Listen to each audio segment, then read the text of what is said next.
Good evening, everyone, and welcome to day 4 of the second test between South Africa and New Zealand. I can still say good evening, but in about 3 minutes, I'll be welcoming good morning to all our new listeners. Because, just before midnight here in South Africa, we've started to get used to it. I think we'll be fully prepared for the Women's World Cup when that starts. At the moment, South Africa are batting in their second innings. They lead by 211 runs. They're 140 for 5 in the second innings. At the crease, we have Kyle Verreynne and Veon Mulder, who managed to defend out the last few overs of yesterday. So Kyle Verreynne is there on 22 of 59. Veon Mulder is there on 10 of 42. I'm Chris Batindal Bisco. With me, we have Mpho Mhlwane, who's looks like he's reasonably used to it. And it looks like we unintentionally coordinated outfits. Got the white weapons, the white shirts. Yes, Chris. Oh man, it's been an interesting couple of days. Yeah, this whole waking up thing is going to be quite fun for us when we do the World Cup. But I think I like those 3 a.m. games, those day-night games. Yeah, so I'm going to enjoy those a lot more than all the others because we get to sleep in a little bit more. But these 12 o'clock starts are going to be tough. Here is the fact that we don't have a day-night test in this series. They've really given us the worst possible times, that midnight or sort of 7:30. But as we've been saying, getting slowly used to it, we can see the players slowly making their way out to the middle of this Hagley Park Oval. Yeah, and so South Africa with a lot of work to do. I think Rassie van der Dussen at the press conference yesterday spoke about them needing 70 or 80 runs to feel comfortable.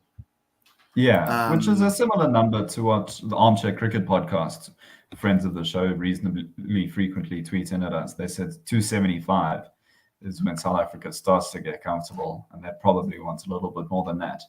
6 sessions left in it, so you want to have time to bowl the opposition out as well, but I don't think that's going to be the issue. There's probably not a declaration on the cards for the South African side. I think batting 2 more sessions or so either way.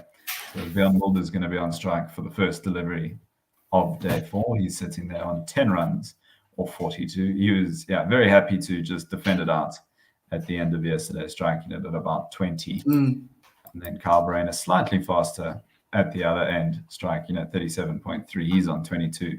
Now, 2 batters with a fair amount of pressure on them, one would say. Players who've really taken domestic cricket apart, but haven't been able to step all the way up in their limited chances on the international stage, but both quite young. And I think the selectors will show faith in them for a good while. Yeah, well, let's hope so. I see some technical issues with Kyle, whereas Veon's issue is just sticking it around. His technique is great. He's solid outside the off stump, and he finds himself in a situation at times where he just throws his wicket away. And we have Tim Southee coming in right arm over. First delivery of the day. Veon Mulder, it's a shortish delivery outside off stump. Veon Mulder cuts it into the covers. It bounces once before hitting a fielder, and there's no run there. But a pretty confident, a loose-ish delivery from Southee to start, but a confident stroke from Veon Mulder. His arm's a lot freer than anything we saw. It's hard to describe it. Early this morning, South African time, or yesterday evening, New Zealand time, whichever way you want to frame it. Yes. Southee coming in again, right arm over into the right-handed Veon Mulder. This one, again, just outside off stump, slightly fuller than the previous delivery, but still short enough that Mulder's able to get on the back foot. He punches this one, but it doesn't make it further than the man at cover, and so another dot there. South Africa still 140 for 5 with the lead 211. Yeah, so we're live on One World Sports Radio. Please do tweet into us, send us through your comments where you're listening from. Remember, you can subscribe to our channel, One World Sports Radio, but also you can tweet us at Guerilla SA or most importantly, follow us on onewsr.com. Third delivery from Tim Southee, straight on the pads of Veon Mulder, quite full. He just rolls his wrists over the top of it. But again, it hits the field and no run there. So still haven't opened the scoring books on day 4. It really is a beautiful ground and very well kept, this Hagley Park Oval. They've mowed it in one of the most pleasing ways I've seen in a while. Southie in again, right arm over. This one seems in a little bit. Björn Mulder, I guess, given the benefit of the doubt, I think he did see that one right. He plays it back up the crease. It gets picked up by the man at mid-on and another dot there. But yeah, fair amounts of seam movement on that one. We have seen that throughout the test. I mean, that Kagiso Rabada delivery to Tom Blundell seemed in absolutely sublimely. And so there's definitely still a fair bit in the pitch for the bowlers here. And South Africa will be hoping that there's a fair bit in it for the spinners as well. Keshav Maharaj picked for South Africa. Penultimate delivery, again, seems in slightly, but Björn Mulder is able to play this one off his pads. And this time they do go through for a single, the first of the day. So Mulder moves on to 11. The lead goes to 212, and we'll get to see Kyle Verreynne face the final delivery of the 54th over in this innings and the first over of the day. That's good to see. First ball for Kyle. He'll want to field batter on ball as quickly as possible. We'll be hoping those lines a little bit wider than normal. Ooh. So this Southie delivery, it's probably on a between fourth and fifth stump line. It seems in a little bit, so it's closer to fourth stump, but that whole cliche of good leaves and bad leaves, that was a good leave by Kyle Verreynne as it goes straight through to the wicket. That's a ball he should be leaving. Especially, first thing in the morning. Yes, that's a ball you should be leaving. Kyle, if you're playing at that ball early on in the morning, it means it really tells us a lot of things about your temperament. But anyway, 141 for 5. So we love what we do and want to keep doing it. So please consider supporting us on Patreon. Your contribution will help us stay on the air, get us to the venues, and buy broadcast rights that help us grow the game. You can go to our Patreon account at www.patreon.com/1 world WORLD SR. And you will find us there, and please do support us. We've got a few guys who've been supporting us, so please. Which is positive, because it's a very new thing that we've added. Matt Henry, he's coming in from the other end. I think he's coming in from the city end. He's coming in right arm over to Björn Mulder. This one's on his pads, and he just plays it into the onside to the man at short mid-wicket, and there's no run there. On YouTube, we've got our first comments of day 4. Random Fanboy says Monday, which is correct. It is now officially Monday in South Africa as well. We'll try not to be too upset by that fact, as we're both working men and we'll have obligations outside of cricket for the rest of today. Matt Henry in again. This one seems in quite well to Björn Mulder, but he plays it up pitch for no run. The bowler does the fielding. Matt Henry, a man who's come in. I mean, he's been a perennial sort of option for New Zealand, but very rarely gets a chance in a full strength side. He now has really taken full advantage of the fact that Trent Bolt. He might not. Yeah. I think with Trent coming back, he might not find a place in the side as well. Yeah, this one, again, defended up the crease, picked up by the man at mid-on. It's hard to, I mean, this New Zealand side is so strong, especially in the bowling department. It seems crazy that a man can take a 9 for and score quite a few runs at number 11 and then not be guaranteed a spot. But we've seen more crazier things from this New Zealand side. Obviously, Ajaz Patel took a 10 for and then wasn't even in the squad for the next series. They're not too sentimental with their players. They know they pick teams for wickets. This one played to the man at mid-off for no run. It'll be quite interesting to see what number New Zealand will feel like they're comfortable with. Matt Henry in again. This one looked like a shorter delivery, but didn't really get up above thigh high. And Björn Mulder plays it back up the pitch for no run. He's still on 11. South Africa still leading by 212. Seeing an image of the highest chasers in New Zealand. Yes. We were speaking about this yesterday. So the second and third highest chasers were both at Christchurch, but at a different ground to this Hagley Oval, as the final delivery of the 55th over is again just defended by Björn Mulder for no run. Yes. No, I think, yeah. So the second highest chases, I think, was Lancaster Park. Yeah, so that's, I guess, the Christchurch ground that they don't really use so much nowadays. But it is, same city. But I don't know. I don't have memories. If we look at those chases, they're both from the So 90s, those the are time the where I wasn't two. watching too much Test cricket. So I don't really know how that ground was playing and how comparable it is to Hagley Oval. Yeah, and I think that the one thing that you have to look at is, I think New Zealand last chased a winning total and was 201 for 3. So they're going to have to try and, in recent times, with the scoreline, try and replicate that to win this match and do that a lot more, because I think, you especially with the amount of time left in the game, if they can skittle South Africa very quickly, and it is around about 270, 280, but they've got 5 sessions to do it in, I think they'd fancy themselves. The pitch is not deteriorating like it does in South Africa. Right. The first ball of Tim Southee's over was a wider, shortish delivery that Carverena was happy to leave alone. I mean, it's still obviously a very competent New Zealand batting lineup, but they might feel the lack of Kane Williamson and Ross Taylor, especially in a daunting chase close to 300. This one driven by Carverena, but doesn't go further than the ring field. And so that's another dot there. Yes. So there's a so if you look at Hagley Oval, there's only a sample size of 5, and the highest one was successful chases. Yeah. Yes. So now you find yourself in a situation where you're just going with the sample, but it's not statistically relevant. Significant, yeah. This one, again, driven by Carverena, hits Kyle Jameson, who's fielding at a wideish mid-off. And again, there's no run there. So the lead remains 212.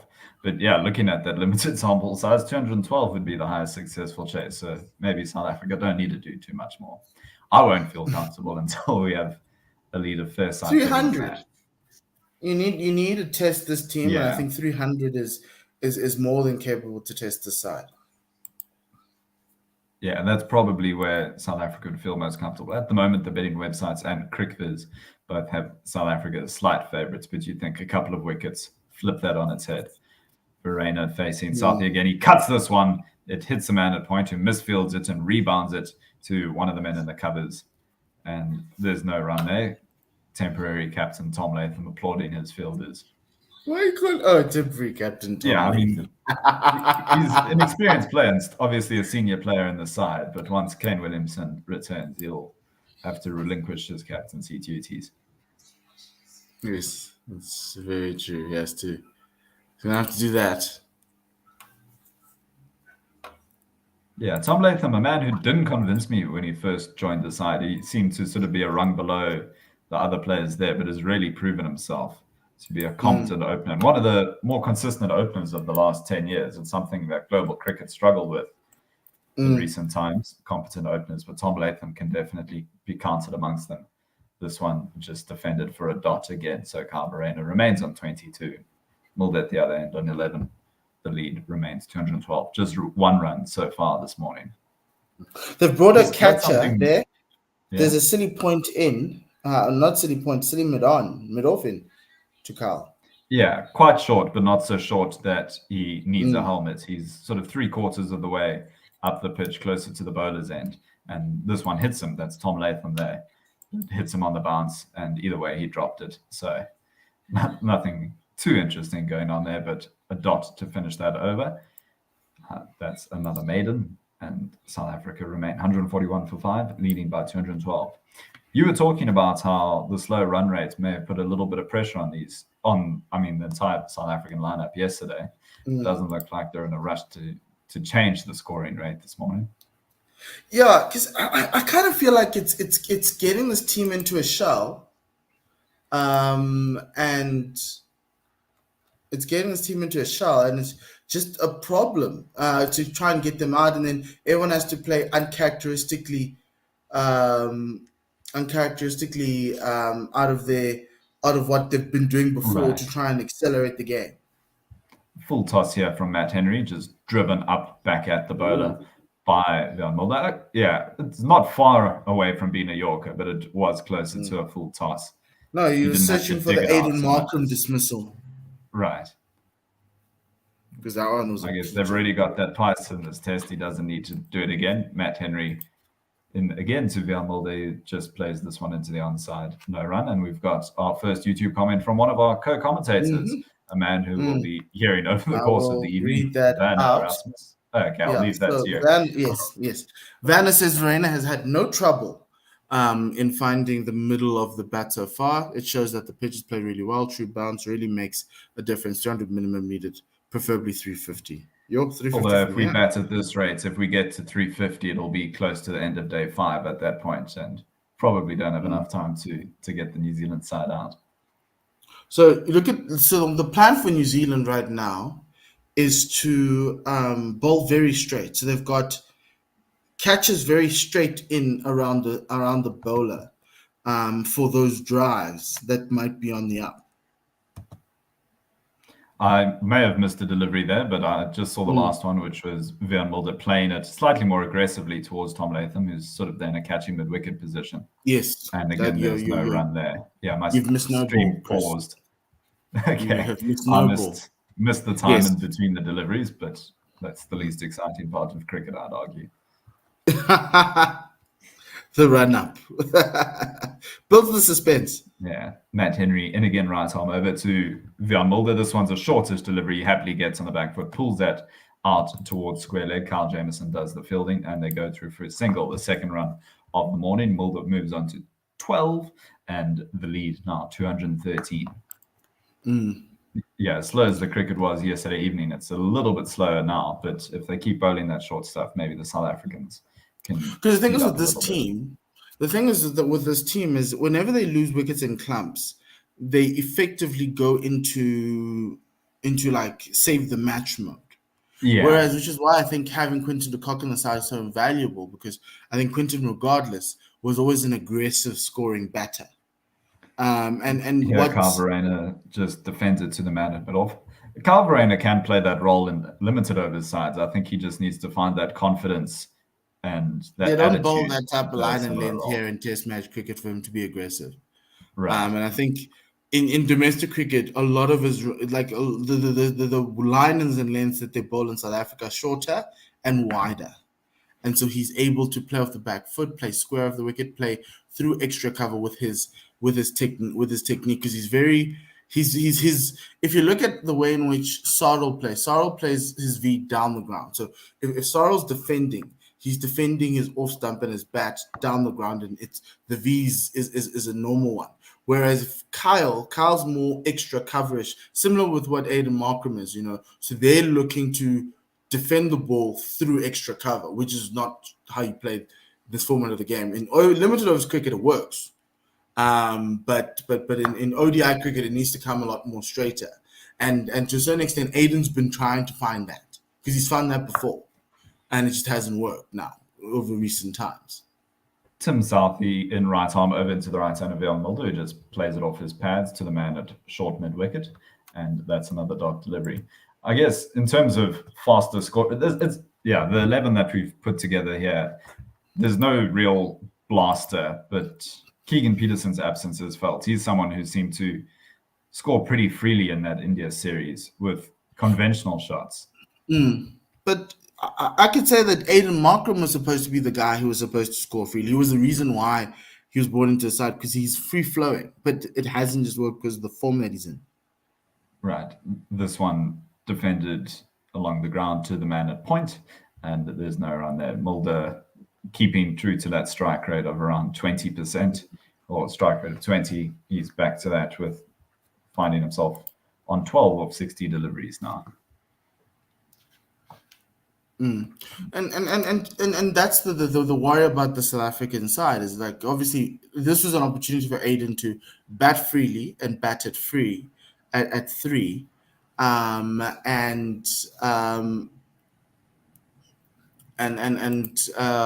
it's been quite a tough on the team without him being able to score the amount of runs he's needed to score, or as freely as he could.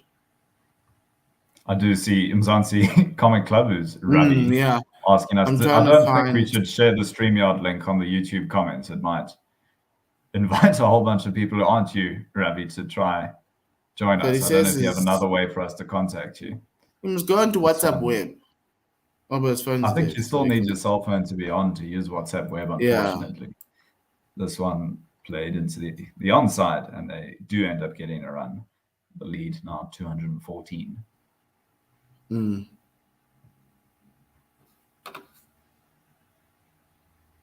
Yeah, so if I were to describe that in more detail, shortest delivery, which Mulder played off his pads, and they just scuttled through for a single. So Verena will be on strike for the penultimate delivery of the 58th over. Tim Southey will be the bowler. He's coming in right arm over. This one's a loose one on the pads of Verena. He flicks it off pretty expertly, goes down to the man at fine leg, and they go through for another single. It was So New relatively Zealand- exciting cricket in the last couple of overs. No, but couple this- of deliveries rather. This is what New Zealand want, and as a fielding captain, you want to slow the game down, and it's working in their hands. And South Africa's inability to try and accelerate the run rate has been a blessing for New Zealand. Shortish delivery here. Bjorn Mulder just gets on the back foot, pulls that again to the man at fine leg, and they're able to go through for another single. So 3 singles in a row. It's pretty scintillating stuff. The lead goes up to 216. Mulder's on 14. Kyle Verena on 23. Werner says, oh yeah, so Ravi says his phone is charging up. He'll jump on as soon as he can. He says, come on, Chris. I'm sure you wouldn't mind making new friends tonight. And Werner says, it is good to see the batters looking to be positive in their approach so far this morning. Even though they have found the fielders with most of their shots, the mindset is right. Yeah, we saw that from the very first delivery. Bjorn Mulder was able to identify the bad ball on another day, its first ball of the day. Even if it's a bad ball, you don't have a swing at it, but he was happy to do so. But to me, Chris, it feels as though they're playing into New Zealand's hands. That New Zealand have set the field. They're they're forcing these two to play a lot straighter, which is not a weakness for them, and not for Bjorn Mulder. Matt Henry, well, exactly what you said. Quite a straight delivery here. It's a little on drive, which doesn't make it further than the man at mid on, and so there's no run there. Yeah, because it's going to get very tiring. I was just going to say straight deliveries can turn into leg side deliveries, and that's why we saw some free flowing runs at the end of the last over. I don't think they'll be too upset as we see Devon Conway on screen, who. Were you the same matric class as him, or just sort of a year or two away? A year ahead. You were a year ahead of him, or yes, yeah. So okay, let's defend it up. The pitch, well, defended into the offside for no run. Devon Conway does seem to be enjoying himself out there. He's enjoyed his Test career so far. In fact, all 3 formats he seemed too reddish. We've mentioned it before, but a very different cricketer for New Zealand compared to what we saw whilst he was in South Africa. It seems like he definitely made the right career move. It worked for him quite well. This played to the man at mid-off for no run. Yeah, look, I think what New Zealand's trying to do is they're trying to get them to play as straight as possible. I do think Matt Henry is not working to the plan with balls that keep on swinging into the right-handers and going down leg and being able to be picked down leg.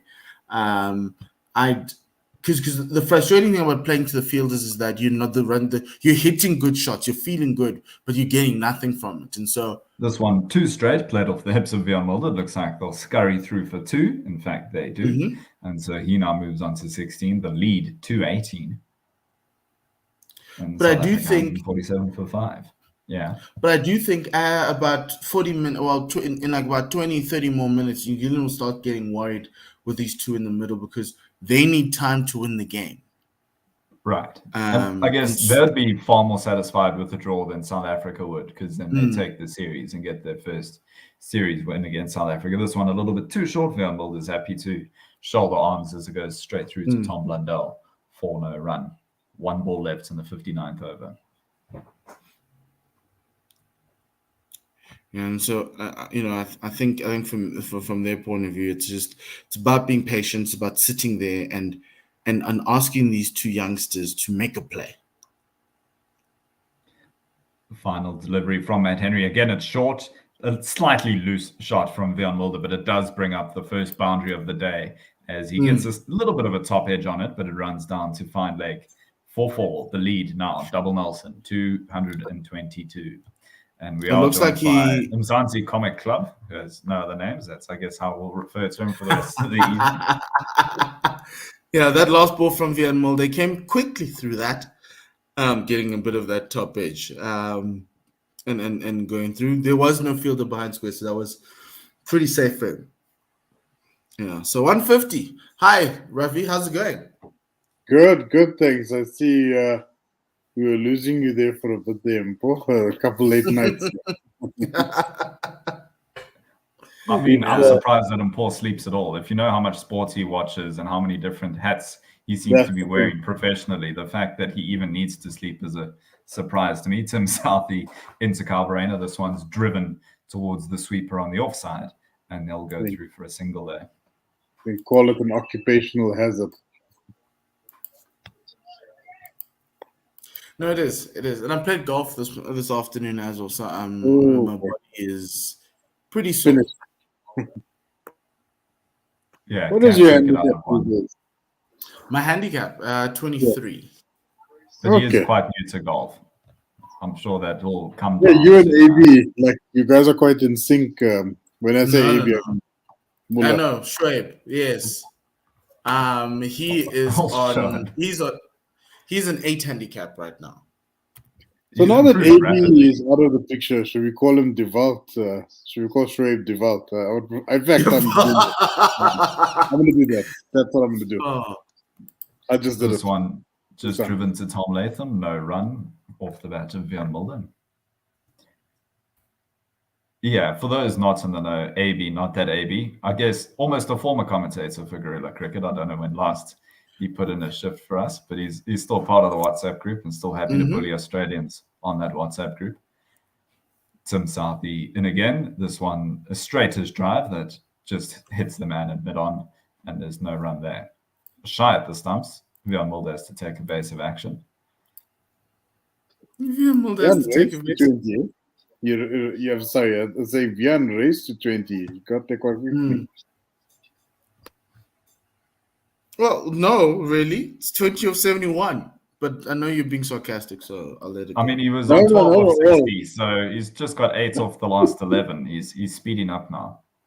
Yeah, well, I mean, from this morning. I mean, so like what we've been 20 play. That's pretty good drive here from Veon Mulder. Field is diving left, right, and center, but in the end, it does look like it's run away for 4. That's done a Cheslin Colby. It's beaten 3 defenders and made it over the line. And they stacked that cover region with fielders, and that ball went in between 2 fielders converging. Was that short, that silly mid-off, as well as that short extra cover. So really good timing from Veon Mulder.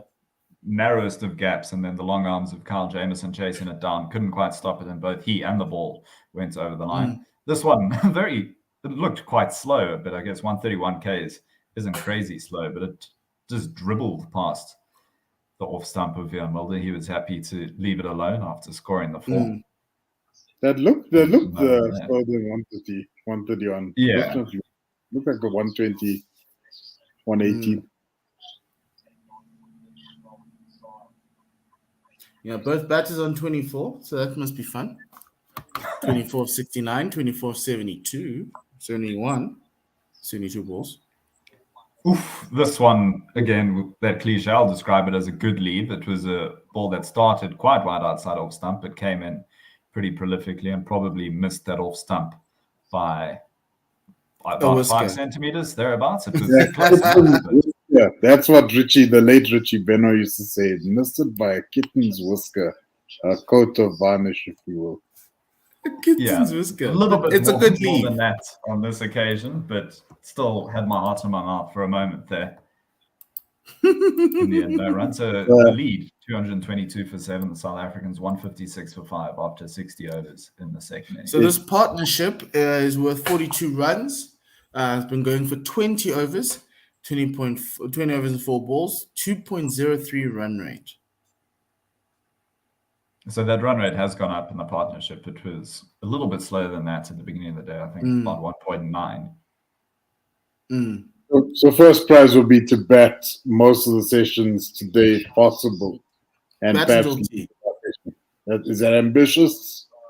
No, it's not. It's doable. This pitch is really nice to bat until tea, and then hopefully have. Well, I shouldn't say but these broadcasters, the only people listening are the committed fans who won't mind a bit of bipartisan. It's just at the moment, perhaps. We had the old MCC, but now we probably outnumber the viewers, at least on YouTube. This one defended up the crease for no run. Yeah, looking at the Test Championship, South Africa are sitting in 4th with 24 points, 50% of their points won.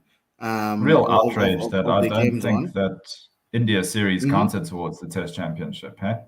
It did.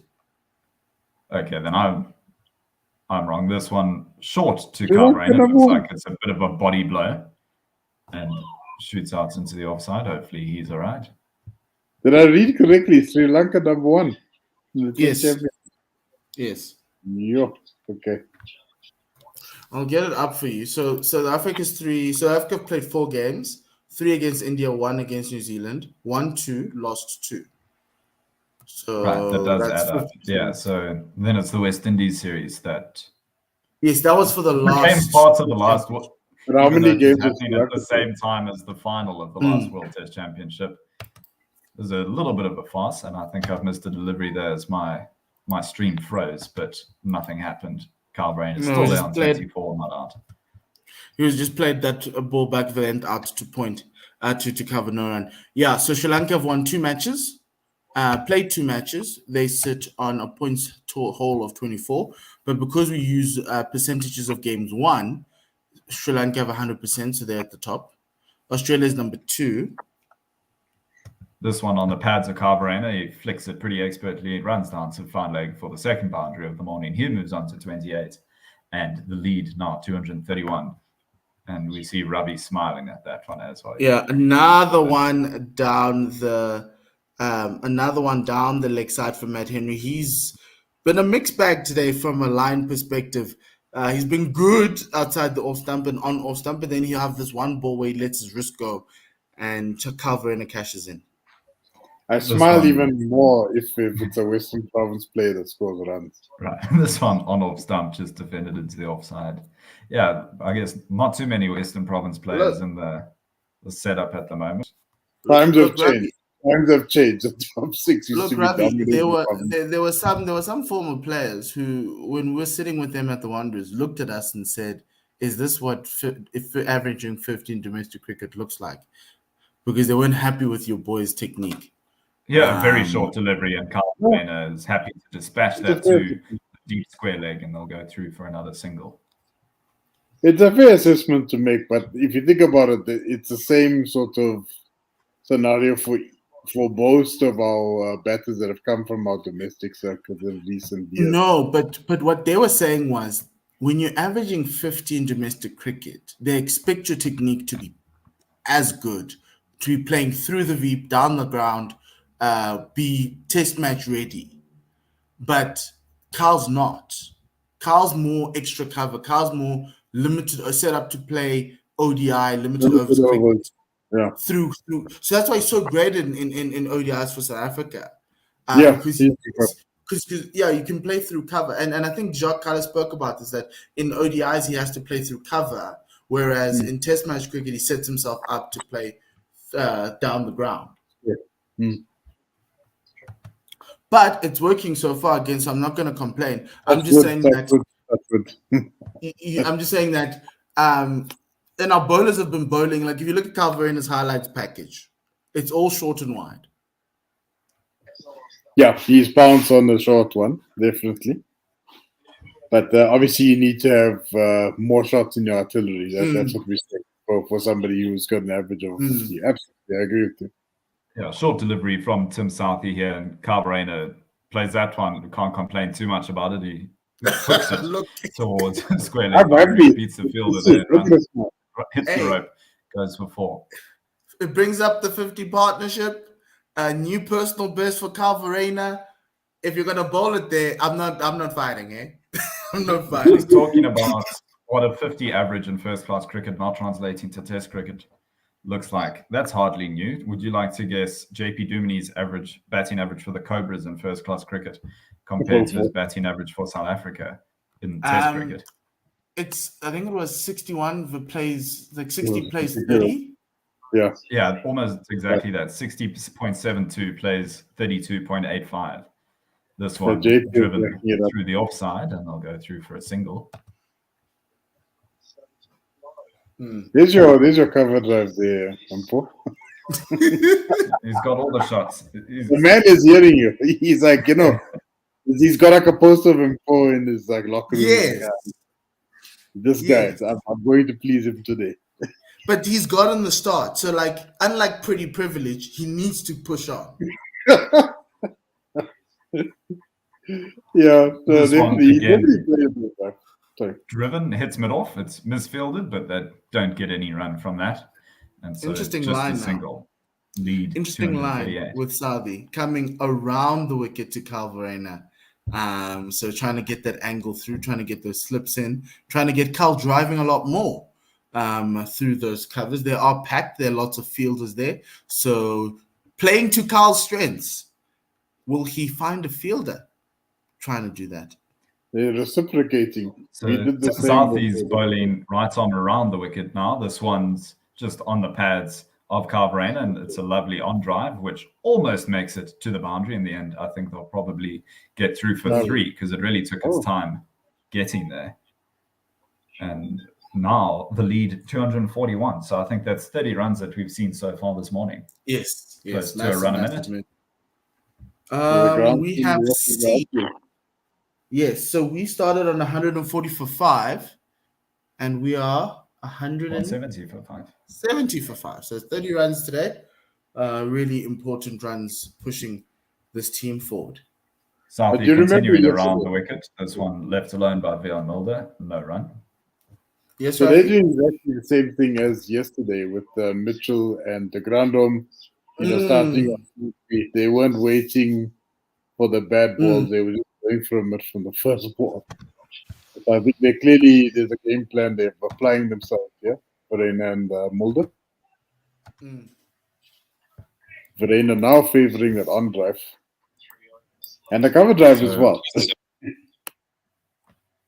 Last ball of the 62nd over. Again, Southey comes in around the wicket into Veon Mulder, and again, left alone outside off stump. So Mulder's down 24, Verena's down 38. South Africa 170 for 5 with the lead 241. New Zealand in a period where with the old balls not doing much for them, and it's that time where as a captain you just want to accelerate this period because you want to get the new hard cherry, and they're 18 overs away. South Africa these two need to try and capitalize as much as possible. Yeah. Speaking of the World Test Championship, so just close out the loop on that. Spoke about Australia. They've won 86% of their matches, 5 wins, 1 draw. Pakistan are third, 3 wins out of 4, losing 1, so they're 75%. And South Africa having won 2, lost 2, 50%. That's going to change as it goes today, whether we go to 60 or we go to or we stay at about 33%, 40%. So that's in India's 5th on 49%. New Zealand are 6th on 46%. Bangladesh 25%. They've only won 1 match out of their 4. And the West Indies haven't won 1. Yes, a very important one. And West Indies have also won 1 out of their 4 matches. And England, having played 10 matches, 1 win, 6 losses, 2 draws, 9% win percentage. Short delivery from Matt Henry, dispatched by Carverena to that onside boundary. He moves on to 42 and looking pretty confident. Bread and butter, as Ravi says. It's short. You can't do that. The Carverena. You will pounce on it. There's no question about that. Short down leg side. What more do you want? Yeah, the same story as Colin the Grandhome yesterday. They kept on pitching Yeah. it up, but of course, what is he going to do? He's going to This play his one- agricultural drives. Short and wide outside the off stump on this occasion. Verena does play a confident shot, but it just hits the fielder on the square there, and there's no run. Yeah, but the Colin de Grandhomme thing, it looked like it must have been a plan that they had to these batters, because he obviously is a bowler who can put it where he wants. And they had those two catching mid wickets, and he just kept bowling it on the onside, I guess, expecting a loose shot from one of these two, but it never came. No, it was very creative. Definitely, I liked the fact that they were trying new things, which is great. But you're playing to the guy's strengths at the end of the day. You know, pull and hook. That's Colin de Grandhomme's entire batting career in a nutshell. And without any disrespect intended, you of course Henry- did get a into Verena. This one dabbed between second slip and gully, and it dribbles towards that third man boundary, but stops short of the rope. And so in the end, they, I think, ran 3. So Verena onto 45, the lead now 248, and Mulder will be on strike for the 4th delivery of the 60. Kyle scored 20 runs in like 6 balls before Vian could even get a run going. Remember, they were 24 and 24 together, and Kyle's just taking over. Jan's getting his irons. No, because Kyle is saying, I want to do this for him. I'm doing this for him. Matt Henry right on over into Vian Mulder, defended up the crease for no run. If you listen to the last, David's going to be like, I'm doing this for him. I'm doing this for him. If you listen to the last Full Quarter podcast, if they're doing this for anything other than South Africa, then they got it all wrong. So it's not about doing it for people, doing it for yourself and the nation. Short delivery. Vian Mulder's on the back foot. He pulls this, but there's a fielder there at fine leg. It hits him. It's Kyle Jameson, and they'll go through for a single. Mulder moves on to 25. The lead now 1 short of 250. Will you call that a neat little paddle to leg side? Like a bit of a... Sure. I feel like, I don't know, paddle feels more like a front foot sweepy shot. I don't know if you have a back foot paddle, but I guess it wasn't a full lusty hook, so closer to a paddle. Just safely negotiated the man at this one definitely isn't a paddle from Kyle Verena. He's got his body all the way through that. The sweeper on the onside, Will Young, picks that up, and I think they'll go through for 2 in the end. And so he moves on to 47. The lead now above 250, 251. Yes.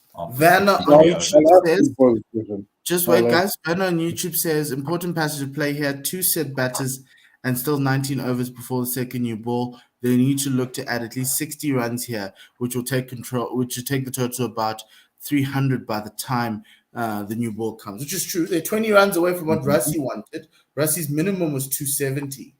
So, but he did say he wanted the tail to wag, and you still got, Super Marco and Captain Cash coming in. If we finish with a lead of 270, I'll be mightily disappointed from this position. 19 runs and 5 wickets. We've seen it happen before. We saw it like about a week ago. So. Collapses of English proportions. Neil Wagner, or Wagner, as I see we've made the decision to call him, coming into the attack now. I imagine we'll see a fair bit of short stuff as a result. Mulder's going to be on strike. And this is pretty much body line now, because he's coming in left arm over the wickets to the right hander. This one short, and Mulder cuts that between the fielders on the offside. It hits that boundary without too much effort. He gets 4 for that. He moves on to 29, and the lead now 255. And Neil Wagner's economy rates on the day, not too good. That was a very bad ball there. Look, it's a loosener, but you can't be giving South Africa boundaries at this stage. You don't want to lose the game in this session. No. And that's what New Zealand are going to have to try and get is try and regain control of this game by bowling those straighter lines, no longer bowling short, because these two love anything short. It's short and wide, short and straight. They just love either pulling or cutting, like CDG yesterday. So, just get back to being straight. What did have happened with Wagner yesterday? I mean, was he giving some lip or No, he was. He was bowling. He had a spell yesterday where he was just bowling short ball after short ball that got Rusty in trouble. Yeah. This delivery is pretty meek. It's quite wide and seems to dribble past Vale Mulder. He doesn't have to play at that. Maybe Wagner was tired from Mulder pulling out of the previous delivery. So almost 2 run-ups for the one delivery there. And it didn't come out especially quickly. He was quite fun yesterday. And left arm over this one wide enough that Mulder's happy to leave it alone. Goes through to Tom Blundell. No run. 125 kilometers an hour there. So not too nippy. That's the other thing with Wagner. It's the pace. The pace surprised me. I always thought that his pace was much more quicker than what we expect. But he averages around. There's a test against Australia where you bowled a ball of 170 kilometers an hour. There's a chance that the speedo picked up the bird that was between the ball and the speed gun. I was going to say. Yes. Yeah. He had some old brand defended for no run. It's not as, I think it might have been a Bangladesh series recently where obviously they'd calibrated the speedos in kilometers an hour, but then also added the multiplier of 1.6 as if they were converting it from miles an hour to kilometers an hour. And we saw bowling speeds in the 200s before they fixed it. Yeah, so we're supposed to be handing over to Dave, but I don't think Dave's awake. And Mbedulo's 5 minutes out. So it's going to carry on until our next session, Chris. Yeah, it's probably the best way to keep me awake is to keep me on air. This one beats the outside edge of Vale Mulder. Goes through to Tom Blundell. No run there. The closest thing we've seen to a chance for the New Zealanders this morning. That's the first ball you could say, okay, these guys are in it. And it's taking them 40 minutes. Wagner in again, and Mulder leaves this one alone, goes through to Tom Blundell for no run. That's the end of his over. At the end of 64 overs, South Africa 184 for 5. The lead 255. Arena just 3 short of his 50. Mulder, I don't know if we can frame it in terms of a 50, but if we do, he's 21 short of that half ton. So what's the fastest delivery you've ever seen, gentlemen? And live on a live cricket bat, so at the ground itself. Yeah, fastest. Thinking live. One of Dale's. Yeah, probably, or KG, or I'm trying to think, maybe when the IPL was here in 2009. I remember watching. Trying to think. No, guys. For me, it may not have hit the speed gun the way you want to hit it, but it kind of feels like Neil Wagner-esque. But Mitchell Johnson in that Australian tour was insanely quick. I know it was like 130. Oh my word! It looked like he was throwing down thunder. Was that the tour where he broke quite a few of our batsmen's arms and chins? Yes. Pre-chin music. Yeah, that We're was going to see some Kyle on Kyle violence now as Kyle Jameson's brought into the attack, and Kyle Varane will be facing the first delivery there. Jeez. We've got Otto backstage. I'm coming out of this. Otto's backstage. It looks like he's in like a humidor. Otto, are you smoking? Carl Jameson right arm over. Kyle Varane gets on the back foot. It looked like it might have been going to the boundary for 4, but it hits the man, on the ring on the offside, and so there's no run there. Cool. Chris, I don't know if Otto and Ravi want to continue, but yeah, you're more than happy to just take a break while we let these two take South Africa forward. Yeah, I might do that. No points in 4 of us being on the broadcast at. No, I'm coming off. Don't worry. I'm coming off. Well, I can see drool coming out of your mouth, man. I'll leave you guys to it and see you in about half an hour. A bit of a silverback reunion here. Hey, there we go. How are you doing? Hey, man, I'm doing well. Let's see who's on ball by ball. What are you watching? Are you watching live? Or are you watching streaming? I'm watching streaming. So are you Okay, watching? me Are you too. watching live? You watching streaming? Okay. I'm watching the third ball of the 65th over. Okay, so it's 64.2, 184 for 5. Is that what you got on Yeah. the screen? Yeah, Okay. and You can Carl do both, Jameson Doggo? over the wicket.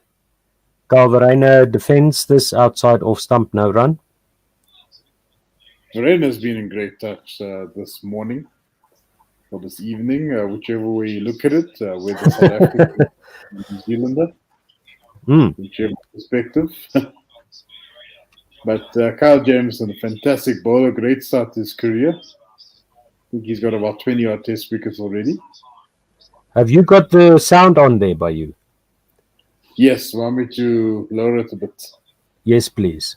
no Jameson problem. over the wicket. This one is defended on middle and leg stump line by Carl Verreynne, no run. So I'm going to just switch off all the other devices that I have here as well. Just trying to sort out all the technical gremlins that we've had. Verena And and Mulder, they're looking good. what They're a- looking Yeah, so let's get the stats gasm going. We lost our stats guru Chris, so I'm gonna be quick infoing here. Carl Jameson over the wicket to Carl Verreynne, defended on off stump line, back of a length, no run.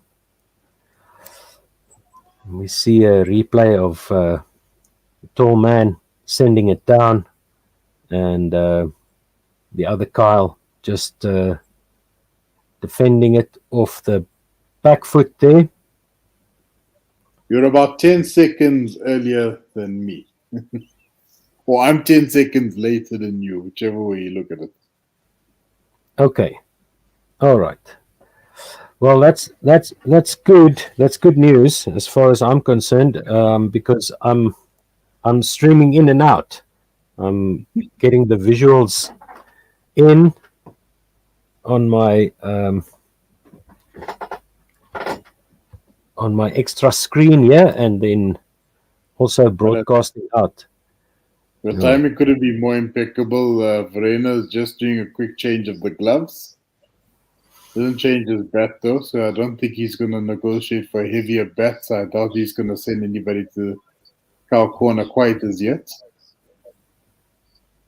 Jameson over the wicket to Carl Verreynne, cuts this one straight to the gully, all along the ground. No chance there. End of the 65th over, 184 for 5.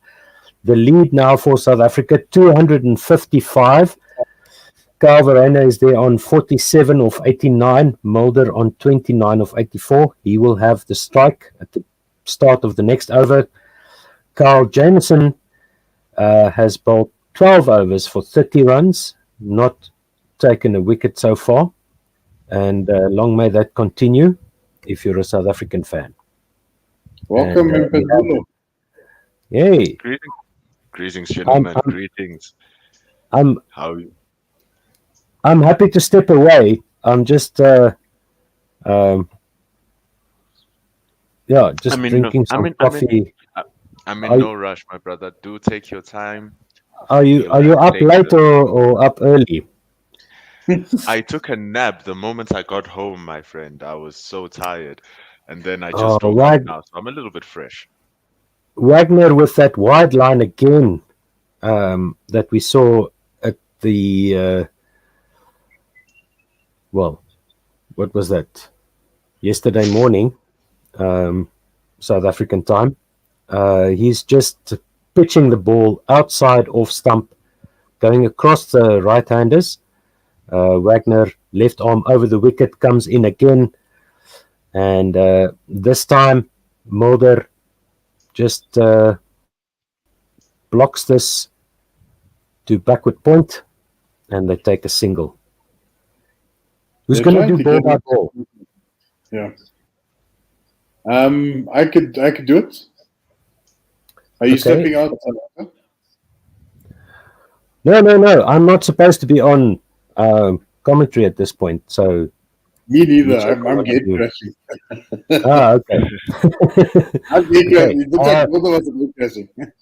Wagner left arm over the wicket. This one is defended once again by Verreynne up to point, and there's no run.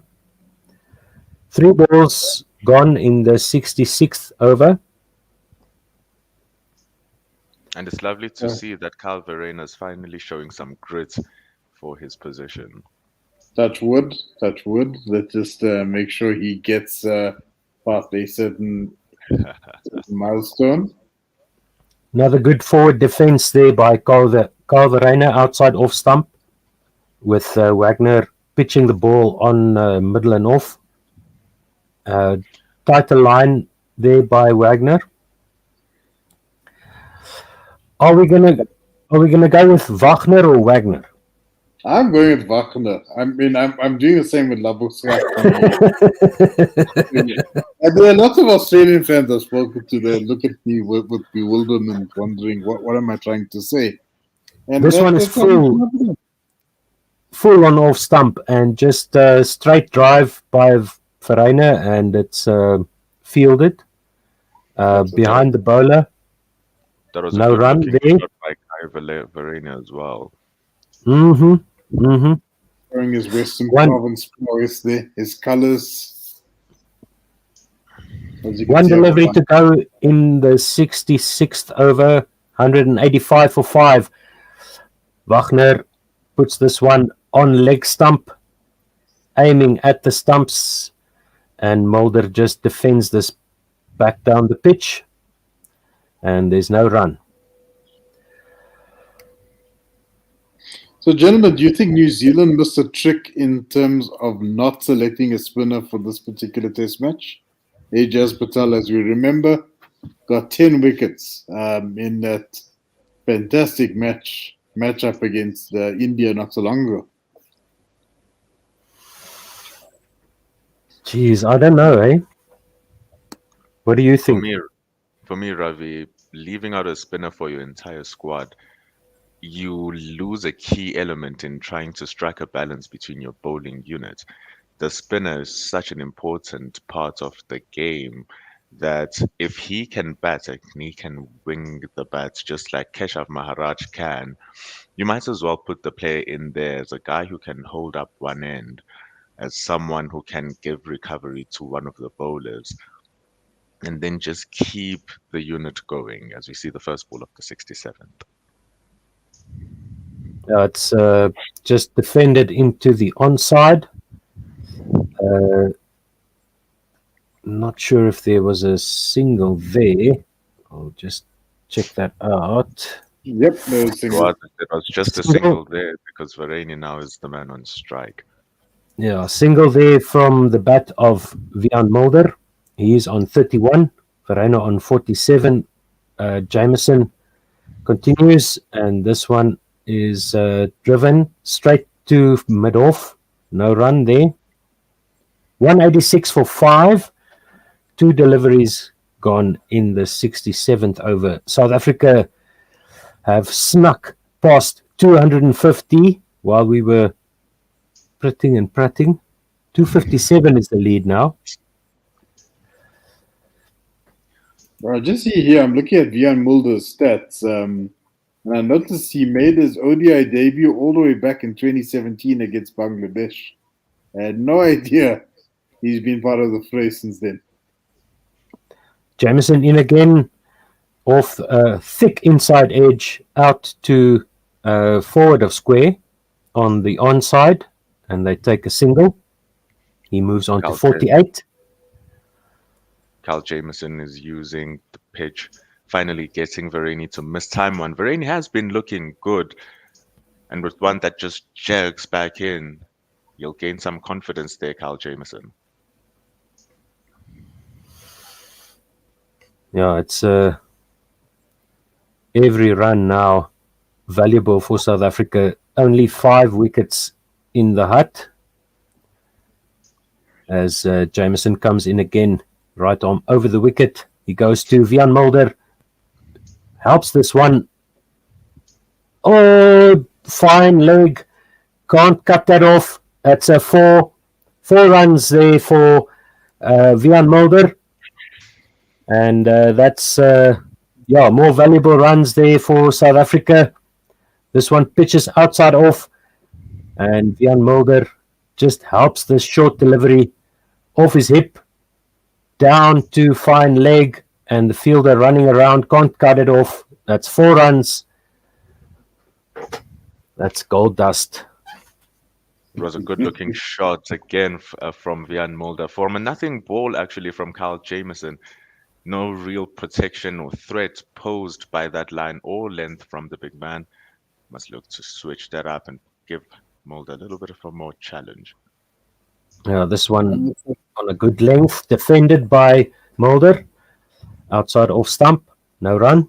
Back down the pitch on the onside. The lead now 262. Lead now going past 260. Okay, so what do we want? How many runs do South Africa need? Are they going to? They're not going to declare, but they need to go for the win. I would say 350. 350 350 and then declare. Jameson over the wicket to Mulder. Defends this one off middle and leg on the onside. No run. End of the 67th over. 191 for 5. The lead is 262. Wagner will face the next delivery. Mulder retained the strike. Wagner on 48. We won't say anything more about that. Mulder on 35. He's got 15 to go. Oh, it's a no ball. Oh, thank you. Yes, please. More of that. Jameson will need to finish his 13th over. He overstepped. Big no ball. He's coming in again to Mulder, and it's a caught. Caught by the wicketkeeper. Outside edge. The extra delivery off the outside edge. Vian Mulder is gone. It's 192 for 6. Mulder is gone for 35. The first wicket of the morning for New Zealand. Kyle Jameson's first wicket of this innings. He just pitched that ball on off stump. Mulder had to play it. Caught almost the shoulder of the bat. And Kyle Jameson, extra delivery. Wicket for New Zealand. That's an excellent catch by the wicket-keeper Blundell. Behind the wicket there, 35 of 91, Vian Mulder. And that ends the partnership of, let's see, what was that last partnership there? It was a partnership of 78 runs there. Yeah. That was so valuable. So valuable. And Vian Mulder and Kyle Wagner stringing it together, but that's the end of that. That's all she wrote. It was excellent bowling there from Kyle Jameson. You saw that he was working his man. The only ball that he got wrong was actually the one that went to the hip. And then when he started getting it correctly, he started getting those in-swingers.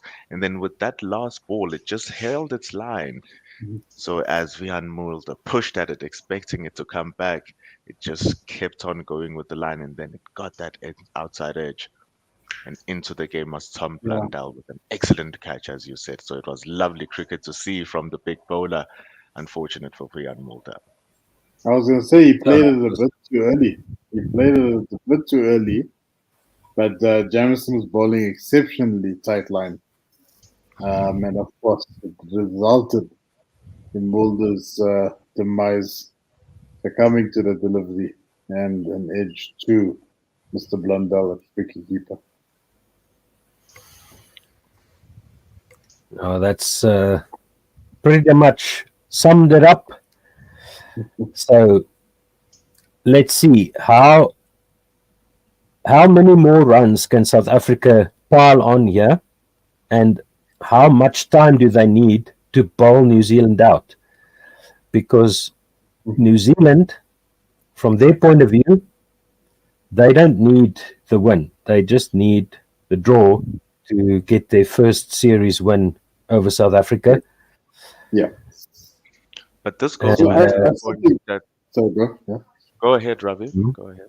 Oh no, Padula, you first. Yeah, go for it. Thank you, my good sir.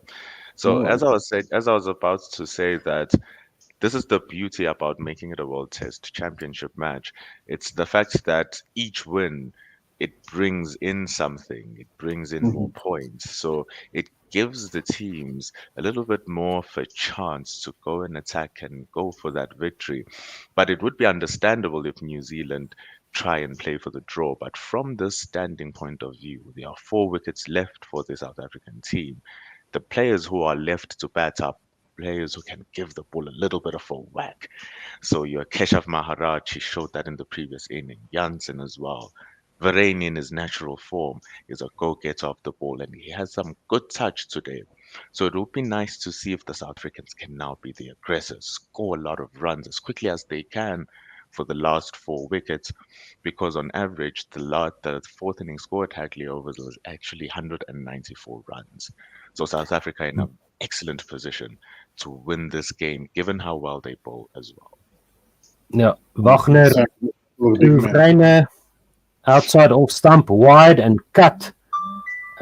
This delivery goes across the right-hander from the left-handed Wagner, pitches outside off stump, and Varane just cuts it backward of square on the offside. They take a single.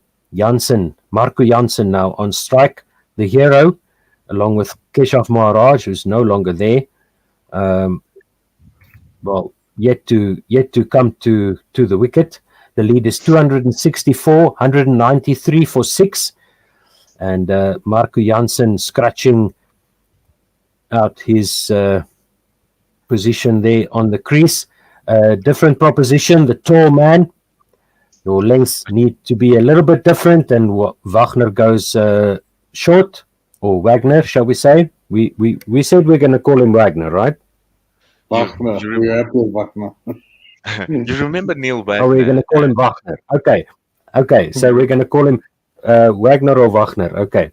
I think if we on this side of the Southern Hemisphere, Wagner will be applicable. If we were specific, Wagner. Okay, so that was short on leg stump, and Jansen just ducked underneath it. This one is on middle and leg, attacking the stumps a bit fuller, and Marco Jansen just defending that one for no run.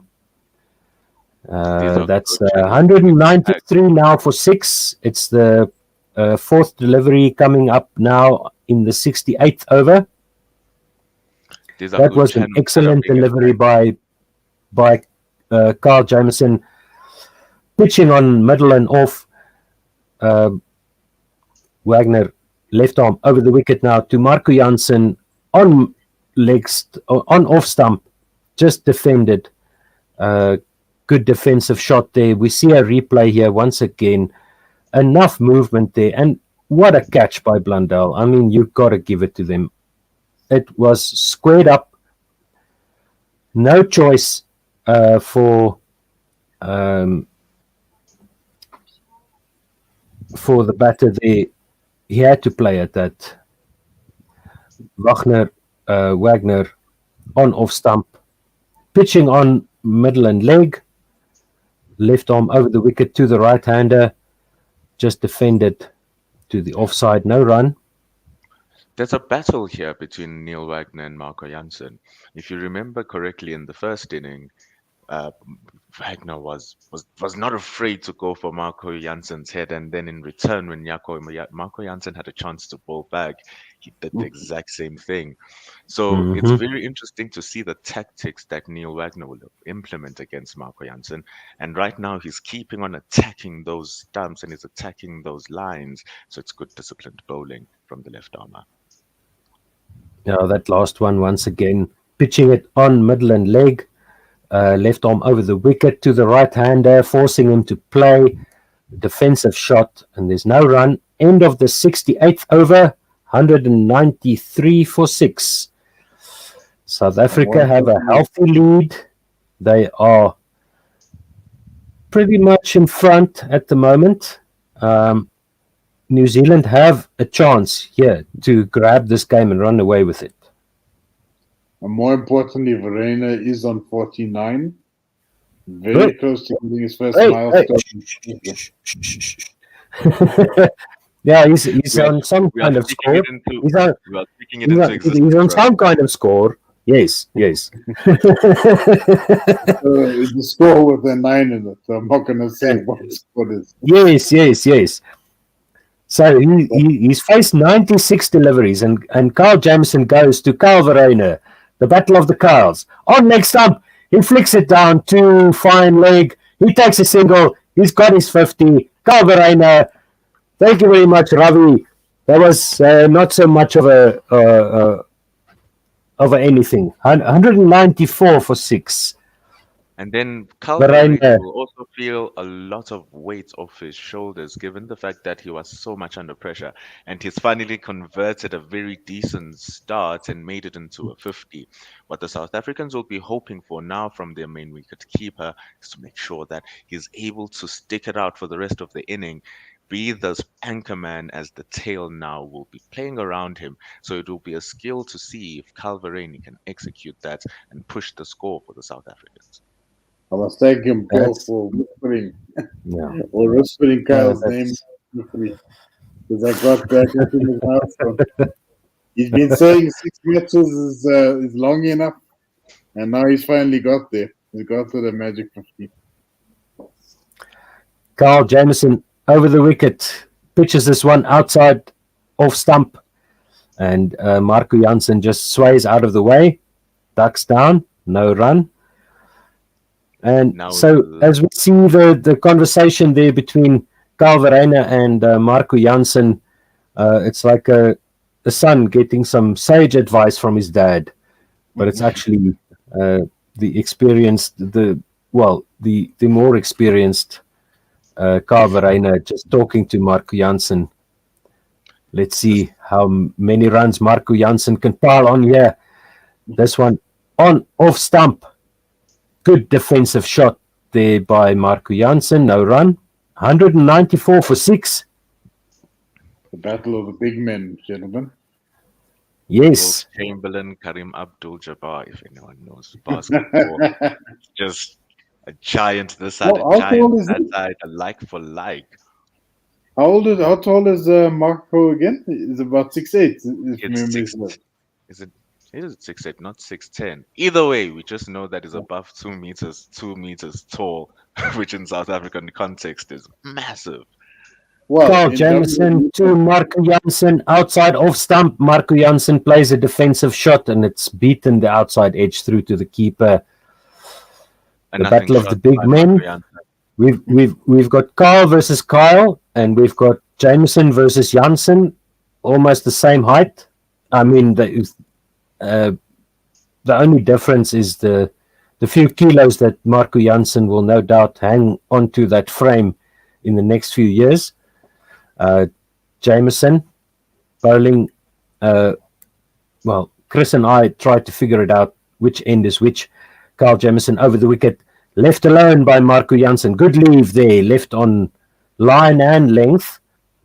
So Jameson is into his 14th over. He's got 1 for 38, 1 ball to go in his 14th over, 1 ball to go in the 69th over. Marco Jansen learning from the lessons of the previous ball where he just fended off one that was on the 5th stump.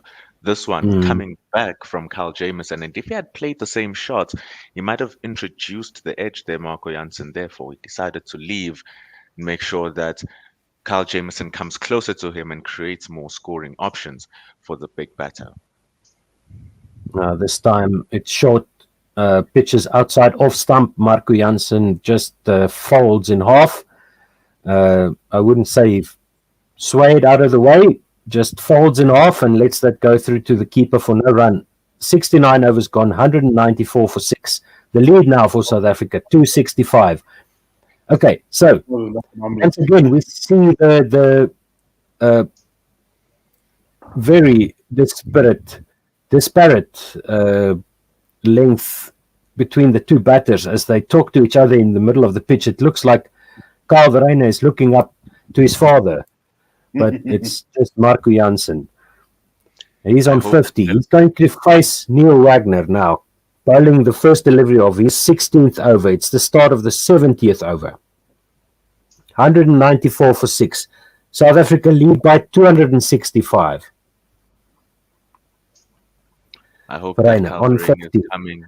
Full on a line outside off stump once again, going across, this time straight to cover, no run. The confidence in that stroke from Carl Verreynne is absolutely impressive. Massive conviction as he lunges into the shot. But then the fielding is there. So now, can he do it again? Quite a bit of the foundation of that innings was established last night. Very well played, very well articulated innings from Mr. Verreynne, who narrowly missed out on the one-day international century against Netherlands earlier late last year, I should say. That one pitches way outside off stump, left alone by Carl Verreynne, and there's no run. Wagner is bowling to a plan here. He's definitely bowling to a plan here. He's not bowling those deliveries willy-nilly. He's obviously trying to entice a drive or for the batsman to play a loose stroke, resulting to their demise in the fifth quarter. Yeah, another one left alone by Carl Verreynne. Good leave. I mean, that pitch is way outside off stump. And, as you say, that's just trying to get that drive, trying to get that batsman to drive. But Verreynne says, I'm on 50. I don't need that. This one is quite a line on off stump, pitches outside leg, goes onto the off stump of the right-hander, and just defended back down the pitch by Carl Verreynne, no run. Slip in, gully. 2 balls to go in the 70th over. The lead is 265. The score is 194 for 6. Carl Verreynne is 50 off 101. That's going to give Carl Verreynne a big boost in terms of his confidence and his career figures. This one again on leg and middle stump, forcing the batsman to play, but it's just a defensive shot out into the covers for no run. You can see the ploy as well here, being backed up by how wide the slip fielder is. There's just one, but he's standing on that 2 to 2.5 slip position to back up the width that Neil Wagner is giving away to entice that drive that you gentlemen are talking about. So it's a give and take, because if it does go through, those are 4 runs, but 4 runs they wouldn't mind giving away. Carl Verreynne must be on his guard here. Yeah, he defends this one straight down into the ground. No indication of a drive, just a solid defense there. 70 overs gone, 194 for 6. The lead is 265, and Jansen is there. Once again, it just looks like a Roald Dahl sketch. These 2 batsmen standing in the middle of the pitch. Anybody standing near Carl Jameson or Marco Jansen is just going to look ridiculous. They are ridiculously tall, both of them. It's funny. Now you know a lot of folks. Can't be easy. Yeah, and it's the same Carl Jameson who's going to continue. And I'm going to guess that's from the City end. He goes right from over the wicket to Marco Jansen, who defends this one right on his off stump, back down the pitch, no run, fielded by the bowler. There's a catching mid-wicket there. Now we know what the end's name is. It's the City end. We were talking about this yesterday. We had no idea what the end was. Yeah, I'm out on a limb here. I don't know. Okay, I just know. Chris and I tried to figure it out. Is one of you going to watch the tweets for us? as Carl Jameson goes over the wicket to Marco Jansen. Back foot drive through the catching cover, and mid-off will run back and field this one, and that will get Marco Jansen off the mark with 2 runs. And the score moves on to 196 for 6. So Otto, I've got a few tweets here. Just a back foot push there. And the extra cover catching just got a hand to that. The ball squirts out to the extra cover boundary. That was good placement by Marco Jansen, using his hands to get on top of the ball and just splitting that man. He had to dive to get a touch to that as well. So he earned those 2 runs. A good-looking drive here by Marco Jansen, straight to that man catching in the extra cover region, but all along the ground, no run. 196 for 6. 3 balls to go in the 71st over. The lead is 267. Carl Verreynne is there at the non-striker's end. He's on 50 off 103, and Marco Jansen is off the mark. Few deliveries ago, he's on 2 off 13. And the key thing here Carl is Jameson over the wicket to Marco Jansen, short, ducked underneath it. Yes. the key thing here is that the Black Caps will be happy to see that Marco Jansen is starting to play some strokes. You can see that as he plays them, they're giving him very little value for the type of shots that he has to play. So maybe Marco Jansen might lose his head for just one as he tries to score more runs, because he has taken a lot of time to get his twos, and maybe it might open that chance to activate the fielders. And again, that wide standing slip fielder. So Kyle Jameson and his lines looking to attack that off stump, and every now and then distort him with a shorter one. No, he does that once again. He goes for that off stump. Marco Jansen defends this to the offside. There's no run. Yeah, that's true. They've got to take wickets here, New Zealand. They need to score. Whatever runs from here, South Africa score is going to be just 2 or 3 more that they need to score, and it's going to give the South African bowlers and Dean Elgar a bigger chance to get those 10 wickets that they need to avert a series defeat. 100%. As Carl Jameson goes over the wicket, one slip in here, Mark Jansen ducks underneath that one over leg stump.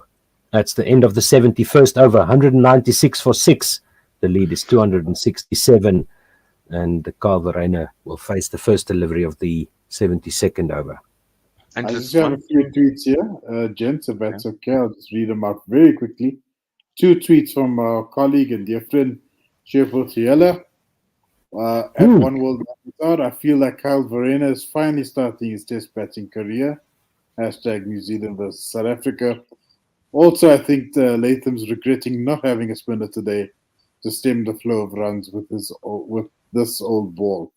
Yeah, 100% correct. There was talk of possibly Blundell dropping the gloves for just 1 or 2 overs and perhaps bowling a few off spinners. He's quite a handy off spinner apparently. And Jeremy Conway can take the gloves. Sorry, you're good. So, gentlemen, and even for the man on Twitter, which type or which bowler, which spinner should Wagner over the wicket to Verreynne, defends this one to the offside, no run. As that dot ball created by Neil Wagner, I was explaining who then comes in as the spinner for the New Zealanders? Who would have been a good choice for the New Zealanders, because there's not even one in the squad. Wagner over the wicket, Verreynne cuts this one backward of point, straight to the boundary, 4 runs. Good shot there, 200 out for South Africa, 200 for 6 in the 71st over. The lead moves on to 271. Kyle Verreynne playing that one so late. He showed his thumbs just momentarily, and as the New Zealanders thought they had him, bam, squeezes that out for a 4. It was a good shot from Kyle Verreynne, splitting the gap so beautifully. It's amazing to see geometric precision from the wicketkeeper. There's 2 lethal spinners from New Zealand. There's Ajaz Patel and Ratchet. Wagner now coming around the wicket outside off stump, and it's now thick edge past the keeper, diving, Blundell diving to his right, and he just couldn't get to that one, and it goes once again down to the boundary for 4, and once again it looks like Kyle Verreynne is consulting his uncle or his grandfather as he stands next to Marco Jansen at the middle of the pitch. And that was almost caught by Blundell. And just like that, the change of the angle, Neil Wagner coming as wide as he can over the wicket with that left arm, with the ball coming in to Kyle Verreynne. He thinks that he has width, and all of a sudden, because of the change of the angle, he gets that edge. Luckily enough, there's no first slip for him, and fortune favors the brave as he gets 4.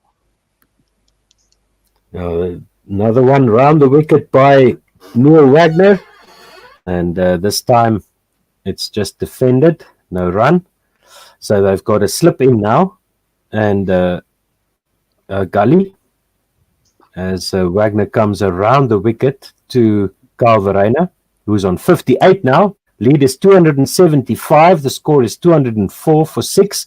Wagner round the wicket, left-handed to Kyle Verreynne, wide outside off stump and left alone. Good leave there by Verreynne. You keep on bowling me those ones. Keep on feeding me, boy. That's fine. 1 ball to go in the 72nd. 204 for 6. The lead is 275. 7 sixes, boys. That's all Verreynne needs. 7 sixes. Get to that test milestone. Another test milestone, I should say. Indeed, there, Ravi. But also, it's very hard to do that when the ball is that wide. And that's what they're trying to do here. The plans are starting to come together, trying to get the South Africans to hit that ball. Wagner angles this one into the off stump, but it's short of a length and just defended by Verreynne into the offside. End of the 72nd over, 204 for 6. The lead is 275. And Wagner has now bowled 17. He's on 2 for 58. So he's done the job for New Zealand. But he's a bit of a wild one. He's not a line and length type of bowler. Guys, quick admin. Who's staying on with Chris? Or is everybody wanting? Cheers, Robbie. I don't mind. Thank you so much. So I'll add Chris and I'll let the two of you continue, Otto and Mpendulo. Awesome stuff. Howdy. Cool, thank you. Jameson over the wicket, outside off stump, left alone by Jansen. How's it, Chris? Yeah, very well, thanks. And you, I think the only person happier than me to join the broadcast will be Ravi Nair, who gets to listen to Mpendulo and I at the same time. Yeah, there we go. Listen, I'm going to mute myself for a while. I'm going to get some more coffee. Cool. It's You all do that. good. It's all good. Thank you so much there, Otto. We are in the 73rd over with South Africa being on 204 for 6 runs. They lead by 275, which is an excellent score. And as it stands now, Kyle Jameson has been assessed for that first delivery, which was marked as now a no ball. So he comes again for the first ball of the 73rd. Yeah, I think we're more or less in sync. I don't know if you want to do ball by ball or if you prefer that I don't idea. mind doing ball by ball. I really do not mind doing ball by ball. Cool. And I'll try to find interesting things to say around that. I hope that I'll be able to give you enough content just based on what the game is doing. It's an excellent game of cricket. It's been well played by both teams. Kyle Verreynne trying to be aggressive and the New Zealanders trying to tease the batsmen into expansive shots so that they fall for those traps. Almost happening the over before as Kyle Jameson comes for the second. Ooh, good bowling there from the big man. The ball just shaping back and nice and full enough to try and attack the stumps of Marco Jansen there. Yeah, I'm trying to think of a taller combination of a bowler batsman that I've seen. Any time Mohamed Afan played against the West Indies, there's a chance that someone was able to make up the deficit. Just Jason Alder and Mohamed Afan would probably get you there. And to bring you about the option of Jason Holder as we wait for this third ball from Kyle Jameson.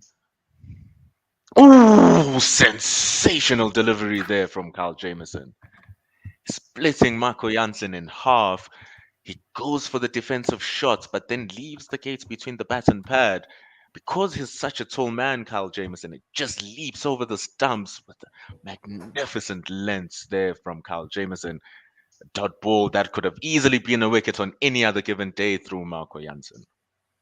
Yeah, very close to that inside edge there. It's hard to tell what Kyle Jameson's actually responding to because he's, saying oohs and ahs, got his hand over his mouth. Probably for the inside edge, but maybe, I mean, it wasn't a million miles away from the top of those wickets either.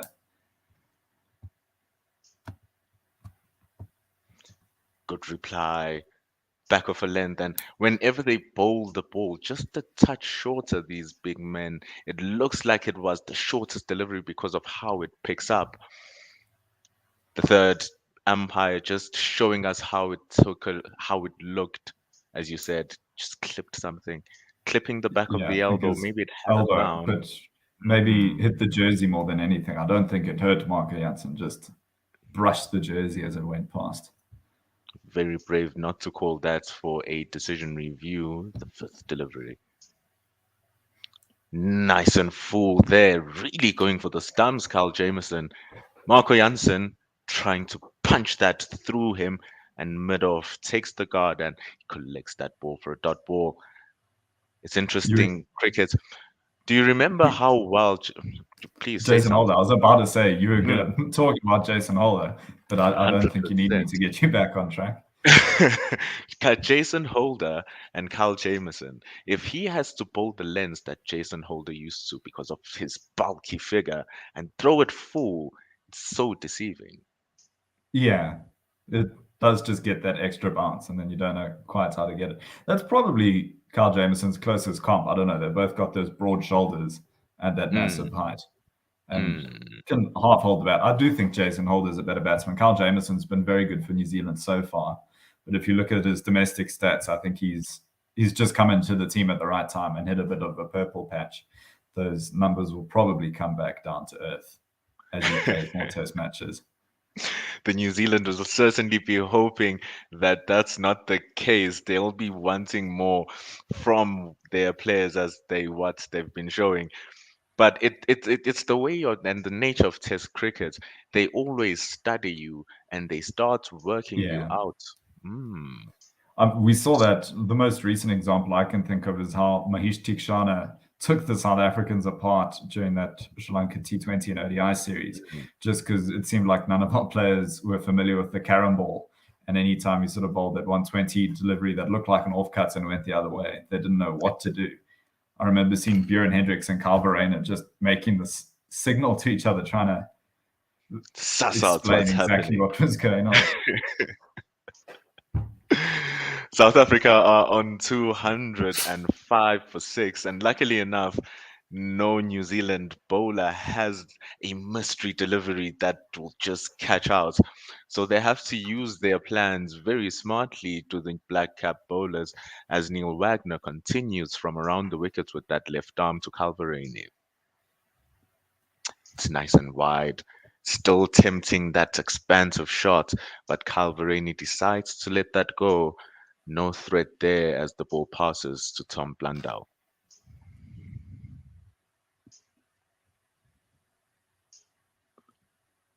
Quite a young partnership here where Kyle Verreynne, 24, is by far the senior member between the two of them. And of course, he was older than that previous partner, Bjorn Mulder, as well. It's good to see South Africa go with a few young faces in the last year. Ooh, speaking about young faces, Kyle Verreynne trying to cement his spot there as he took charge of that ball. Kyle Wagner going back over the wicket, pushing that across and tighter on the off-stump line. Just leans on his back foot, Kyle Verreynne, as he punches that through the covers. Earns himself a single, and now Marco Jansen must face the music of Neil Wagner once more. Neil Wagner's lines and lengths are very disciplined. He's using that short ball well as well. Yeah, that's Yeah, always the been a deep. strength. It almost was a crutch when he first came on the international scene, where it was very predictable. It was just bouncer, bouncer, bouncer, bouncer. But I And mean, it now, was effective. But he's added a few arrows to his quiver in more recent times. ooh, speaking about those additions, he's just shown one of them there. The ball, a beauty as it lines up Marco Jansen. It continues with the line, passing the outside edge. Marco Jansen felt like he had to fend for that one, and it almost feathers the outside edge. Neil Wagner will be a happy man. He's also just the epitome of a workhorse. I think you almost have to pull him out of the bowling attack sometimes, or he'd happily bowl the whole day. As he goes now for the repeat of that delivery, Marco Jansen plays it a little bit better. It gets a thick outside edge as extra or as Point has to dive and stop that. But the fact that it's not hitting the meat of the bat is very encouraging for the Black Caps. And another interesting tactic here, Ben, is the fact that on your deep square leg, there is a man there. So we can't count out the usage of the short ball from Neil Wagner. Yeah, hopefully Marco Jansen is very aware of that fact and he doesn't do the old Quinton de Kock, try to challenge the man at square leg and pick him out. That's a vision I think I've seen more than anything else in cricket, is a fluent Quinton de Kock hitting shots, having a good time, and then just picking out the fielder at square leg. Why not try to take him on? But it's those traps that the bowlers tries to set, and as it failed, or maybe it wasn't used appropriately by Neil Wagner in his 74th over, it brings the end of that one, and South Africa are on 206 runs at the expense of 6 wickets. Their lead is now at 277 runs with a very fresh partnership that is steadily starting to find its feet between Calverini and Marco Jansen. It's currently 14 runs. It's going very slowly, but the idea is for the batsmen to get their eyes into the game and make sure that they're able to exploit later on. As New Zealand bring a bowling change here, Werner. Yeah, Colin de Grande, and we've seen him do it with the bat. We're going to hopefully not see him do it with the ball, but he's definitely done it there as well. One of the most mild-mannered men. I remember when he made his test debut, and there's an interview afterwards, and he was just shrugging and didn't really know what to say. He couldn't handle the praise, Colin de Grande. He has to research how to handle that praise if he carries on bowling like that. In what had seemed like a dead pitch, or the movement was slightly starting to draw back, Colin de Grandhomme getting the first one to shape right back into Calverini, forcing a weird shot and weird defense given the awkwardness of his pace as well. He cuts that through Calverini. He's able to rock it back as he reads the pace. The speed is at 117 kilometers an hour. It's quite slow compared to what Carl Jameson has been bringing through at around 127, and as well as Neil Wagner. So the 10 kilometers speed difference, it might try to extract more from the pitch as the ball is a touch slower. It might use more of the pitch as it hangs onto it a bit more. Yeah, I think as South Africans, we've learned not to be too speed obsessed after seeing Vernon Fernandes take so many test wickets at a similar sort of click. It's still very exciting to see the guys who can hit 150, but we know it's not the be-all and the end-all. It also strikes a nice balance. I'm always a man who talks about balance and yin and the yang as the fourth ball comes through from de Grandhomme. It's again nice and full. On that half volley length, it was the same length as the ball before, but this one just going a touch wider. Marco Jansen can't help but draw himself into the shot, but extra covers there to protect that space. And there's a dot ball for Colin de Grandhomme. He has that annoying factor. It's an annoying fact of just taking the wickets at the right time, Colin de Grandhomme. Such are all-rounders. Ooh, comes in just a touch straight. It looks like it just edged the bat, so it was creeping down the leg stump.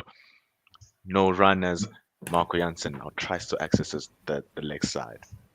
That's the sort of line that we saw de Grandhomme favouring yesterday, but they definitely had the field set for that. They had the leg side dominant field with a couple of catching mid-wickets. I don't think it's quite the same now. So whether that particular delivery was intentional or not, I'm not sure. Maybe that was the line he was executing even better yesterday, Werner.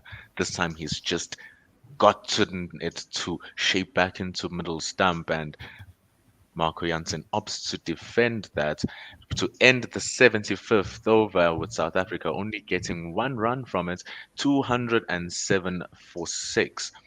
And back to that line that he was using yesterday. What are the differences from it yesterday and today? Please explain it to us, Werner. I'll also just go for a tweet quickly, which we haven't commentated before, but it'll be a good reminder. So Ravi Nair says, Mpendulo and Chris together is like a bass-off. My cat can't hear noises this way. Now we've also just had Otto join us, a pretty deep voice. So, it's Ravi Nair's cat Fuzzy, short for Fazana, who probably won't enjoy it. And then also Werner saying, Chris, please carry my name with honor. I'm used to being called the wrong thing. And Paul so frequently calls me Tim and Dave. Oh my goodness. It's understandable. It's late at night, and we also haven't commentated together before. Well, it's early in the morning or late at night, depends on how you look at it. No. I can't believe everybody really does hate you, Chris. yeah, that's based on I apologize. Now I'll get it right. No worries at all. Neil Wagner comes for the second ball. He attacks the outside leg stump and he whips it off his hip. Calverani, they're running for the second. They come back for the second nice and safely as Neil Wagner temporarily abandons the line outside the off stump. He normally shapes that away, trying to induce that drive. This time, getting it wrong. And normally the line that you'll find when he uses the short ball, gentlemen. It'll be interesting to see if he stays with this over the wicket with his left arm bowling. If he doesn't get the wicket, it's almost body line, I guess, when you're coming from that angle. If you keep bouncing it in at the right-handed batters. And it's that ball, that third ball, that just continues with that line of that left-hander, pitches in line with the stumps, and then angles across in that fourth line stump.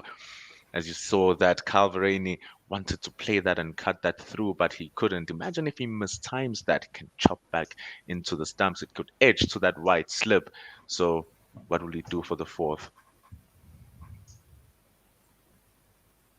Very tired. The ball didn't even rise. Yeah. It was very wide, and it was a slow delivery as well from Neil Wagner. 102 kilometers an hour. As slow as you want there. Yeah, that's slow enough. You think that it must have been an intentional slow ball. We've seen a couple of balls where it looks like the bowler's trying and it's just dribbled past the batter. But if he's actually trying to bowl quickly and bowling 102, then I think something may be wrong. They've got that catching extra cover. That catching extra cover. And that conventional cover. Once again, it's like a slip cordon on the offside. And as you saw with that shot, it was a good looking shot, but the cover was just there to make his pickings. No run, and it was a dot ball for a good looking shot. So that field, as you said, constricting the South Africans. Good bowling from Neil Wagner. There's a man on Reddit who's very upset that, not us, but the commentators on the TV broadcast are calling him Verena. But it is Verena. I've watched an interview where he says his own name and he says it Verena. I'm hardly going to argue about that. I'm loving the contest we always have about names. Jameson, Wagner. Verena. One of the more confusing ones is the current women's captain. She pronounces her own name Sine Lees, but I've seen like Danae van Niekerk, who's played cricket with her and has been on the same team for ages, sometimes calls her Sine Loose, even though they're teammates, and you'd think they'd be able to get on the same base with that one.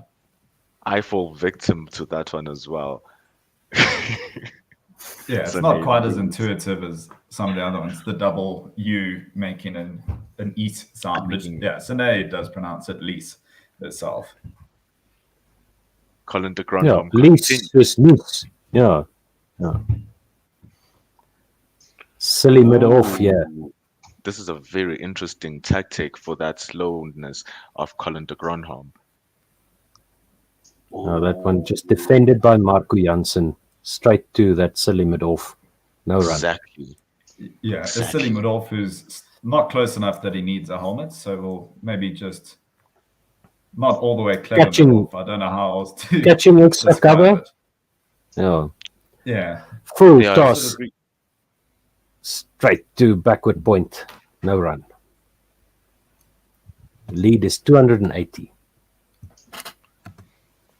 They're really looking to attack the South African batters.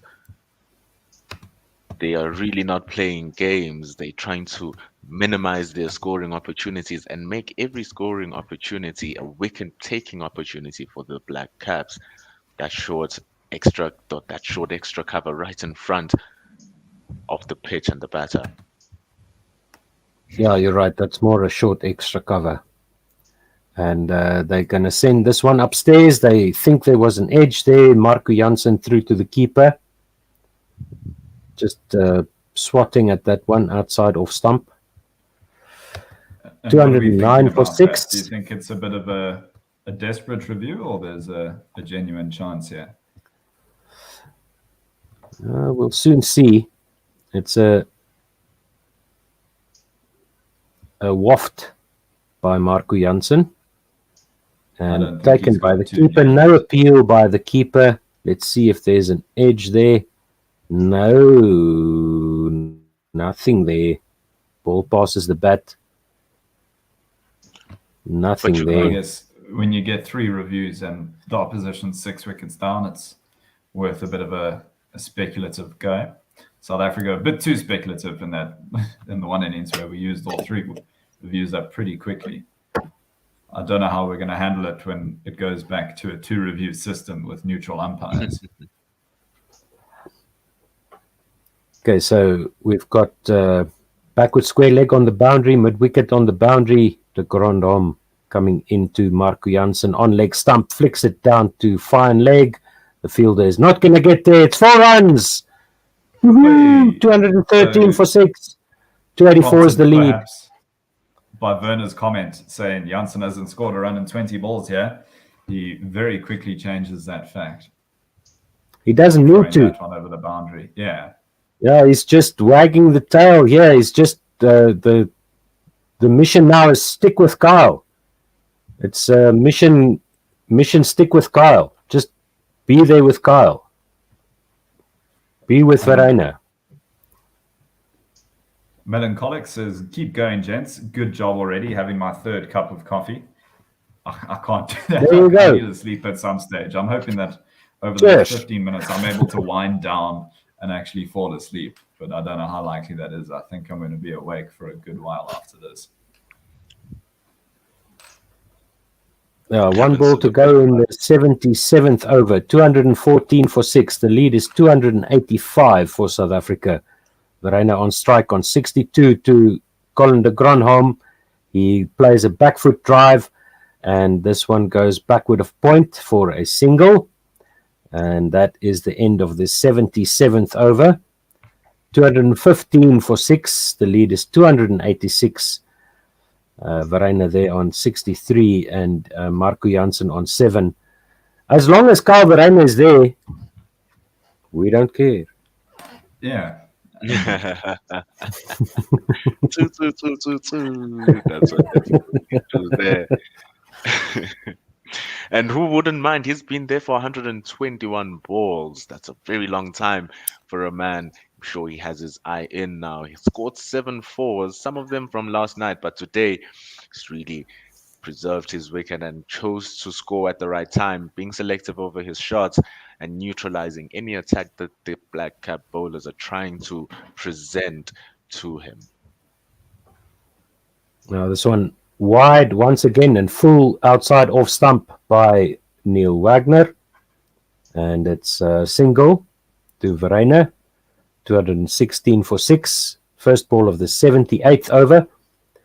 Lead is 287. Marco Jansen on strike. He's on 7 of 35. Okay, so will the Black Caps take the new ball? They have to. I'd imagine so, because it doesn't look like they're getting too much action with this old ball. Sometimes the ball starts to reverse, and then, or if it's turning and you have a spinner, you get tempted to hold on for a little bit longer. But I don't think that's the case here. I think they're going to snap it up as soon as they're able. Good looking drive there by Marco Jansen, outside off stump, pitching outside off, and Marco Jansen just steps forward halfway down the pitch as he does, and no run. Marco Jansen on one big stride could cover the whole length of the pitch. Look like a and this time he drives, but it's beaten the outside edge. They're going across him, and he's looking at the wicket, and feet nowhere. Good bowling. Didn't move his feet at all, and beaten there. Very good bowling. The length was just questionable, and after he went for a booming drive in the previous ball, he felt like he had a chance to do it again, almost nabbing the edge. So how will he recover now, Marco Jansen? This one's off the back foot to backward point. They take an easy single, 217 for 6. 2 balls to go in the 78th over. The lead is 288. Kyle Verreynne will now face Neil Wagner. He's on 64. And Wagner needs one more run to match him. He's on 63. For 2 a similar wickets. amount of balls as well. Yes. Closing in, he's 118 to Verreynne's 122. On leg stump, and Verreynne just nudges it to long on, or to mid on, and they take another single. And that's Wagner won't be able to catch Verreynne's score if he's the batsman facing whilst the scoring is happening. 218 for 6 now, 77.5 overs. Marco Jansen facing Neil Wagner. He's on 8 of 38. Wagner over the wicket, on leg stump, flicked to backward of square, and they'll come back for a second as the throw comes in from that backward of square region, and that's the end of the 78th over. 219 for 6. The lead is 290. So, Chris, this morning when we were, or yesterday morning when we were on air, you were talking about 300 plus scores at this venue. Yeah, I can try find that again. I don't think we've had a chase anywhere near 300 at Hagley Oval. Even in New Zealand, there've only been a handful of chases in the 300s, and none of them, especially recently. 2 of the 3 highest chases were at Christchurch, but at the old Christchurch ground, not at Hagley Park. We've got a tweet here from Ravi Nair. I'm going to read her name the way I read it, but I think you'll still be able to figure out the joke. He says, maybe Sine doesn't want to be considered a lease woman, because I don't want to imply anything about Sine. And so that's the way I'm going to read it. Treading on the line, as Ravi Nair usually does. Thank you for listening, Ravi. We always appreciate all our supporters. First ball of the 79th over, just defended back to the bowler by Marco Jansen, and there's no run. Colin de Grandhomme over the wicket to Marco Jansen, who swats this one down to long on, and it's caught by Matt Henry. Can't keep him out of the game. Fantastic What a catch catch by Matt Henry. Fantastic. Full stretch, left-handed on the boundary. Yeah, no, great catch there from Matt Henry. He's done it with the bat and the ball in the first game, and now he's done it in the field in this game. Yeah, fantastic. That's 2 great catches in a row from this New Zealand side. First, Tom Blundell, another name where different commentators seem to say it differently, and now Matt Henry, which is a pretty straightforward name to say. Yeah, running backwards, full strength, full stretch, sticks his left hand out, stops about a metre short of the boundary, holds on to the catch, and that means Marco Jansen's going to be making his way back to the pavilion. No, he that's celebrated excellent. With he sort of pointed at the crowd as if there was a sizable crowd there, not the caught by Young. and a dog. Oh, Young, in fact, not Matt Henry. Yeah, he looks so much like Matt Henry. We confused him. Sorry. That's caught by Young. And Marco Jansen departs, 7 wickets down, 219 for 7. So Kagiso Rabada will continue mission stick with Kyle. So that's The also lead's 290. Developments in the last year or so is that Rabada's overtaken Maharaj in terms of the way the selectors have estimated batting ability. Maharaj always used to come in ahead of Kagiso Rabada, and that seems to have changed more recently. Yeah, I've seen. I think I rate Keshav Maharaj high because I've seen him smash the Titans at Centurion Park a few times. But Kagiso Rabada has got that style, that technique that makes you think that he should be opening the batting. Yeah, he's got the fundamentals. I do think, I mean, it's something we've said ever since he's joined the side, that he does seem to have that batting ability. And I think the ceiling would sort of be a Mitchell Starc style player who can come out and score a quick 40-odd. Mitchell Starc doesn't have any test hundreds, but does have a high score of 99 in test cricket. I feel like, similar batting style to between Starc and Rabada, where the fundamentals are there and then just the long levers of a fast bowler who can throw it over the boundary without too much difficulty. Oh, but he's a left-hander. Young looks a bit like he could be a missing Barrett brother. Maybe all New Zealanders look the same to me, but he does look a bit like the Barretts as well as Matt Henry. As Colin de Grandhomme comes around the wicket and Kagiso Rabada just doesn't look so flash with that one. Straight through to the keeper for no run. I'm actually interested why they kept they've changed the silly cover or something like that. I'm interested to see what they're going to. Rabada just leaves it alone. No run. Mm-hmm. The name of the position is so unconventional. It got me. That short extra cover was just hugging the pitch. I wonder why they didn't bring him to this side for Kagiso Rabada, but now just kept him at that short mid-on position where he can just. I don't understand how that's going to work. It'll be nice to see. This one again left alone by Rabada. Colin de Grandhomme coming right arm around the wicket to the left-handed Kagiso Rabada. And just not getting that line tight enough on off stump to make Rabada play one of those beautiful cover drives that he's that we've seen him play so many times. And that's the end of the 79th over, 219 for 7. The lead is 290. Verreynne will face the next over on 65. Rabada yet to get off the mark.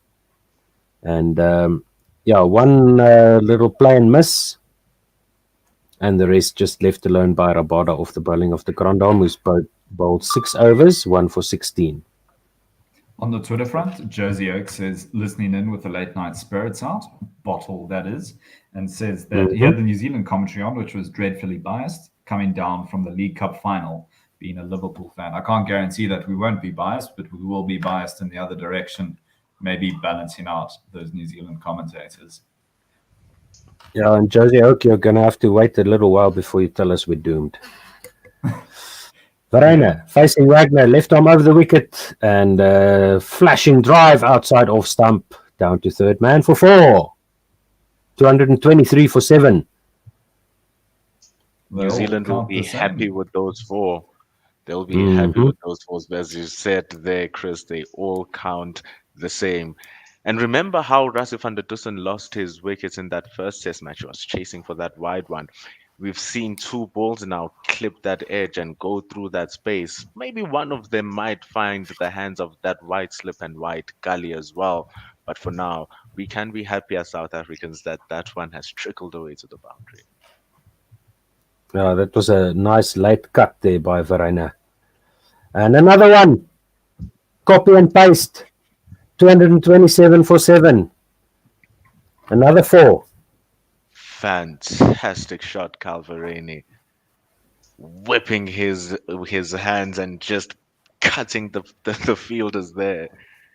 I'm still in awe. I'm in smiles. He dove as much as he could the gully, splitting the gap between him and deep point. Wonderful shot. Wonderful shot. Oh, and that's a no ball, surely. It's onto the nipples of Calverena, and he pulls this one down to the onside, and that'll be a warning and a no ball. We'll see. Which, if they do call it a no ball, that'll be the lead of 300 for South Africa. Yeah, that delivery would have been up to the knees of Marco Jansen, but Calverena is not quite as gifted vertically, and so yeah, definitely above waist high. Oh, okay. Well, that did dip down a little bit. Might not have been a no ball. They've decided that it wasn't, although that's contentious. If this match comes down to a single run at the end of day 5, I might be upset. But for now, I don't know how consequential that is.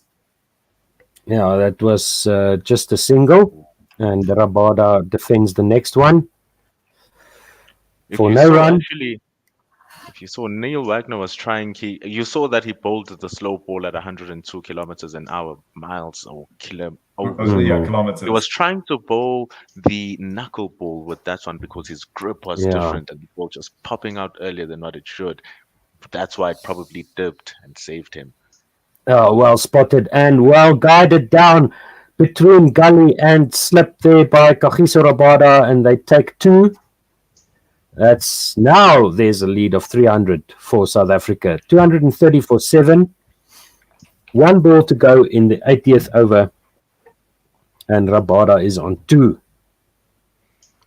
The mountain grows steeper for the New Zealanders, with each ball going. Each run now is definitely an added bonus to the South African score. As we said, the average 4th inning score is 194. Proteas making a mountain out of a Port Hills here. Yes. Wagner, left arm over the wicket to the left-hander, and this one is just blocked out full to mid-on. No run. 80 overs gone, 230 for 7. The lead is 301. Verreynne on 74, Rabada on 2. Right. Yes, that was angry. Yeah. And it looks like maybe they won't let go of this old ball. Just put a little bit of doubt in their mind with the very last ball that they have with it. Seems to get prolific movement. But one would imagine they are going to bring on the new ball. We'll keep an eye out for it. I'm sure Rabada didn't enjoy that last delivery one bit. The umpire is handed the new ball. Contentious conversations on our WhatsApp group as well, with Ravi Nair thinking that South Africa should contemplate a declaration, and Ken Borland disagreeing. I'd say at the very least let Verreynne have a go at his maiden Test 100, but I think there's plenty of time at the moment, and it's probably not in the South Africans' minds, and it may not be a decision that's in their hands, depending on how this new ball works out for the New Zealand bowlers. I say that if they were to survive, the South Africans must try to bat out until tea if they can live for that long with the new ball. But is that enough time to bowl New Zealand out? As the first ball with the new ball by Matt Henry is just defended back of a length on his leg stump by Verreynne out to the onside. They've got 2 slips in. So New Zealand want to end the innings. Yeah, we'll probably just get 1 over with this new ball before tea. I think we're due to go off pretty soon. This one also back of a length, just defended to backward point by Verreynne, no run. You see, you were asking if it will be enough time for the South Africans to cover to take the New Zealanders out. That would be a total of around 4 sessions to bowl the New Zealanders out. And this is another hidden advantage with having Keshav Maharaj in the squad, the high over rates that he can execute and help the South African bowlers rotate themselves. Yeah, that's true. That's, once again, like Shane Warne always says, if it seems, it's going to bounce. It's going to bounce for and the turn. for the spinners. Yeah, it's going to bounce and turn for the spinners. And we saw that happening So actually. Verena facing Matt Henry full outside of stump driven. Oh. Nicely down there to the sweeper on the offside boundary, extra cover boundary. And they take a single. Did they take two there? They took two. Matt Henry dishing the ball just a bit too much for Calverani. Much fuller. No swing you can get there because the half volley just negates every movement, and it was a good looking shot from Calverani for that couple. Now, and this one is angled in at Calverani. Struck him on the body somewhere. He's taking his time. Let's see the replay here. This one pitches outside off, inside edge onto the inner upper thigh of Calverani, and he takes some getting used to that pain. He did think of a run, but was sent back. In the slow-mo, that's definitely the new ball. That is a very shiny, very dark red cherry that does seem to be getting more seam movement than we were saw. And this one is this one's pitches outside off, comes into Calverani, going down leg. Henry is appealing, and they're thinking about it. 6, 5, 4, 3, 2, 1. They sent it upstairs, and they're congratulating Matt Henry. Little window on my PC, but that didn't look like a bad shot to me. I haven't got it taken up my full screen, but that. I think Verena, all at sea. All at sea. This one pitches on off stump. It might be a little bit too high and going down leg. It struck him above the pads on his thigh. And let's see if there's no bat. There's no bat. South African. Okay, Verena is struck on the top of his pads on his front leg. It might be umpire's call, going down leg and over the wickets, missing the wickets. Review lost. Hey. Calverani, Matt Henry. In the first test, Calverani was the only one trapped LBW. And this time, the bounce of the new ball saving Calverani. Josie Oak was criticizing the other commentary team for being slightly biased, but I have to say, I'm relieved that the session didn't end with the South African wicket. And the South Africans might be happy with this one. They were scoring at a fair nick, going at 3.2 runs and over, bumping up the scoring rates. Even though they still lost 2 wickets, the key thing is that that man that the New Zealand has just reviewed for a wicket, Calverani, is still out there. He is on 76 and anchoring that innings for the South Africans. So he'll be key in making sure that South Africa can use the most out of their bowlers to hit a decent score. Now the lead on 303. I don't know how the players themselves will feel, but I think the average South African fan, if you offered them 92 runs and 2 wickets in that first session, they'd really snatch your arm off, because we've seen far worse performances from a lower order. And so this actually feels good and comfortable to watch. So that's lunch. Yeah, lunch on day 4. I can do a brief little recap of what we've seen so far. We saw Wendell and Calverani come out and navigate the first hour pretty slowly before they started to see the ball a bit better. Verena managed to get his 50s on 76 at the moment, of 132. Vian Mulder was dismissed by a fantastic catch by wicket-keeper Tom Blundell for 35 off 91. Marco Janssen went for a big shot and was dismissed by a pretty similarly good catch by Will Young in Kyle Corner on the boundary. Now we see Kagiso Rabada has joined Calverani at the crease. He's on 2 of 7. South Africa's lead just over 300. It's 303 at the moment. Still 5 sessions left in this test, or 3 or 4 results, I suppose. Still possible, but the most likely by just a whisker at the moment is the South African win, if you look at CricViz or if you look at the betting websites. So I don't know how easily I'm going to be able to fall asleep after this, but I do need to try my best. Thank you very much for listening. I'm not sure if we're going to go silent or if we're going to take a break, but see you soon. See you in the next 40 minutes, gentlemen. It was an awesome stint with you guys. Stay blessed. You too.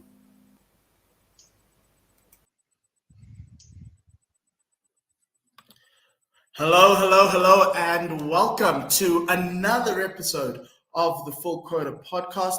My name is Mpho Mutlani. I've got Tim Delace here with me, next to me. We've got an interesting conversation to happen today. Remember, the Proteas are in New Zealand right now. They're going through their quarantines. I think they're out of their quarantine right now. And so they're getting ready for the first test that starts on Thursday at about 11:30 South African time. So be ready for late nights and night shifts from our One World Sports Radio team. Well done to them for covering the India series and the West Indies Women's series. And so, Tim, we've got a guest today to discuss Test cricket, to discuss the Proteas in New Zealand. Who do we have today, Tim? We have a cricket analyst from New Zealand. It was a good chance for him to come on the show. He knows his cricket well. He knows his New Zealand cricket well.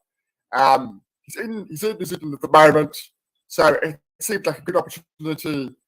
We always get somebody on who South Africa are playing, so it seemed like a good opportunity to get Adam Ballon. Okay, so let's bring Adam Ballon to discuss all things. Hi, Adam. How are you doing? I'm good. Thanks for having me, guys. That's good. That's awesome. So, Adam, I think for me, obviously, we're looking forward to that to the Test series between the Proteas as well as the Black Caps of New Zealand. In New Zealand, it's been a long time. 2018. I was thinking about that Test series. I'm thinking that South Africa took Stephen Cook, opened with Stephen Cook, and he got dropped in that series. But the one thing that was interesting for me was Ross Taylor played in that series, but this time Ross Taylor won't be there. And this is the first series without Ross Taylor. So how's the New Zealand team, or how's New Zealand feeling about life after Ross Taylor?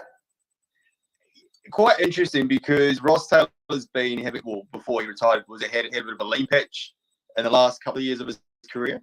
And we all expected that Kane Williamson would come back from his elbow injury, which means that he would come into Ross Taylor's spot, and then Paul Young would stay an opener, and then Devon Conway would just slip into Ross Taylor's position in the middle of it.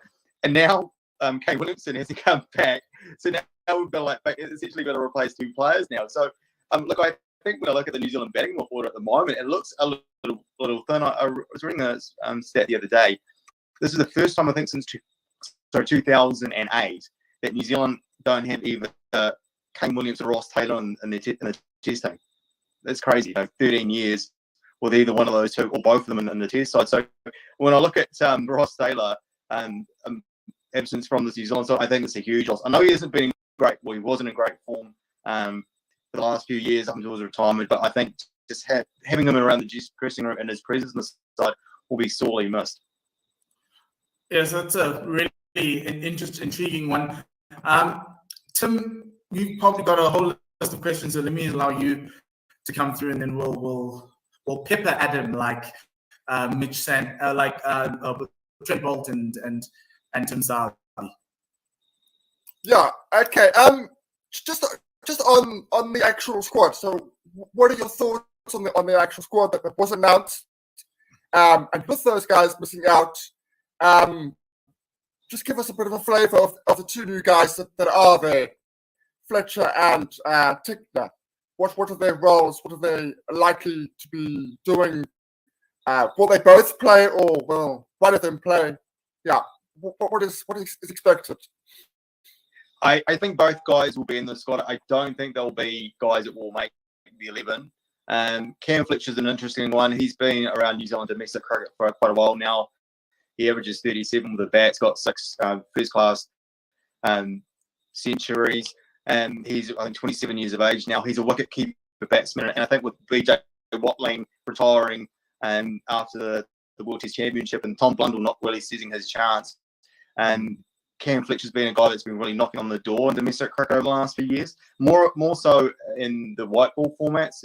He's been fantastic in the T20 competition over in New Zealand, and he's really made a name for himself in that competition, played some incredible knots. So he has been someone that's been obviously knocking on the door, and I think with New Zealand going through a bit of a transition period, in particular spots, the opening position, obviously Ross Taylor now retiring, and with Blundell not quite, filling in to BJ Watling's spot, I think there's always going to be a few opportunities for new players to push their claims.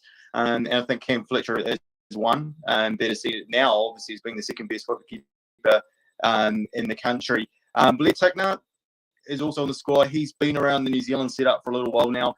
He's made more of a mark in, again, white ball cricket, which again is interesting. He's played a few T20s for New Zealand. Hasn't really taken his opportunities in the shorter formats. He is around 30 years of age, a guy that's been on the domestic circuit for a long time, averages 35 with the ball, which, when you on the face of it, aren't impressive figures compared to a lot of other guys in the country. However, he's a guy that's improved a lot over the last few years. When he came on the scene in New Zealand domestic cricket, he was bowling, early 130s. But now he's able to bowl, upper 130s and into the early 140s. So he's a guy that's he's a tall guy, gets a lot of bounce, and he's really worked on upping his pace. So he's become a lot better proposition over the last few years. So we see the return in your squad of Colin de Grandhomme as well as Hamish Rutherford, who hasn't played in like 7 years. It was a blast from the past when we saw his name come through. Obviously, de Grandhomme played in that World Test Championship. The final, but we didn't see him after that. And obviously, Hamish Rutherford coming in. Are they guys who are going to be fighting for spots, or are they? It's just a reward for a great season? Because I'm hearing Hamish Rutherford is just scoring 300 plus runs in 4 matches that side. I'll firstly mention Colin de Grandhomme because he's a real interesting one. Because before the World Test Championship, there was a period where he was out of cricket for a while due to injury, and his form completely dropped off. And even in the World Test Championship, from memory, he was one of the worst bowlers. He led a lot of runs, and he really didn't do his job with bat or ball. And he's got back into the squad, and I feel as if it's based on the fact the 2 Test matches are at Hagley Oval and Christchurch, and traditionally the pitches there have been a little on the green side. I remember his Test debut against Pakistan, where he got a 5-wicket bag, and also Test against India, where he was also against Pakistan, where he was also troubling the batsman because he's so good at getting the ball to move off the pitch on green pitches. He's an interesting one because he hasn't really again been setting the world on fire in our first class scene over the last few months.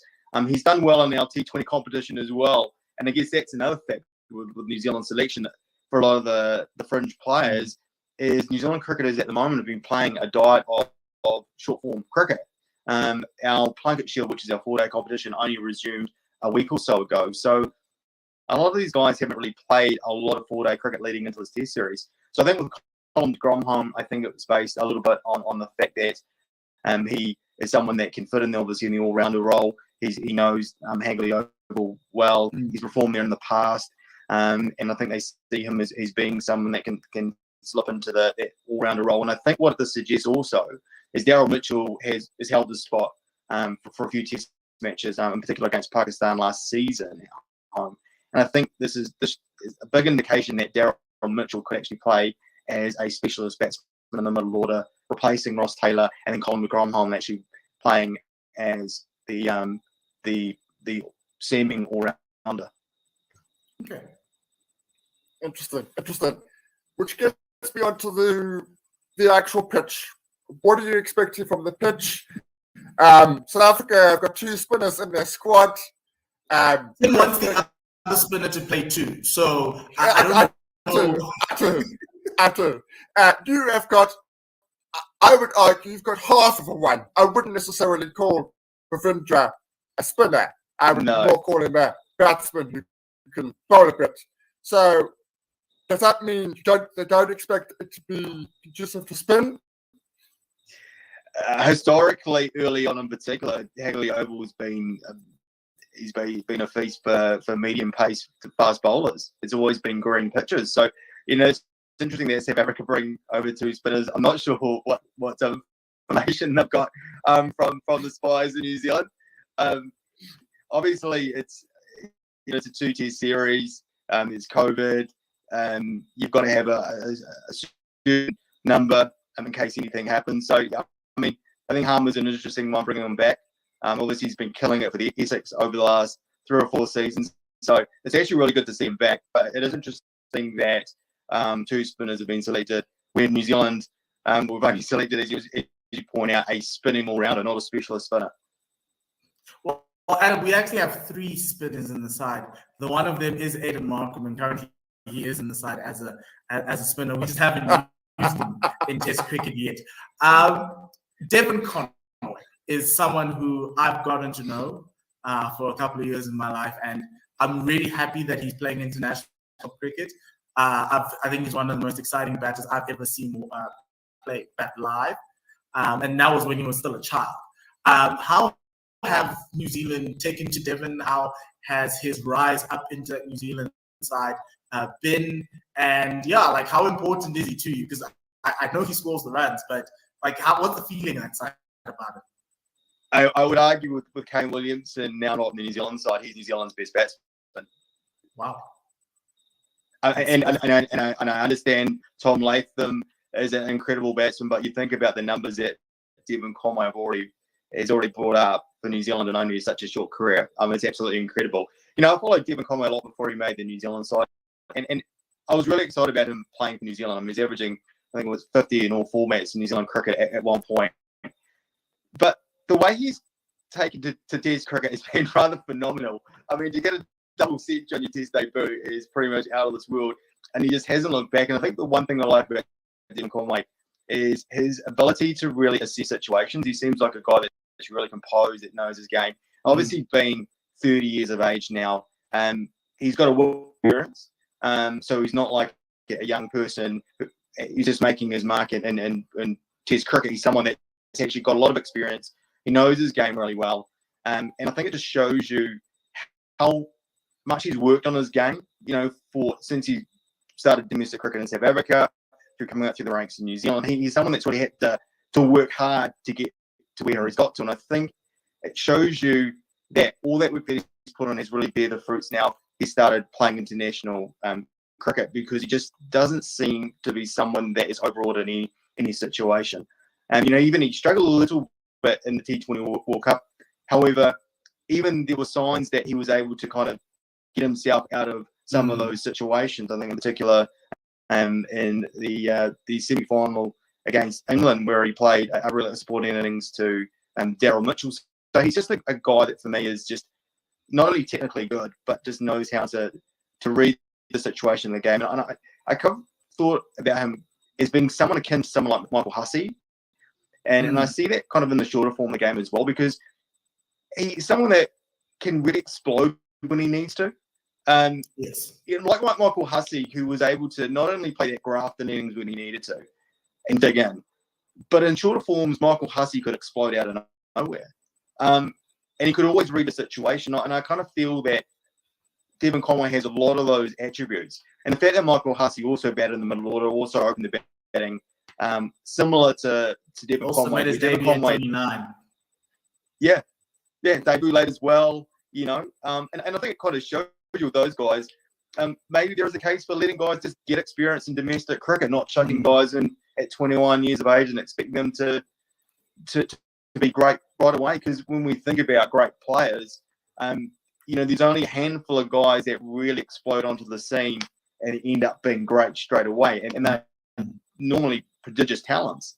So I think sometimes we expect a lot from younger players. Where as I mentioned, Devon Conway, Hussey, and other guys. So we're going off topic a little bit here. No, Rassi Fagadison's also in that ilk as well. Debuted late at 29, man for all situations for South Africa, even though Tim wants him to bat a little bit faster in Test cricket. But and I'm a fan of that, and I really enjoyed Devon's journey through. I obviously wanted him to play a little bit earlier in international cricket, but that never came out. And I'm happy that he's one of the top batters that New Zealand sees him as, like, without Kane Williamson, he's the guy. It's quite interesting because it's that whole Devon scoring runs against South Africa that I have to deal with, but I'll be okay with that. Even if he scores a century, that's okay. I'll give him one, but not 2 or 3 somehow in this Test series. No, I was going to say, Wagner as well. Yeah, Wagner's gone. Like, we've let him go. It's okay. It's been years. He's played against us. So that's fine. It's just having, because coming out of high school, I thought Devon was gonna make it big. I thought he was one of the next big players who was going to be fast tracked through the system because of the way he played, and he somehow lost that rhythm and he lost sight of what made him so good as a child. And that happens because that's what cricket is. You fail, you score runs, you question yourself whether you're good. And he went through a lot of that. And I'm just happy that he found a place in the world where it allowed him to, where nobody knew who he was, allowed him to play cricket. And you can now starting to see the devastating Devon that I grew up watching now. And so that for me is great. It's just obviously now it's one of those situations where we've lost him, but I know why we've lost him, and I'm happy for that. Instead of necessarily Tim's friends there, Simon Harmer's walking away mid-season, be like, I'm going somewhere else, and then choosing to play for England, and then wanting to come back because of some political drama that happened. That's up. But anyway, Tim, you had a question. See, Adam, this is nice. This is why we did the podcast, to have arguments. Paul and I often have arguments. It's good. No, it's good. It's good. On that, so you said now that the pressure is on Conway to score runs because of Kane and Ross upping out of the squad. Who does the pressure fall on in terms of the bowlers with Bolt not being there? From what you say, it sounds like it's going to lean on to Southey more than the Wagner. But would that be correct? Yes, I think those two guys now spearhead the attack. Obviously, Kyle Jameson is there waiting in the wings as well. I mean, what a start he's had to his Test career. And obviously, his averages are kind of starting to normalise somewhat, especially after that series in India. He's starting to look human again. But I think those three guys should be able to shoulder a lot of the overs for New Zealand. And I think that's where someone like Colin de Gromholm, if the pitch is a little bit green, could really come into his own. But I mean, Tim Southey in Test cricket for the last few years has been absolutely outstanding. In fact, you'd probably say he's been New Zealand's overall best Test bowler. And I still, for some reason, rate Trent Boult higher than him. I feel like Trent Boult is that kind of guy that can really open up a game. Not saying Tim Southey's not a fantastic bowler, but for some reason, I just always feel that Trent Boult's that kind of bowler that can get the vital wicket when New Zealand needs to. And I think Neil Wagner is a little bit in the same boat. But I think when you think about results over the last few years in terms of consistency, I think Tim Southey has been absolutely outstanding, and he'll be wanting to get higher up on the New Zealand wicket tally as well. I'm not sure how many more wickets he's behind Richard Hadley, but I mean he's 33 now. Who knows? Maybe he could break Sir Richard Hadley's record at one point. Yeah, so that's an interesting one because if you're Tom Latham, what part of the game gives you sleepless nights? What part of this team? Where's the weak spots in this team that Tom Latham would be worried about? Well, interesting that you say that because when I think about Tom Latham as a captain, he's been involved in 3 big losses. One was in Australia. And I guess in fairness to him, New Zealand were decimated by injuries. But in his first Test captaincy, New Zealand was stumped by Australia. Against India recently, New Zealand was stumped with him as captain. That famous Test match where Ajaz Patel got a 10-wicket bag, but New Zealand in that match got absolutely outplayed in that Test match. And then more recently, which will give South African fans a lot of hope, that New Zealand got beaten by Bangladesh, which was absolutely incredible. So this New Zealand side does have some holes in it at the moment. You know, with Kane Williamson not there, with BJ Watling, who was always the rock at number 7. If New Zealand got off to a bad start, we always knew where BJ Watling at number 7, who would grind it out. He could work with the tail. He could get New Zealand out of trouble. But without him there, without Kane Williamson there, I feel as if New Zealand lacks a lot of solidity at the moment in the batting lineup. Obviously, Ross Taylor, though he hasn't been in the run or wasn't in the runs leading up to retiring, it's still a massive loss due to his experience. So I think at the moment, New Zealand still, there is a little bit of an underbelly, I think, with the New Zealand batting lineup. Henry Nicholls hasn't really been in great form over the recent test matches as well. Will Young, though he's had an impressive start to his test career, he's still inexperienced. Daryl Mitchell, I think I mentioned that he'll come into the batting lineup, and he has played some good knocks over the last few seasons, but he's not Kane Williamson. And you take any great player out of a batting lineup, and it does leave a massive, massive hole. And I think not only is Kane Williamson an incredible batsman, an amazing captain, as we've seen, I think he just gives the rest of the team a lot of confidence. And we've seen that with the matches where Tom Latham as captain of New Zealand have been soundly beaten. Not only have we missed Kane Williamson's batting, but I think also his influence on the team. Well, that's reminding me of India. India somehow ended up like that.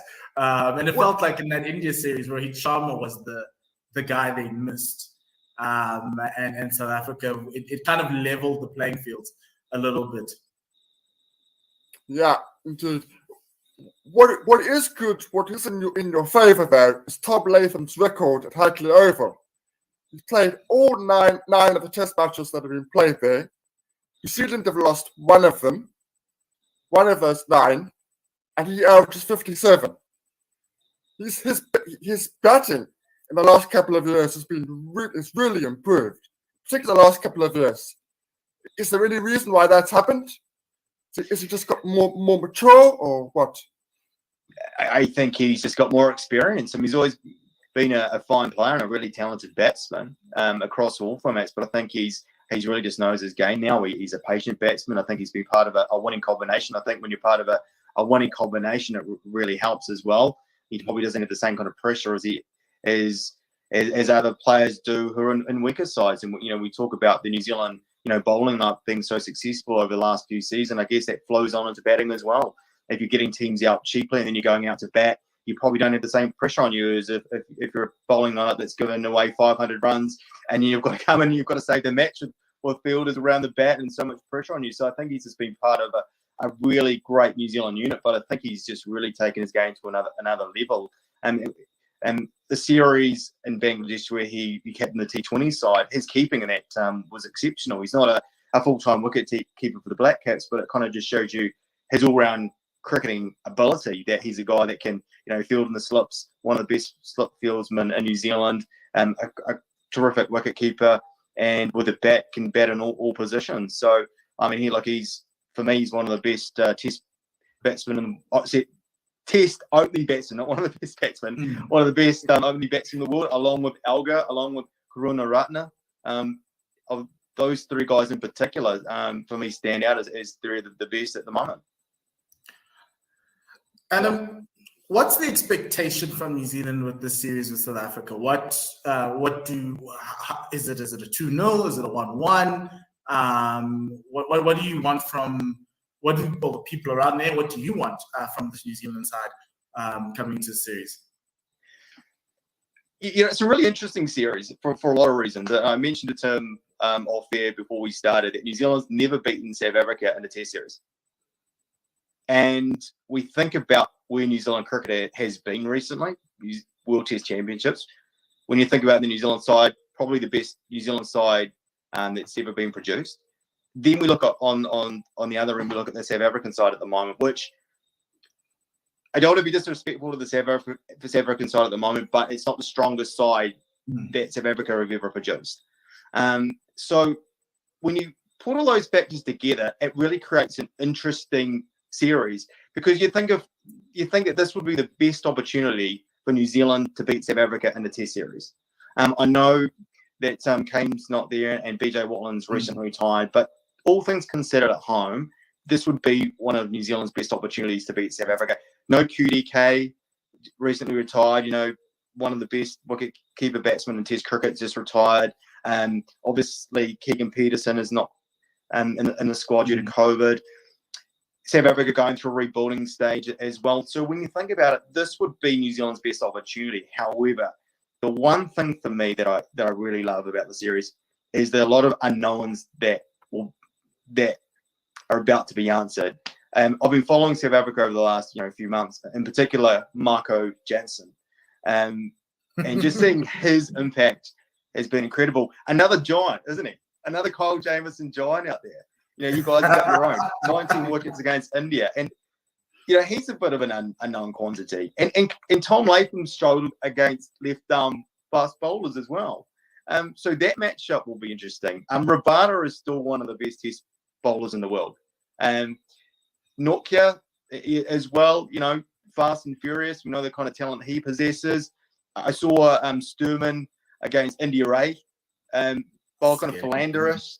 He's a good bowler as well. Obviously, Dwayne Levier's come back into the fold as well. We've got Harmer. So there's enough quality in that South African bowling lineup to really trouble the New Zealand batting lineup. Obviously, Kevin Peterson was the batsman of the series for South Africa against India, and he's going to be a huge loss. But I think Dean Elgar is going to really shoulder a lot of responsibility in the series. And I think it's probably, from a South African perspective, it's probably time for Aiden Markram to really score some runs as well, because he started off incredibly in Test cricket. We remember that series against Australia, and he's kind of fallen away. But it's funny because on the flip side of it, his T20 batting has kind of risen up. He was fantastic in the T20 World Cup. So, there's still enough quality in your side that can trouble New Zealand. So, in terms of expectations, it's a hard one, because I feel as if South Africa are a really unknown quantity. And you guys beat India at home as well. And that Indian side went to Australia and beat Australia. So, I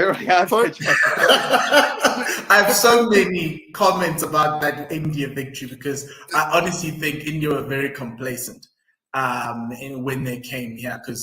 And it gives me a feeling of that Bangladesh loss, where it felt to me that New Zealand got into a complacent period or a complacent area, and they thought they always beat Bangladesh, so they thought they'd come through. Whereas with India, you kind of felt like they came to South Africa with a better batting lineup, a better bowling lineup, and somehow they just thought they'd just arrive and things would just open up for them. So that's why I kind of feel like South Africa, yes, the unknown quantity, but you can pretty much, this team hasn't scored 250, over 250 in a Test innings, and it's twice in the last 3 years, or four.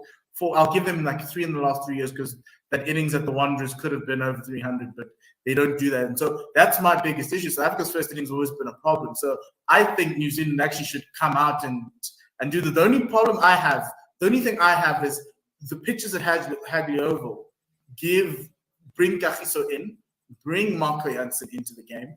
They bring Juan Oliveira into the game. They also bring Alungi Ngidi into the game. And so that's going to be where, because that's essentially what South Africa wanted to do to beat India, was let's let our fast bowlers dictate where this Test series is going to go. And they did quite well.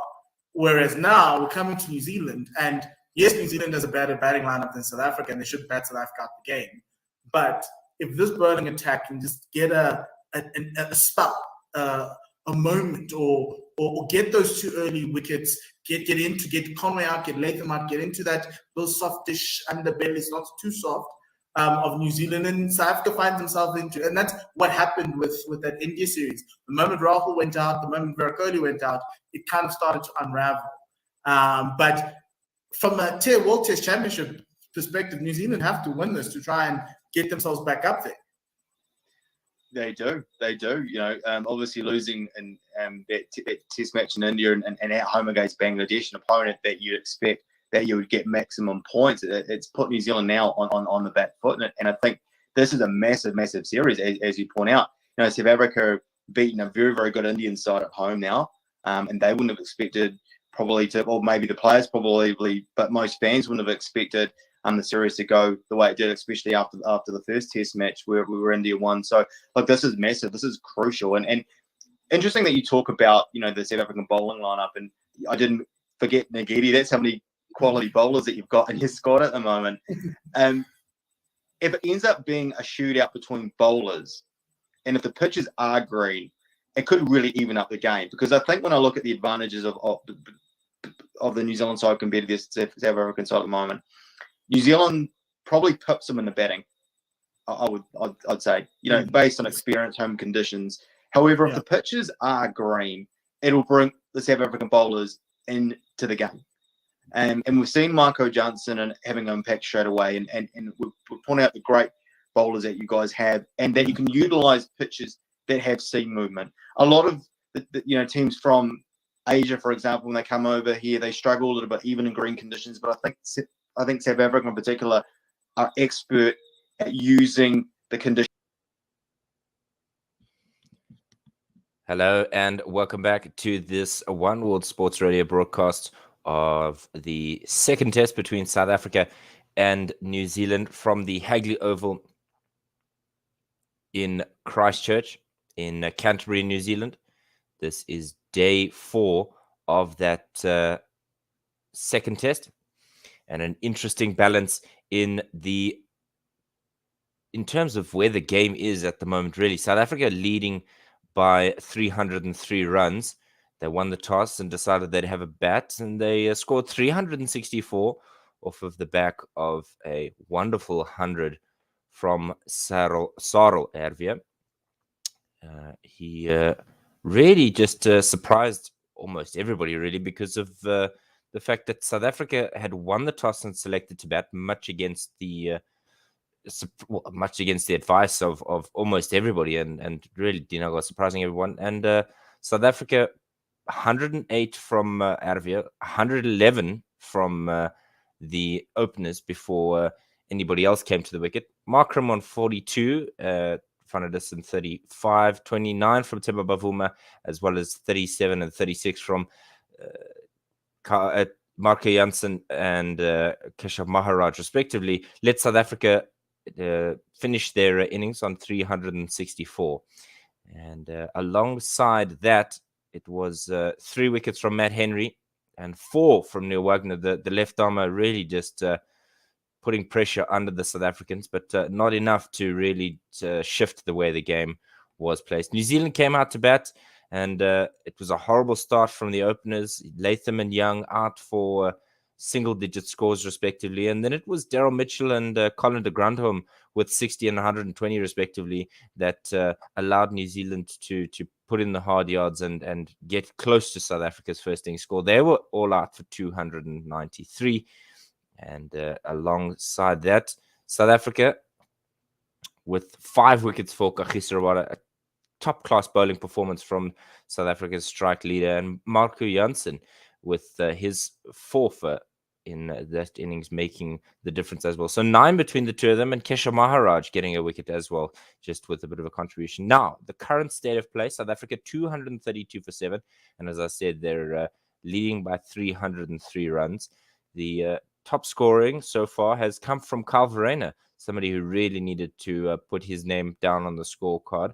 He's not out for 76 from 132. Rassie van der Dussen contributed as well with his own score of 45. Hayden Marker and the man under pressure, not really coming to the party. He was out by Matt Henry. He was out bowled for 14 from 44. And now at the wicket with Kyle Verreynne is Kagiso Rabada. He is not out on 2 from 7. But something to point out was that catch by Matt Young off the bowling of Colin de Grandhomme to dismiss Marco Jansen. It was a shot from Marco Jansen in which he knocked it out to kind of a cow corner region. And it just hung in the air for an age. And Matt Young diving one-handed to scoop it up just before it landed on the boundary. So an excellent performance in that catch. I think we've been upset, disappointed, feeling somewhat underwhelmed with the fielding performances in some respects when it comes to the like I said, the fielding from both sides, but that was an absolute screamer, and hopefully that is a bit of an indication that there's going to be a turnaround from where we have been. So this is day 4 of the second test. South Africa leading 303. Calveren on 76 from 132.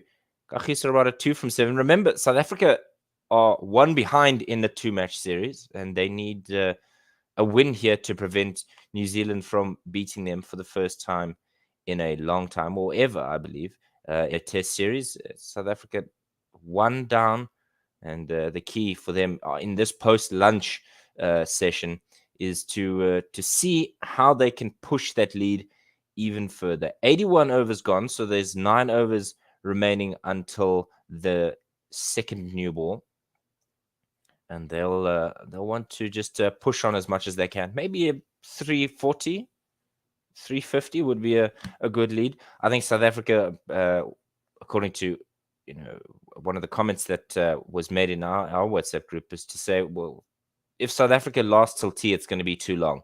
They're going to struggle to take those final 10 wickets of the New Zealanders. But it's an absolute belter of a day in Christchurch. Glorious sunshine bathing the Oval. We're just seeing some overhead shots at the moment. But yesterday was Saturday, which meant that Hagley Park, which is just adjacent to the Hagley Oval, was filled with various club games at various age groups. So it's good to see domestic cricket at the very lowest level thriving in New Zealand, or seemingly thriving in New Zealand. And South Africa with a task ahead of them, and they'd love to be able to put the yards in. Joining me now is Wagner Erasmus. Good morning to you, Wagner. Morning, Dave. How are you? I'm very well, sir. How are you?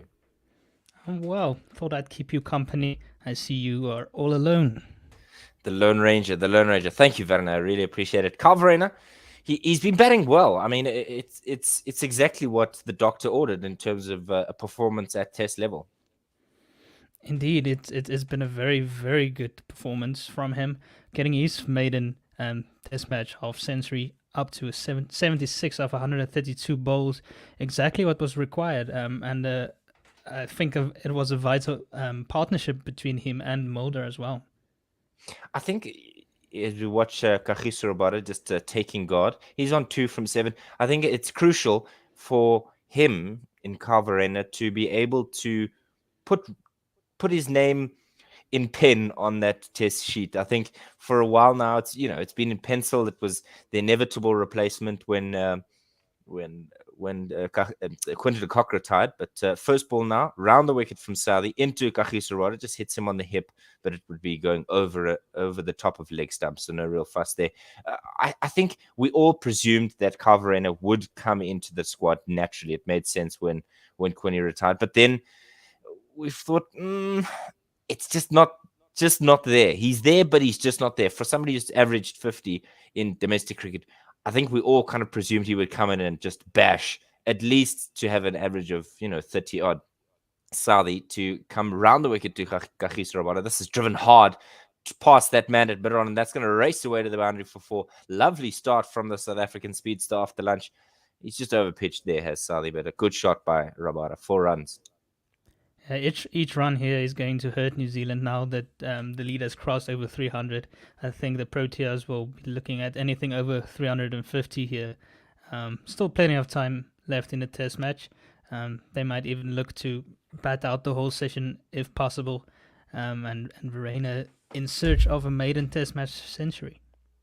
Absolutely. This is driven hard into the covers, but de Grandhomme does the fielding. He's that short cover. It's on the bounce. It was a ball outside the off stump. And Kagiso Rabada pushing hard at that one, but 236 for 7 the score.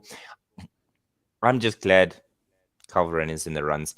And like you said, that 100, if he's able to marshal the tail here, it's going to be challenging to get to that milestone. I think if he can get the remaining runs here before the new ball, I think that would be crucial for him. Southey in again and defended back up the wicket by Rabada for no run. He's got 2 for 50 from his 19.4. What do you think? Is it too much of a task to say, you've got 8 overs or so in order to get that 100? Are you talking about the second new ball? Sorry, I missed that Yes, one part. yes. Because the second new ball has already been taken. They've into taken the it. second My over apologies. of the new ball. My apologies. I'm excited of... Anyway, round the wicket comes Southey, and that one's just beaten the bat through to Blundell. It's lovely delivery. I got excited. I thought 90 overs, it's the middle of the night. But yes, so 76 on the scorecard. He's got to get 100. You've got to think he's got to convert. The only way he doesn't get 100 is if he runs out of partners at the other end. Yeah, he has looked very solid today, and him and Mulder both came out with a very positive intent this morning, which has been good to see. I think stacking up a 300 lead before lunch really put the Proteas on the front foot in this game. Absolutely. Southey in again. This is driven hard at by Kagiso Rabada. He's marveling at that shot that should have happened. It went through to Blundell behind the stumps. 82 gone. 236 for 7. Verena on 76 from 132. And Kagiso Rabada on 6 from 13. There's nothing KG loves more than a good drive. Absolutely. He's not afraid to go for a nice drive through the covers. So probably the right tactic there by New Zealand, keeping it full. So he won't be leaving those deliveries alone. No, certainly not. And Matt Henry will now continue after lunch.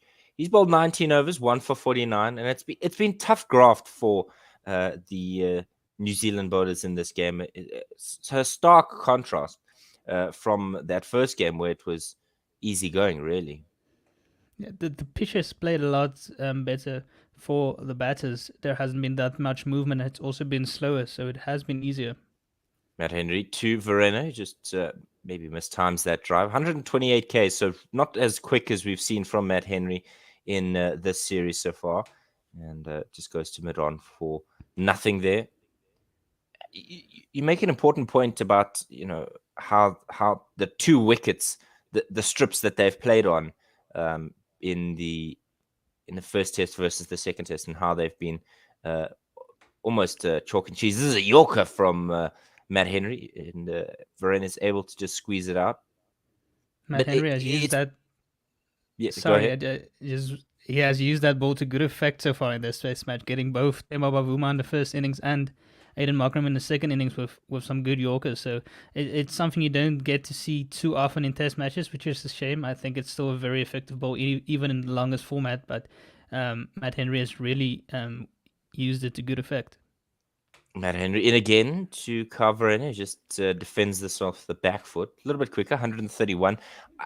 I think it's something that we all tend to forget is how much of an impact the pitch plays. There's so many variabilities in cricket, particularly in the longer format of the game. And you just there's the ball, the conditions, the way the form is for both teams.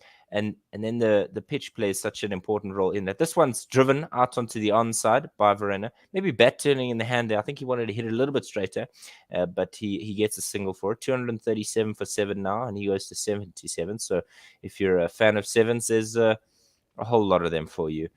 But yeah, the pitches really have been almost chalk and cheese in terms of their performance. Yeah, and I think this pitch is a lot more suited to Kyle Verena. It does remind me a bit of a Newlands wicket. Starts off with a bit of movement and then flattens out through the middle few days. Absolutely. Rabada, he's got 2 balls left in this over. Round the wicket comes Henry, and he drives that up and over. And you said he likes the drive. He does indeed get almost all of it. That one just plugging in the deep. But they'll get 2 for it. Lovely shot, though. Just chips it over the infield. Yeah, his weight was a bit on the back foot there, which is probably why he didn't quite get the timing or the power behind that one. But safely negotiated. But yeah, Kagiso and drives are quite synonymous with each other.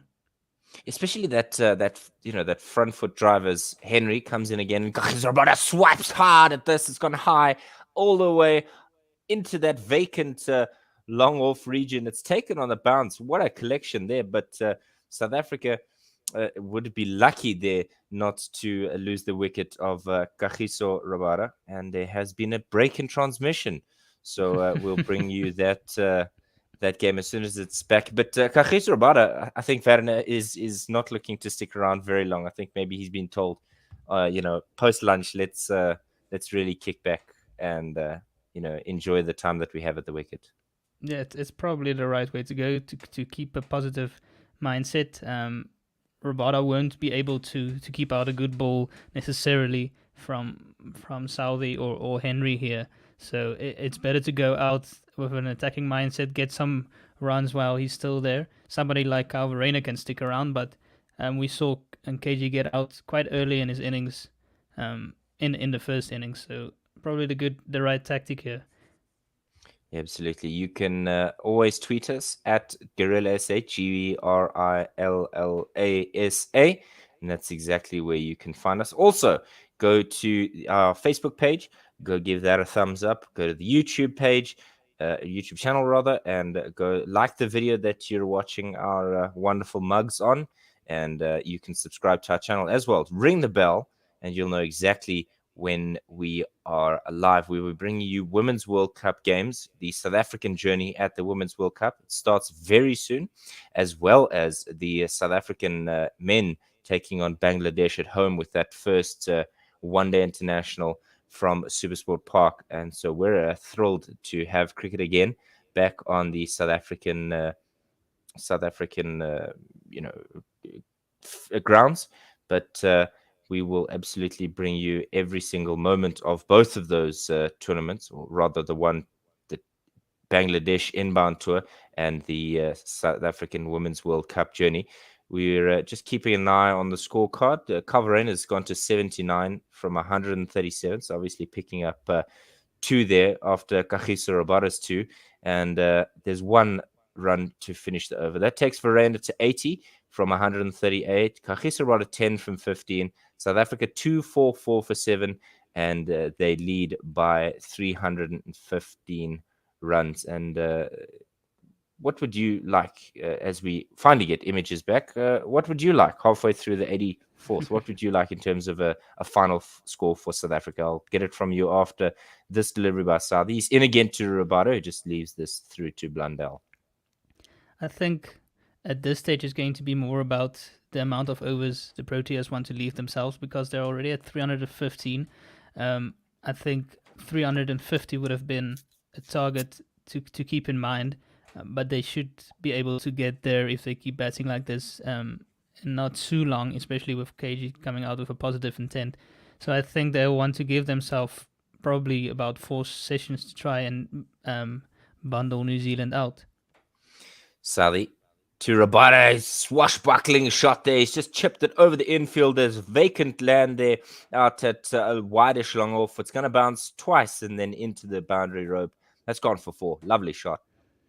Yeah, as I said, KG just loves it out there, full and wide. He'll go for it all day, especially with no fielders out on the boundary on that side. So I think probably a bit too wide there from Saudi, just giving KG the opportunity to freeze arms. But yeah, to get back to a total, if they batted about 3 runs and over or just above, they will add another 100 runs here. Again, big shot. That's going to go all the way. What a shot. Over long on. 6. What a shot, sir. I can't say it enough. KG, what a shot. KG Ralara, as Ravi sometimes loves to say, really almost a West Indian-like shot over the mid-wicket region. He really connected that one, while KG has now already moved up to 20 of 19 deliveries and the score up to 254 for 7 after 84, with the lead up to 325, a real impactful over that, 13 runs coming off it. And between the two of them, they've got 100. Kagiso Rabada on 20 from 19 and Kyle Verreynne on 80 from 138. So Verreynne at the start of the 85th here with 20 runs to get for his maiden test century. But like you said, Ralara there, what a way to finish the over. Just a stand and deliver shot over long on. Bang! If the Proteas do manage to bat out this innings, they'll be over 400 runs in the positive, or as can set as a target over 400 runs, and that should be enough for them to feel comfortable to declare a tee. Pushed in the offside rather, and they'll meander through for a single. I'm surprised that Calveren has taken the single there. I would have thought maybe he wants more of the strike, but happy to hand over to Kagiso Ralara.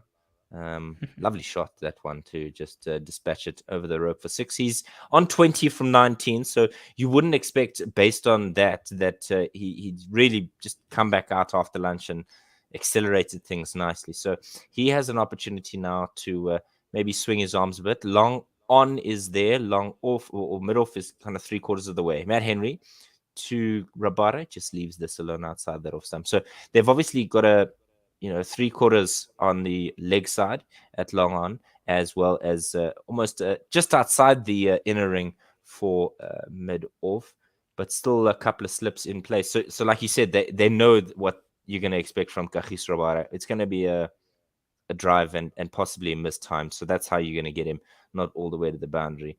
He's facing Matt Henry now. Again, he comes around the wicket, tries to drive it, doesn't get it, and it goes through to Blundell. No run.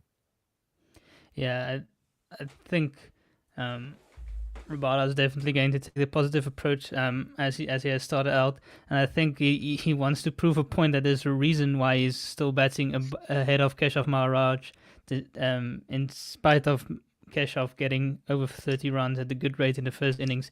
KG's come to one up him here. Absolutely, and this one is defended on off stump, off the back foot by Rabada, so he doesn't get anything for it. 2 to come in this over. This is nice batting from Kagiso Rabada. I just want Verena not to take one and then just sit at the other end for the rest of the over. I want him to actually say, okay, cool, I'm gonna look to take most of the strike here, but patient as ever. Rabada down the wicket, he comes and he's absolutely spanked that over long on, and it was a flat batted tender shot, just giving himself some room, and the umpire signals it's 6 of the best. Yeah, KG really taking the attack to the New Zealand bowlers here, not holding back at all. He's on 26 or 23 runs now. He came down a wicket and just, as you said, flat bats at one, a pull shot over mid on or long on in the end, as that went all the way. I think he's really enjoying himself out there.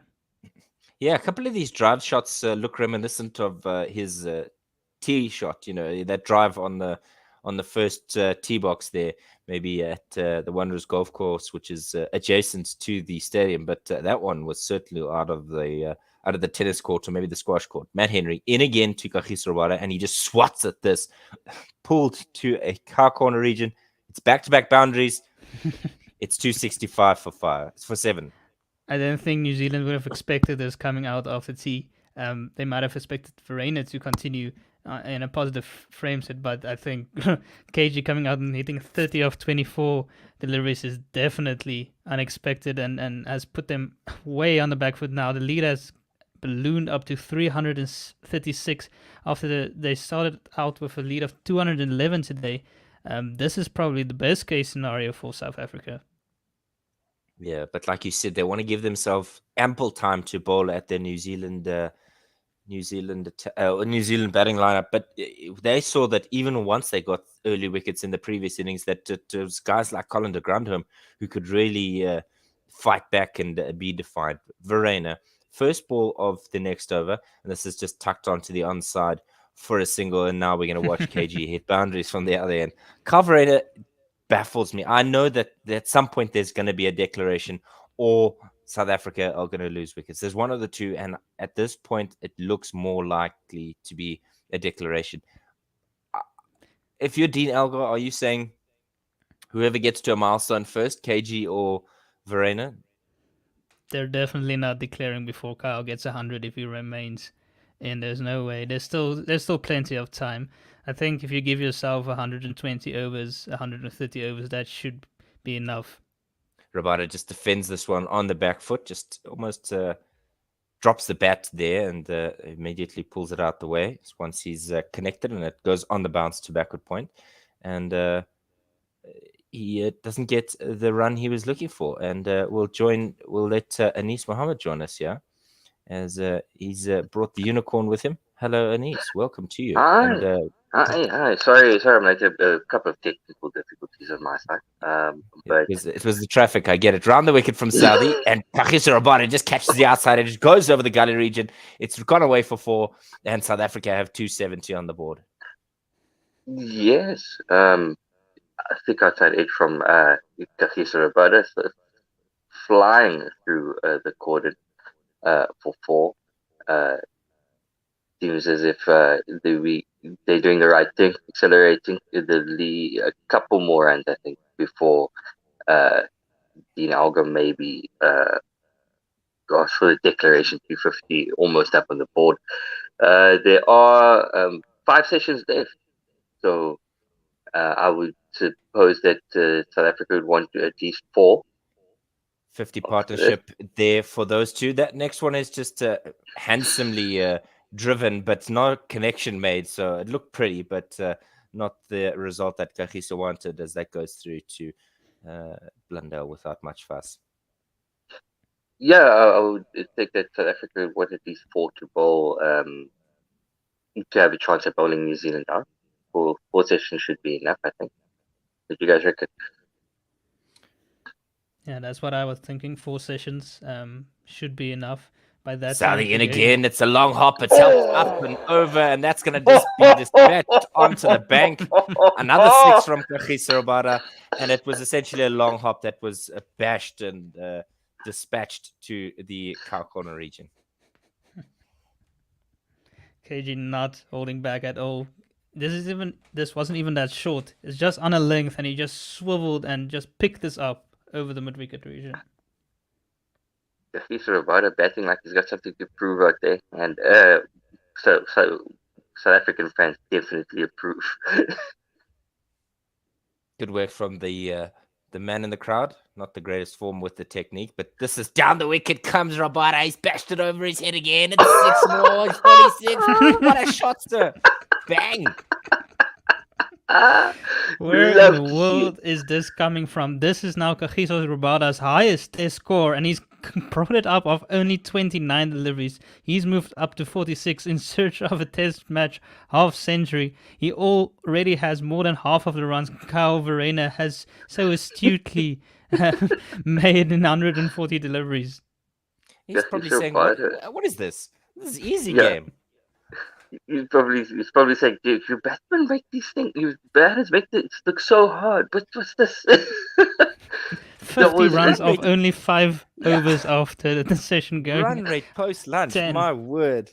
Wow. Maybe they the Grundle can't do this. This is a lot of runs. Oh, touche, well played. Wow. Okay. Right. Calvarino on 82, and watch him get a single to get KG on strike here. But gents, let's talk about that last one. Down the wicket. Bang. The proper cricket shot there. Yeah, he's really getting his weight into it. Right. First ball. Calvarino slaps it up and over the point region. And that'll be one bounce into the boundary hoardings. It's about time that Calvarino got involved here. Not this one and then sit on the bat for 5 balls at the other end. So he goes to 86, 286 for 7. The uppercut played by Calvarino, really getting them, trying to get the move on. I think he's thinking maybe Dean might. I don't know if Dean will let him get to his. Do you think Dean's going to let him get to his milestone? This one cut square of the wicket, but there's a man to collect it there, and so they'll get 1 for it. Yeah, I'll get KG on strike. I can see no reason why Dean wouldn't. He's only 13 runs away from a century here. They only just started the post-lunch session, so there's still plenty of time. Race to a milestone, it seems. For Rabada's on 46 from 29, and Verreynne, like you said, the lucky or unlucky 13 away. Change in the field. Long on goes all the way back, and Tom Latham, the skipper himself, it looks like, is going to jog out to car corner. There's a deep backward square, fine leg. There's long off, deep point, so there's just a man in the covers to cut things off. And Rabada just tucks this onto the onside Oh. neatly for one, and he goes to 47 to put Verena back on strike with just, I believe, 3 balls remaining in the over. This is usually the field you would set out for the in batter, Set guy, yeah. the established top order batter. And then you'd like to get the tail ender on strike, and they've reversed it now with the way KG Rabada has been going. Everybody in the ring now, fellas. KG is sitting there thinking, see, I'm a proper batsman. I knew this. I'm an all-rounder too. Come on, not just Mark Hansen. Just Dinalga in his blues there. He's not in a hurry. This one's just tucked off onto the onside. No run there. But you almost always watch the skipper. The moment he stands up and goes to get his clothing on, declaration is almost imminent. Or they play the double bluff. But it's normally a safe bet. I wonder, as soon as Dean Elgar starts moving closer and closer to the balcony, please go spot him. You remember during the SAA series where this one from Matt Henry just beats the bat of Carverena on the outside edge. We were keeping an eye on the game, but almost like, trying to look at two directions at once when Peter Milan was captaining. But declarations are such a tricky thing because you've got to time them. It's almost like a souffle. If you open the oven too soon, it'll just fail. But if you time it just right, it could really set you up for a winning position. This one's defended off the back foot, no run. Werner, what do you think goes into the decision making of a captain when he wants to declare? Yeah, it's definitely a fine balance between the amount of overs you want to leave the opposition batters and to try and get them all out and the amount of runs you have, because it doesn't help to declare with a 200-run lead just because there's only 120 overs left, because then you won't leave yourself enough. And you also don't want to go for 500 runs and leave yourself 100 overs for them to get it, because then they just simply will shut up shop. And especially in this case, with New Zealand leading the Test series, it is South Africa who have to make the play, as Rabada has now come out to do, really showing why he is still coming in ahead of Keshav. As I said, he wanted to one-up him, and I think he has done that. Yeah, Anis, the third highest partnership here for South Africa, the highest one being between Vian Mulder and Carl Verena. Positive notes for the batting for Mark Boucher. I mean, he's come under great pressure as we see a bowling change. Carl Jameson coming in. But Mark Boucher happier this test? Look, I think Mark Boucher is going to be very happy because two of after this one, as Jameson is just defended off the back foot, no run. Look, he's had Carl Verena finally come good. Not finally come good, but Carl Verena shown us what we've all knew all along, that he can bat long, he can bat, and he's very, very prolific. And he showed some of that today. Mulder stuck around, and I give him credit for not much, but he has stuck around. In again, and Kagiso Rabada comes across his stumps. He walks across his stumps and tries to flick this to the onside, but doesn't get everything. But he'll get a 1 for it. And it's so for the second innings, it's he would be a lot happier that he was yesterday. I think Aiden Markram's form is still in question, but that's going to be sorted out when he gets back. Yeah. You hate to see it, but I think that's going to be sorted out when he gets home, I think. But yeah, Carl Verena stepping up is very good to see. What we can touch on is we've talked about South Africa struggling to make 300, and here we might see for the first time in I don't know how many years, 300 possibly in both innings.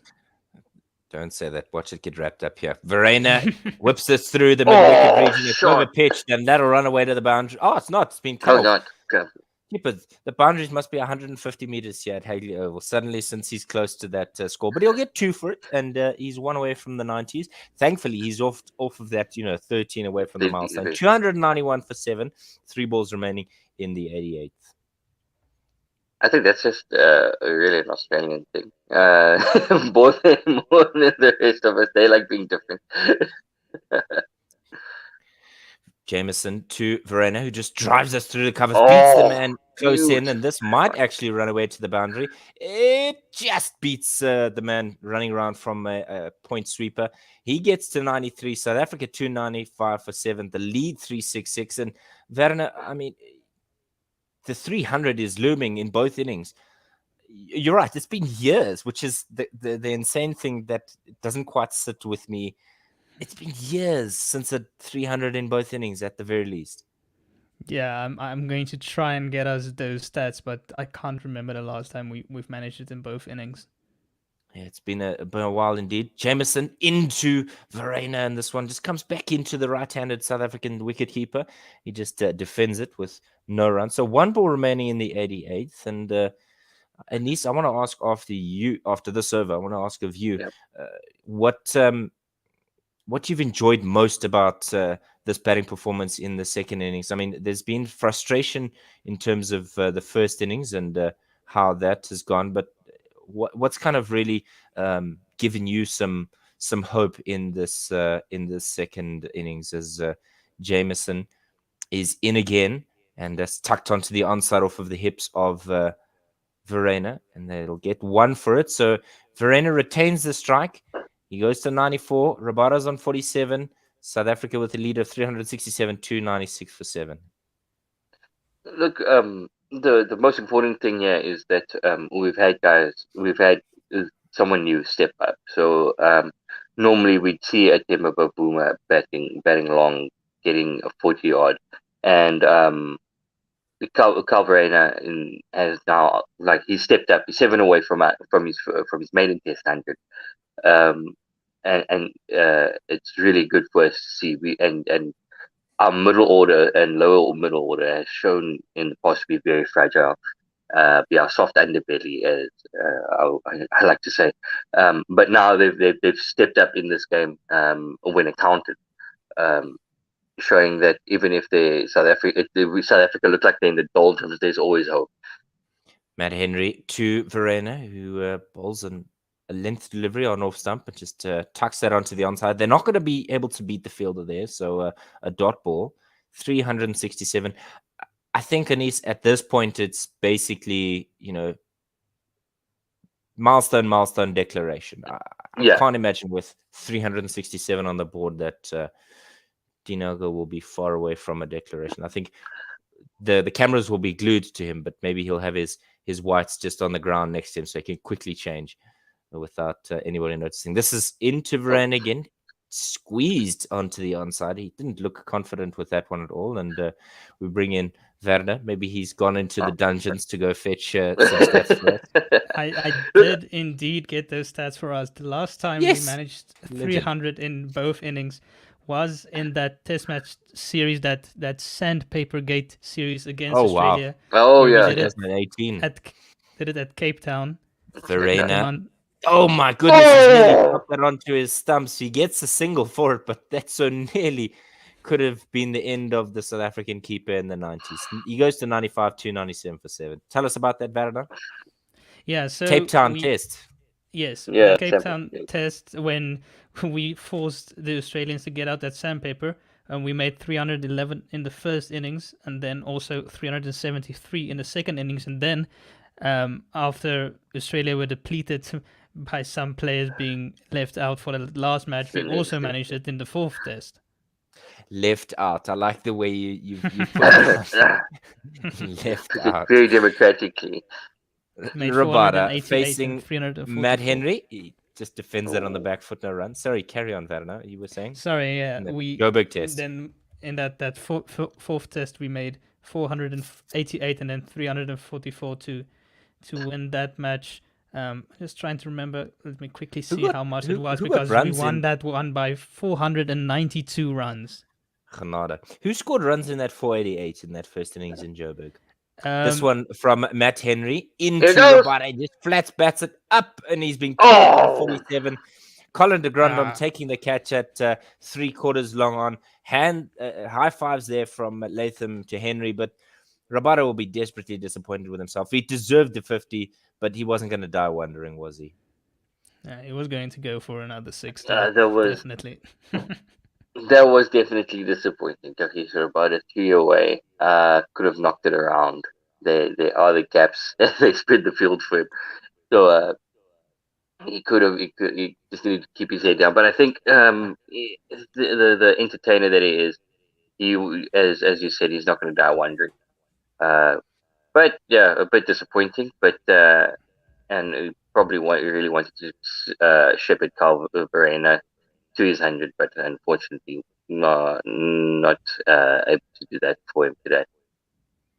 It was Just to almost answer too your good to be true. question, Yeah, To answer your question, Dave, in that match, that 488 versus Australia, it was one of those Aiden Markram 100, that 152 of 216 balls.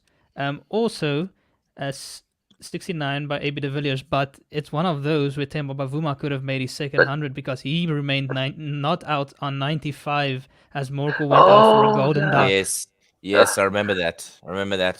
Morkel was more upset than Temba. Kesha Maharaj comes to the wicket, 40 matches, averaging 50, and he's got 350s to his name. He put a lovely little bit of a, not really a cameo. You might say a cameo would be a hit and run type event, but he didn't do that. But certainly his 36 was 36 in the first innings. Was certainly valuable in terms of his contribution with the bat. So he just needs to get Carverena to his milestone here. I think Colin de Grandhomme is an interesting one. A man who's got a face full of sunblock, a wide brim hat, sunburn on his arms, I don't know how, and then on top of it, he's wearing 2 jerseys. This is an edge, and it's going to go to the boundary for 4. It would have gone to a third slip or maybe a gully, but squared up. Kesha Maharaj gets off the mark with a 4. Not bad. That one went straight to the ground, so it wouldn't have been a catching opportunity, but maybe an opportunity to stop it if there was another slip in. I'm thinking the way this pitch is playing. Oh, here we go. Will New Zealand actually give it the old college try and try to get these runs? Be interesting to see. They're obviously showing on the screen for those of you interested. The highest 4-inning chases in Test cricket to win. They're looking obviously at 4 and 4 currently. in Perth. Yes, that was an absolutely incredible effort. But it's been a while. I mean, 2021, where West Indies scored 395 for 7 against Bangladesh in Chittagong. Jameson for the first ball of the new over. Drive by. Oh, shot! Just cut off. It deserved 4. Anis, you were completely correct. It deserved 4, but excellent bit of fielding there. Went on to cut it off. He just mustn't get disconcerted. Playing such a beautiful looking shot for no reward, and he's should be hopefully the nerves don't get the better of him. No, he just needs to just knuckle down, take a ball by ball. Jameson into Verena, just tucks this off his hips. They're going to run 2 here. There's a good bit of fielding there to do the cleanup work. They try and throw to the non-strikers end where Keshav Maharaj is. My thought is you'd rather want the guy on 97 to try and get run out, not the guy on 4. I don't know. Maybe that's just me. 303 for 8 as South Africa crossed that mark there in the previous couple of runs. But 374 the lead, well away. I think there's going to be a bit of a shift at the end of this over as well, because we're going to be replaced. So we'll bring you that in just a moment. Off the back foot, and he just tries to punch this into the offside. Does Verena? He doesn't get it, so I might not be around for that. Come on, Carl. Come on. Hurry up, lad. There's 3 balls left. Wrap it up, yeah. Come on.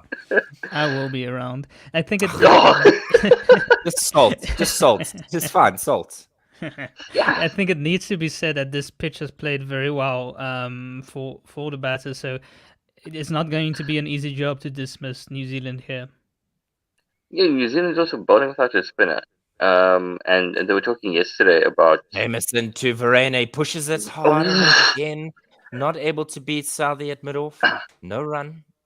And on their broadcast, they were talking about when do they start feeling the loss of a spinner? And I think now might be a bit of an eye opener now that they are in for this that they do miss a spinner at the moment. And Pendula's joined us. There's And 3 Pendulo. slips next to me is the wicketkeeper. This is Kawhi. Yeah, onto the boundary, but he's only going to get one. He goes to 98, 304 for 8, and 1 away from the 90th. And Pendulo will take you alongside Werner, probably to the 100 here, because unless sheer, they run off of a wide or a no ball or something here. Pendulo clutching at with straws. Werner. I'm trying. Can we not stay on just until we get Exactly. You guys have worked so hard to take us here. Might as well stay on for the century. Come on, Dave. But we'll let you guys call it. There's 1 ball remaining in the 90th here. Calveraina's on 98 from 157. Maharaj on 4 from 1, and he's facing up to Jameson now. 2 slips in place, then he just defends this no run. So 90 gone, 304 for 8. We'll hand over the keys to the vehicle to Werner and Pendula, and Anissa and I will just loudly celebrate in the background when we're done. Cheers, guys. Take her home. It's been excellent work from the South African gentlemen. That we can't deny. They are here with a score of 300 again in 2 consecutive innings in 1 test match. And that's very much shown by the lead that they're carrying at 375. After 90 overs, they're scoring at a decent nick.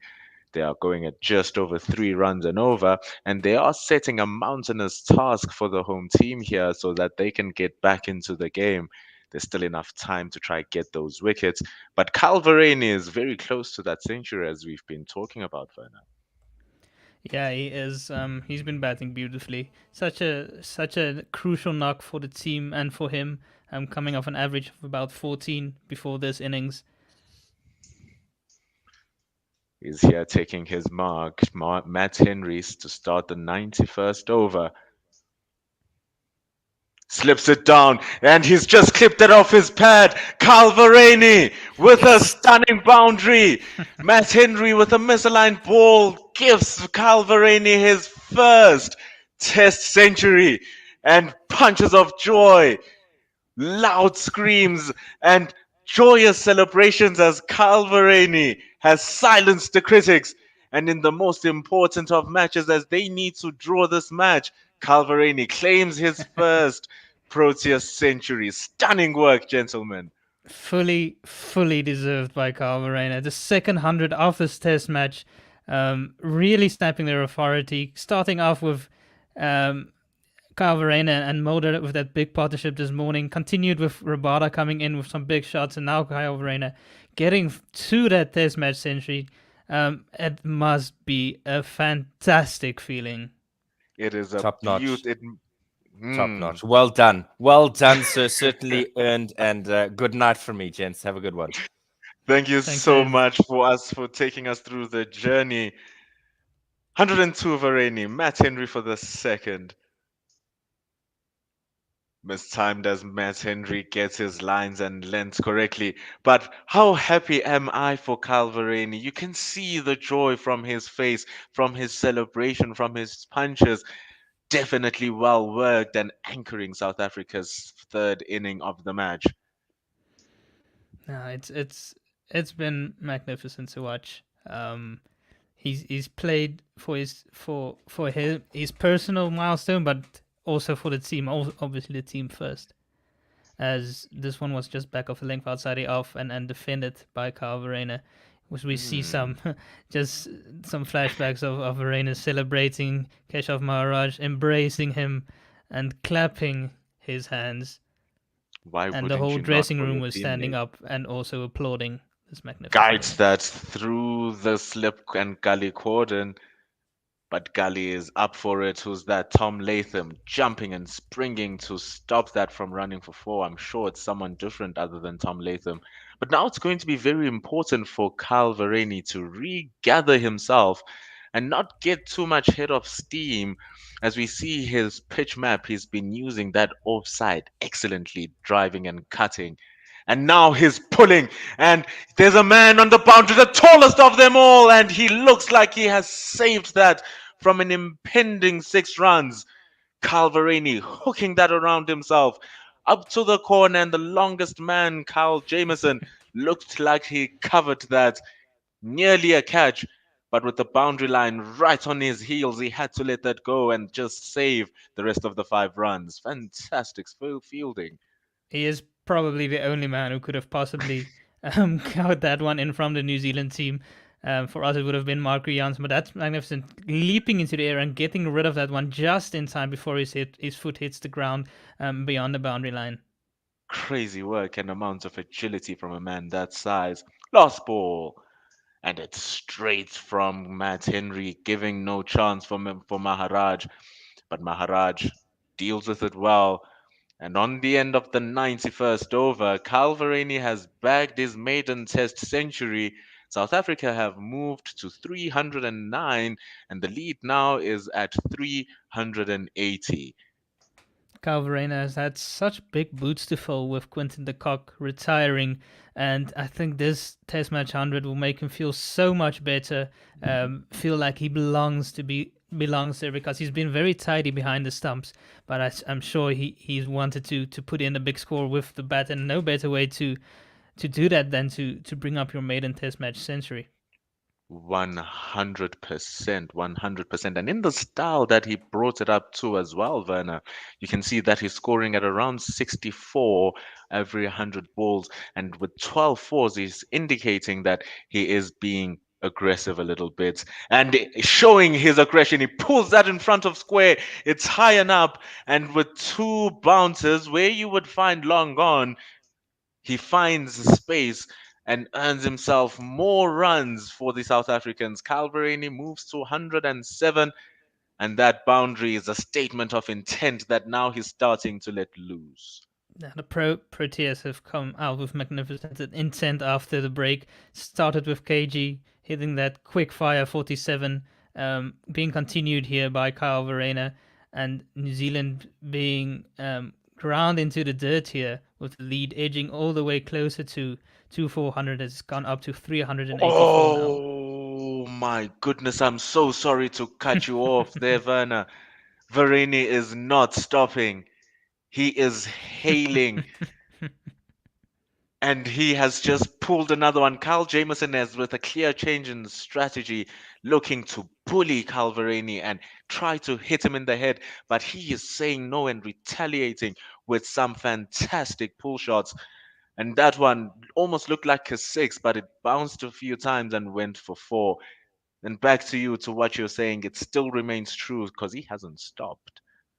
Yeah, no, he's continuing on, and it's been so good to watch as we see some of the highlights of his innings. Now on 111, that doesn't count. That only counts when it's for the team. So he will survive Nelson. I'm crossing my fingers. Yeah. Jameson goes short again, and he whips him inside out over the covers. A T20 looking like shots, and Verreynne has backed the 3rd boundary in a row. Jameson, frustrated, looking for something different. Verreynne, he's seeing it like a balloon, and balloons that over the midfield and over the covers for 4, where the only gap was. South Africa 321 for 8. If you were so early into your cricket supporting career, you would not have guessed that the team of the first Test match is the same team that's playing this one. Absolutely not. And a chance here for a run out as Verreynne ball watches as they get that single through, and apologizes for that ball watching. And you really are hitting on the nail here, Werner. The way that they played in the first match was very questionable. But what you can also bring that into is that it was their very, very first match after quarantine, unknowing of the conditions and on a greenest of green pitches. They had to adapt to conditions very quickly, having never. And now, after that one match and analysis, you can see that their strategies are starting to pay off. And the Proteas are a proud nation. Definitely. And what they won't be proud of is the fall of a wicket here, Werner. Carl Jameson, his strategy of bowling it short and looking to hit the heads has finally reaped rewards. Maharaj, rather than backing down, he looks to take him on. Unsighted, the ball hits the shoulder top edge of the bat. Colin de Granholm running behind him. The ball aerial for as long as you like. The ball has been caught. And South Africa lose their ninth wicket for 322 runs. And with one ball remaining in the 92nd, Maharaj is gone for four. And the lead now is 393 runs. Calverani is still there, importantly. Yeah, I think Sipamla will want to stick around just for a short while longer, just to try and get over that psychological target of 400. Definitely. It's been so good to see the Proteas play on the front foot for a change, not backing down, really taking the ascendancy in this match, doing to the New Zealand what the Gronholm was doing to the Proteas. 100%. And personally, this is what I've been asking for, and I'm sure this is what a lot of fans have been asking for. More aggressive cricket from the Proteas, more front-footed and proactive batting, importantly, where the middle order will look to impound and compound that hurt onto the bowling attack. For far too long in that first match, they were allowing the Black Caps to bowl the way that they wanted, and they were just in their shell. Today and in this match as a whole, they are playing very well, and they are bringing that attack as Calverani is looking to take on Jameson with Luto Sipamla with the last ball of the 92nd impending. Wants to look for the strike here for the next over. Another short ball from Carl Jameson. He plays it awkwardly. He plays it so awkwardly, but awkwardly enough for it to go all the way for six. When it just works for you, when the cricketing gods are in your door and in your house, having dinner with you on the table, even anything that you do just shines and becomes gold, as Calverani just whips his bat wherever he wants, and the ball landing in the middle and running all the way for 6 runs. The first one I've seen in this match, I could be wrong, but South Africa moved to 328 for 9. Kagiso Rabada hit quite a few sixes, but that one really astounded Kyle Jameson. It's almost hard to describe, but he got this one to angle into cover, and he just contorted his body open, and it was sort of an uppercut over the third man region for 6. Kyle Jameson really couldn't believe his eyes. He was just standing there watching in disbelief. I am so happy that I got to call a 6 finally in this test match. And Calverani is putting on a show as we missed the Rabada show, Werner. But here comes Tim Southey. A change in bowling equals a change in lines and lengths, and not giving Sipamla any chance to get himself into the game. Tim Southey targets the stumps with a full delivery, and Sipamla blocks that out. Yeah, he needs to look to get Kyle Verena on strike here.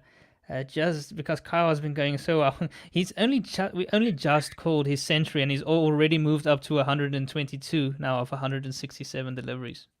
Complete madness, and scampering through for the single between Sipamla and Varane as the backward point misfields that ball and is able to switch the strike. Sipamla, and the danger man who has scored 22 runs since that century, as you've said, in a blink of an eye, Werner. We were just saying, yo, my voice is still scratchy from all the screaming, and already is on 122. Now his strike rates lingering on 73, 15 fours in his century. He's playing very well, and he's upped his career average to actually 29. It's nice to see that things are moving so quickly just by one good knock. And the lead has gone up to around 400. 401 now as he slashes that to backward point, and it's something that we just missed to say. 400 runs into the back. How significant is that in terms of the size of the score, Werner? Yeah, going into this day, some of us were thinking we need at least 300, aiming for 350 here. But now with the lead over 400, that really does put the Proteas in a very good position. It is absolutely beautiful, and the two batters just meeting halfway to strategize how they're going to close off these last three balls from Tim Southey. Yeah, I do feel Kyle could have probably kept the strike there for longer in the over. Yeah. Maybe he could have, but it means it also shows how little Calverani has played in these situations for the Proteas, very prone to losing his wicket a bit early. So it's nice now that he's learning new skills on the job. He's deserved to be here. He's deserved to play through. He's deserving to learn the skill as he's playing on 123. Sapamla to face the fifth. Let's see, we see some stats here. Almost 100 runs in this session in only 12 overs. It is ludicrous. The batting rate is so high, and so high that even after that, they still get 2 runs. Supamla just clipping that in front of his pads, in front of the stumps, going to the side of mid wicket, chasing that down as they crisscrossed for a couple of runs. 332 for 9, with last ball remaining. One ball left before there's 12 overs after lunch. 100 runs in the session already at more than 8 runs to the over. It is so quick. Compliments to Calverani's aggressiveness, just pew, and clicking at the right time. He has also seemed to assess the situation very well. Apart from that one little mishap where he gave Sapamla the strike, and luckily enough, no harsh consequences for him. He seemed like he's taken up the role and understood that the players around him are not ones who will last long with him. So he might as well just take the strike and take the New Zealand bowlers on. Yeah, and just quickly to touch on Kagiso Rabada's innings, he made 47 of 34 deliveries with 4 fours and 4 sixes at a strike rate of 138 to really demoralize the New Zealand bowlers after lunch. And that's the power of those innings, those cameo innings, and that relentlessness from the batter. It throws off the bowlers as Carl Jameson starts the 94th over. He goes wide. It looks like he was going for the slow ball, trying for some variation there. Carl Jameson at 106 kilometers and at 106 kilometers an hour, he misdirects it. Calverani gladly doesn't even think of entertaining that ball. Yeah, slow You can see delivery there. And they're trying some things here. The field is well spread out for Verena now. They're not taking any chances. They can't afford any more easy boundaries here. it looks like some 2020 one-day international setup. Carl Jameson, the second, another slow ball, this time anticipated by Calverani. And it's actually crazy that they even have people on the boundary, on the offside. So it looks like they have around 6 players patrolling the boundary line when Calverani is on strike. It goes to the fact that he is going for those boundaries because singles won't really matter too much because Sipamla will be on strike. So they are giving away those ones and they are teasing them to take those singles so that they can get Sipamla on strike. Now, Kyle Verena wisely now deciding not to take a single early in the over, so I think that's a good. He's heard us talk about it. Indeed, talk about prophetic minds. Where do you hide your crystal ball, Werner? So as it stands here, Varane, if he's looking to score runs now in this situation, he will have to smash the boundary. That is exactly what the New Zealanders are hoping for because they have protection. And if he hits the ball hard enough, there won't be time for them to come for the second. Yeah, but the one side of the field especially is very big, so they might be able to take a couple if he times it just right into the gap. It is a task that the New Zealanders bad bowlers are asking of Calverani. It's a tough one. So it's good strategic and defensive bowling They're understanding that Calverani has been on fire, so they're just looking to extinguish it just a touch. And Calverani is well obliging to that task and not rushing it, as you have said, Werner. So it's very intellectual batting, which prompts a meeting of the captain and the senior bowler with Kyle Jameson to see how they can restrict this single so that Calverani will be on strike again for the following over. Yeah, I think the discussion might be: do they bring the field up with 2 balls remaining, or only for the last delivery? Because Kyle might be looking for a single with the second last delivery as well. He goes wayward, Jameson. I'm sure that's not what they were planning. One of those slower balls finally giving South Africa some runs, 123 kilometers an hour, and it was nearly kissing that white line in a test match. Bowling a test match wide is quite an effort. So it just shows how they were trying to be defensive, bowling a wide Yorker line where it will be hard for Varane to score, but just missing his target. So there's still 2 balls to go, 333 for 9.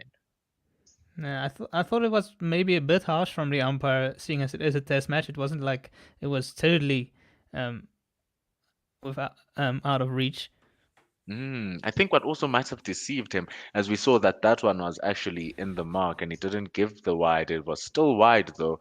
It was the thing that maybe the ball pitched and it seemed away or it turned away, so it exaggerated the movement going away from the batter, maybe deceiving the umpire like that. But I like Interesting, those because calls. that line was almost identical to the previous one, and this time it didn't give a wide. Mm, mm. Again, our prophetic powers are entering the heads of the players, Werner. Yeah, he's probably looking to keep it well out of reach for Varane so that they can try and bowl a full over to Sipamla.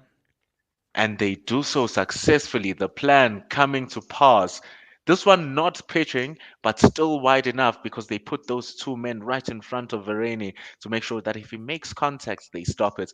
And with some good planning from Tom Latham, it's the drinks break with South Africa now sitting on 333 runs for 9. It's a triple Nelson with 9 wickets down. Supamla will be the man on strike. He is on 3 from 5 balls. Calverani is sitting smartly on 123 and had to give that over away for New Zealand because from good bowling, it was just one wide that halted it from being a maiden over. So South Africa now are in an imperiously healthy position. We can't dictate how good it is. The only way now is for New Zealand to look to bat as much as they can once they start replying. Yeah, some of the listeners might be forgiven for thinking this is not a test match, as 85 runs has been scored in the last 10 overs. It is absolutely crazy. It is absolutely crazy. We even look at this partnership 11 from 11 in 2 overs, just like that. And apart from that previous over, the first over for the partnership was worth all those 11 runs. And we see that the current run rate has actually also creeped up. It's now at 3.5 and over, which is a far cry from what was the first test match for South Africa. So they truly are in the ascendancy and in the driving seats as they are all having a drink right now, Werner. Yeah, even a far cry from what it was yesterday, because yesterday, yes, we did make the runs, but it didn't come at a quick pace. I don't think it was above 2.5 runs and over. So it just shows what a difference a day makes, and the positive intent they've come out with today. I think going from a lead of 211, they've almost stacked up another 200 runs already today. Only the 1 wicket remaining, but it really has been a turnaround in the test series. Just so good to see Kyle Verreynne and Vian Mulder to an extent as well, putting in good performances today. Really saving us there in the middle order. Definitely. We were talking about the usage of the middle order and how it can be used to get the most out of South Africa. And the good thing that the players are noticing is that there was a decent enough foundation with the lead of 71 starting this inning, and with the middle order coming in at the time that they were, they understood that they had a good platform. which is how we saw Kagiso Rabada play all of those expansive shots, even after the loss of Bavum and Rassi van der Dussen and a well-performing Vian Mulder. South Africa now are in a very good position because of that attacking cricket that came after the movement of the middle order. Yeah, but it does at the same time show how good this pitch is still to bat on. It's not it doesn't look like it's getting harder. What we do have the advantage of having Keshav Maharaj playing. We haven't seen any spin from New Zealand. They didn't pick a spinner, so hopefully that will be the difference between the two sides in the last innings. New Zealand haven't been able to turn to a spinner to see if there's any purchase in this wicket. Keshav even did manage to get some purchase in the first innings itself and pick up a wicket and also hold an end up, and which is going to be important here in the final innings, making sure that the pace bowlers are fresh from the other side and can be changed at the regular. 100%. Tim Southey now starts. His legs must be feeling it. All the New Zealanders have bowled a massive amount of overs. The South African have been punishing them, keeping them on the field for as long as they can, and not just occupying the crease this time, Werner. They have been actually scoring those runs. Yeah, it's been lovely to watch. The first test match was a bit difficult from a South African point of view.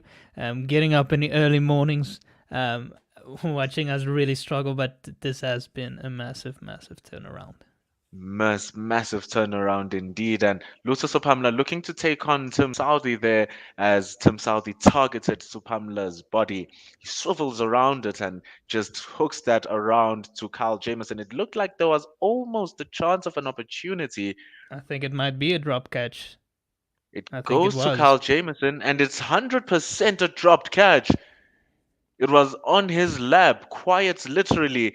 And Kyle Jameson loses the chance for New Zealand to make full use of Triple Nelson. This is what South Africa were avoiding. That's just going to rub salt in the wounds. And definitely. After we were praising him for his good effort to save a 6 earlier. Exactly.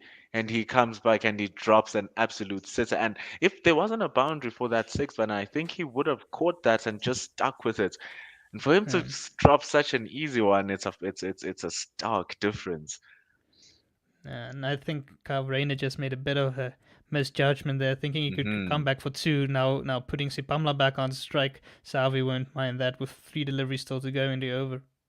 100%. And he knows that maybe Supamla might fall for the trap again, going for that short option. Supamla must be wary of the one that will be full. He must keep his feet moving. He mustn't get stuck on that crease. And with Tim Southey knowing how to move the ball both ways, he's a very skillful bowler, the veteran. Supamla must be on guard. It's interesting. I sometimes think with players like Jameson who has such big hands, I don't even know how you drop a catch. You can't even blame that the floodlights were on, so they got unsighted. It was just a pure misjudgment and a bit of a blunder there from the big man. He's also low on confidence. His 4-over spell went for 30. He was being smashed all over, so maybe that's just trickling onto his fielding. Hopefully not for the New Zealanders, but it did cost them a wicket. Tim Southey coming for the last of the 95th. Another short ball. Supamla has learned from his mistake that Owe almost got caught and he just ducks under that. And to end the 95th over, it was a dot ball. South Africa are on 335 for 9, narrowly missing that 333 curse of getting that another wicket. They lead by 406. Calverani is on strike with 124 on the board. Luther Supamla is just sticking out there, as Mr. Otto said. Mission, stick it out with Kyle Verreynne. He's on 4 for 10. Yeah, I think Kyle Jameson has learned that Test match cricket is not as easy as it has been at the start of his career. He's blown teams away, taken multiple fifers, shot up the bowling rankings, but he's finding it a bit more difficult in this series and this Test match in particular, even though he has picked up the 2 wickets. 100%, and his struggles continues. He bowls a very loopy tennis bowl-like bouncer, just going over Varani's head, and the umpires call for another wide. So he's been responsible for 2 wide deliveries now in this past 2 overs. Kyle Jameson, another dropped catch as well. So he will be looking to use this cherry to get himself back into confidence, but not like that, as he loses his line. It goes wide, it's short, and it's just asking Calvarani to pull it away, and he does so exquisitely. And for a man who's been there for 176 balls, you don't want to be bowling long hop gifts like that, and Calvarani pulls that behind square for a boundary. Yeah, and that just after the over where Jameson dropped the catch and could have ended the innings, is really rubbing salt into his wounds. It's Kyle to Kyle right now. Goes short again, but this time with less power, just guiding it to the man in front of square. It looks like Calvarani is comfortable in giving Sipamla the strike and saying that he can, back off and survive the rest of the balls, because there are 4 balls remaining. Kyle Jameson is taller than Tim Southey, so the short ball strategy will continue to be used as he has those pole men on the boundary on that leg side. So yeah, I we'll don't see think what can happen. I think it is a mistake.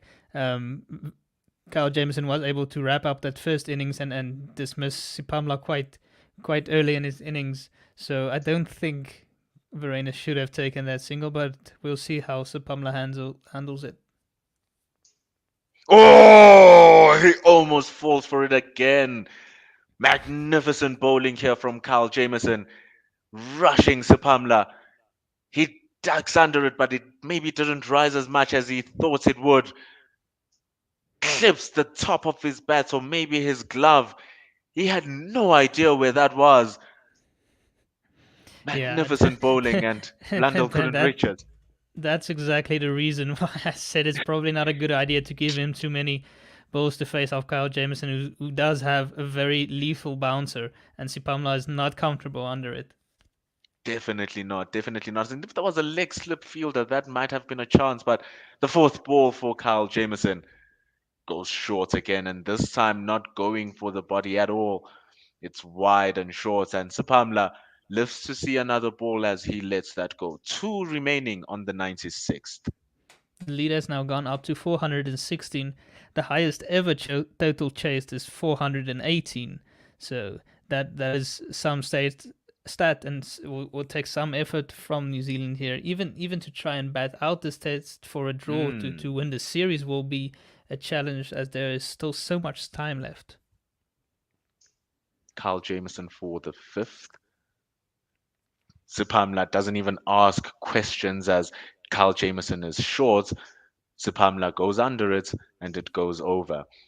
And to add on to your point there, Werner, it's the fact that the score being at 416 and seeing that you have a target that is higher than the world record attempt, that plays a psychological.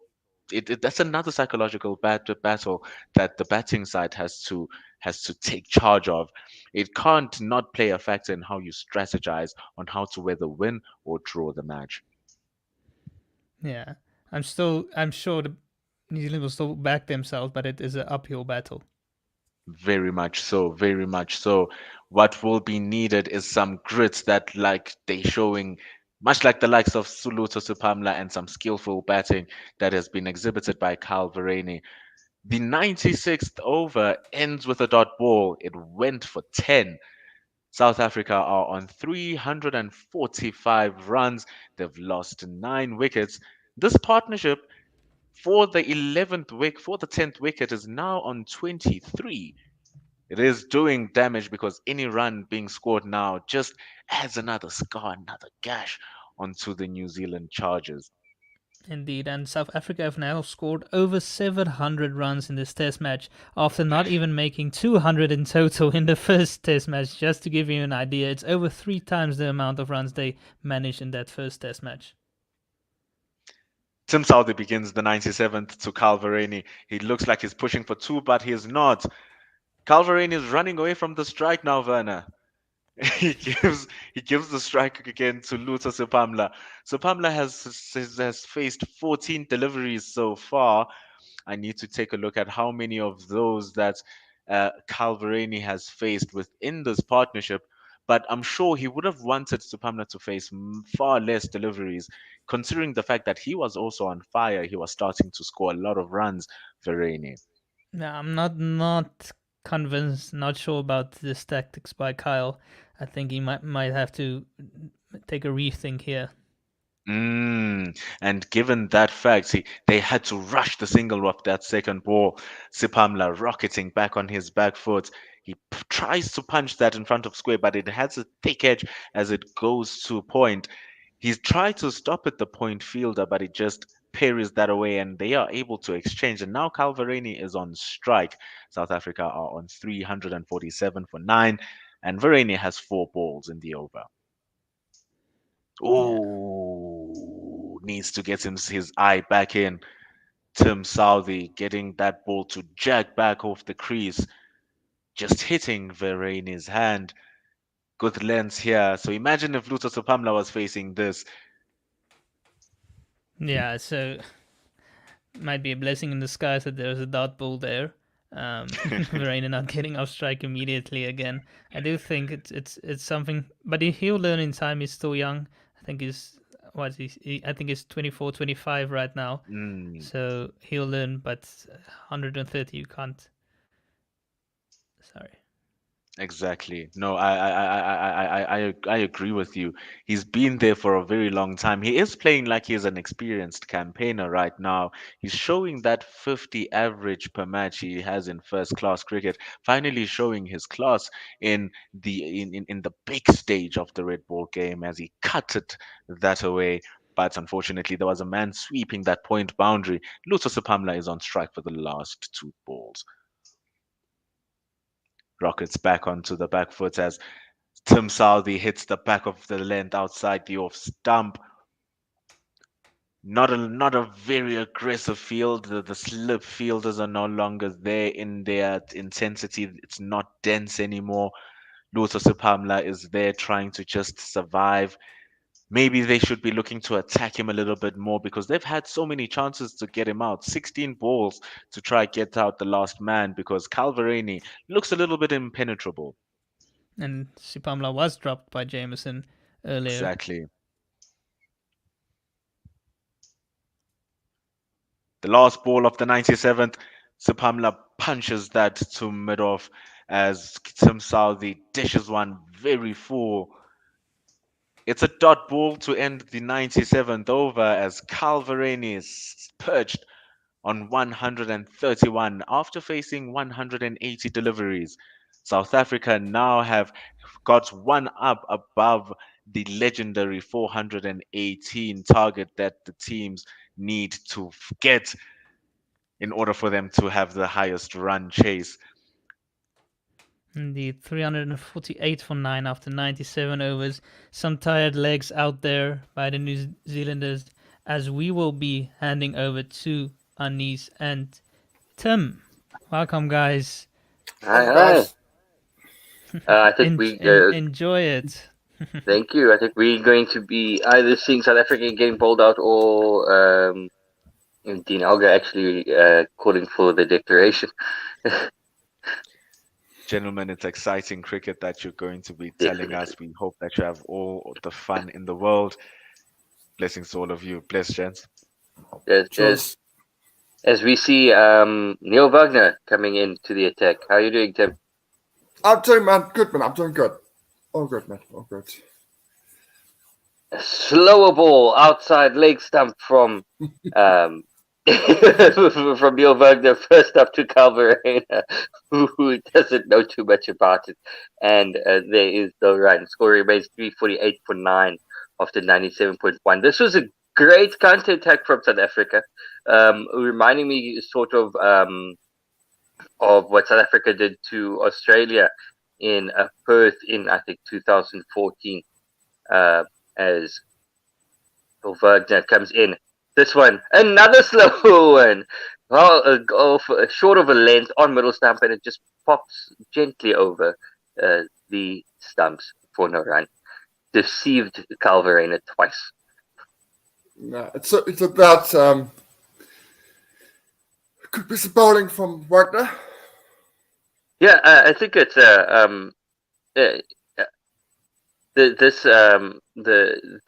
run rate over the during this session especially has been very, very high, showing that you can be aggressive on this pitch. As Wagner comes in, short of length, outside off, and swatted away by Calvarena to the sweeper covering at covering at deep backward point 4, and they come back for they only take a single 349 for 9 after 97.3. Has been very impressive, but I think we are seeing now that New Zealand have been missing a spinner in this game. Also, the fact that this pitch is not there aren't gremlins on this pitch, so if you get in, you should be able to score runs. Definitely. Which wasn't the case in the last test. Yeah. The bounces holding true, everything is keeping together. We were worried about the amount of wear and tear that this pitch was going to show during this match, as Wagner comes in, a short ball to Luther Sapamla, and it is left alone watchfully by Sapamla. Straight back to the keeper, 349 for 9. The score remains. Just checking here. We got a message from Yanni Hendrik a couple of minutes ago on YouTube. Hi guys, good morning from South Africa. What are the Proteas chances? I reckon pretty good. As Wagner comes in for the 5th ball of the over, running in now past the umpire. This one is full on off stump and driven very picturesquely by Luther Sapamla, but straight to the covers for no run. I think that the South Africans have managed to take away one result from this. So the New Zealand win is statistically unlikely, but this has been a series of firsts so far. Wagner comes in for the last ball of the over. Short ball down the leg side, though, and left alone by Sapamla. Yeah, look, I've just tweeted it now. I think South Africa should declare. I've always been a fan of a captain offering the opposition something to try and entice them to, at least in terms of time, to get the total, if not anything else. I think if you bat too long, you tend to shut up shop for the opposition. So New Zealand, with no chance to win, will just defend. So I'm not quite sure why Dean Elgar isn't declaring. I think he's going to probably, if these two keep batting, he's going to declare at T, because he wants to give himself enough time to bowl New Zealand out. But they, as you're saying, if there are too many runs on the board and New Zealand are just going to shut up shop, as Saudi comes in, this one wide outside off stump, and Calvarena chases it and flashes it down to a squarish third man deep backward point for a single. Does this New Zealand batting lineup, without the likes of Kane Williamson, have what it takes to bat out 150 overs, just dead batting everything? Is something that it's going to be a lot less overs by tea time. It's only about 135 at the moment. It's going to be considerably less by the time tea time comes about. And if you can't bat for 4 sessions on this pitch, and if you bat well, then you can't be a very good team, in my opinion. Yeah, but it's a different situation, because if you are to bat one for 120 overs, being positive and doing and going through the motions, knowing that as Saudi comes in, for the next ball, this one good on middle, and it is worked away by Luther Sapamla to the leg side, straight to square leg for no run. It's a different thing with that pressure of you are batting to save the test, and just dead batting everything. We remember South Africa did it against Australia, where they bat, I think it was 5-6 sessions, with AB de Villiers and Faf du Plessis, where Faf du Plessis got his maiden Test 100, and they batted nearly 2 days at a very slow rate. As this one is short and gets the top edge, Luther Sapamla tries to go for it, and straight up in the air, came off his shoulder, came off his helmet, and it was taken at point. Smack off the helmet. No, you're right. You're right. In terms of the psychological point, is a very valid one and a very good one, and South Africa could bowl them out within that 4 sessions. That's certainly possible. I just with being 1-0 down, having to win this Test match, I would like Dean to be a little bit more attacking. That is true, because he certainly has been attacking in many ways when he's been on the field. I'd like him to be the same while he's off it. Yes, I think he's having a look now. Unless that's just the broadcasters trying to put the idea in our minds that it is they're going to check him out. I also think are they going to check Sapamla for HRA? Yes, they have Seems to. that way. Once you hit the hammer like that, I have to. It's yeah. Okay. So they are doing it at the moment. Okay. Camera's focusing on Dean Elgar at the moment. So there's a definite breakage in play. There's no cricket. They are checking Sapamla out. Okay, so then that gives us some time to check out some tweets and some messages. What we got? Oh, no, wait, no, we got that one. Just having a look through here. Yeah, I think with the amount of time left in the game, South Africa can afford to be more aggressive. Just trying to. I think that the bowlers need to come out hard, and the bowlers need to be a lot more cutthroat in this New Zealand innings, and get them to play as many balls as possible. Always just keeping them honest and making it as uncomfortable as possible for the New Zealand players. Well, they certainly did that in the first innings. They were 5 down for very little New Zealand. They let things go from that, but they were right on the money from the beginning. Their top order completely disappeared. A tweet from Berna, one of our commentators on here 2 minutes ago.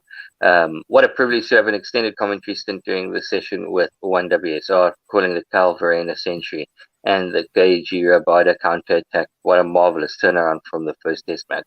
That is something that is a marked improvement from the last Test match. The turnaround from going, I was saying, going from a series against India where no South African batter scored 100 to being blown away in the first Test match of this series, to having two South African batters score their maiden Test 100 in this game. And those guys have got a combined Test match record of 8 Test matches. Exactly. The two of them in hundreds. Yes, and it's very, very good signs. Hopefully this is the knock that Kyle Verreynne introduces himself to the world stage, showing the world the type of batsman we've all been saying he is for quite a while now. I do know that we were a bit worried that he wasn't showing that class. He wasn't showing the type of batsman that we've seen domestically here in South Africa at international level as yet. As the play continues, Tim Sadi can up. Luther Sapamla is just retaking his guard, and Sadi hold up. Very good to see from Carl Verena, and it normally takes one knock. We remember, if you remember how long it took Jacques Callis to get his first Test 100, and from there it just went up into the stratosphere. As this one is short again, and Luther Sapamla wears this one, goes for the pull, but mistimes it and wears this one on his body as it goes to Gully for a no run. Yeah, and it doesn't always need to take 100. Sometimes it takes a smaller total, but I'm sure Carl Verena will be breathing a sigh of relief when he gets off the field. He will have known that the pressure was there.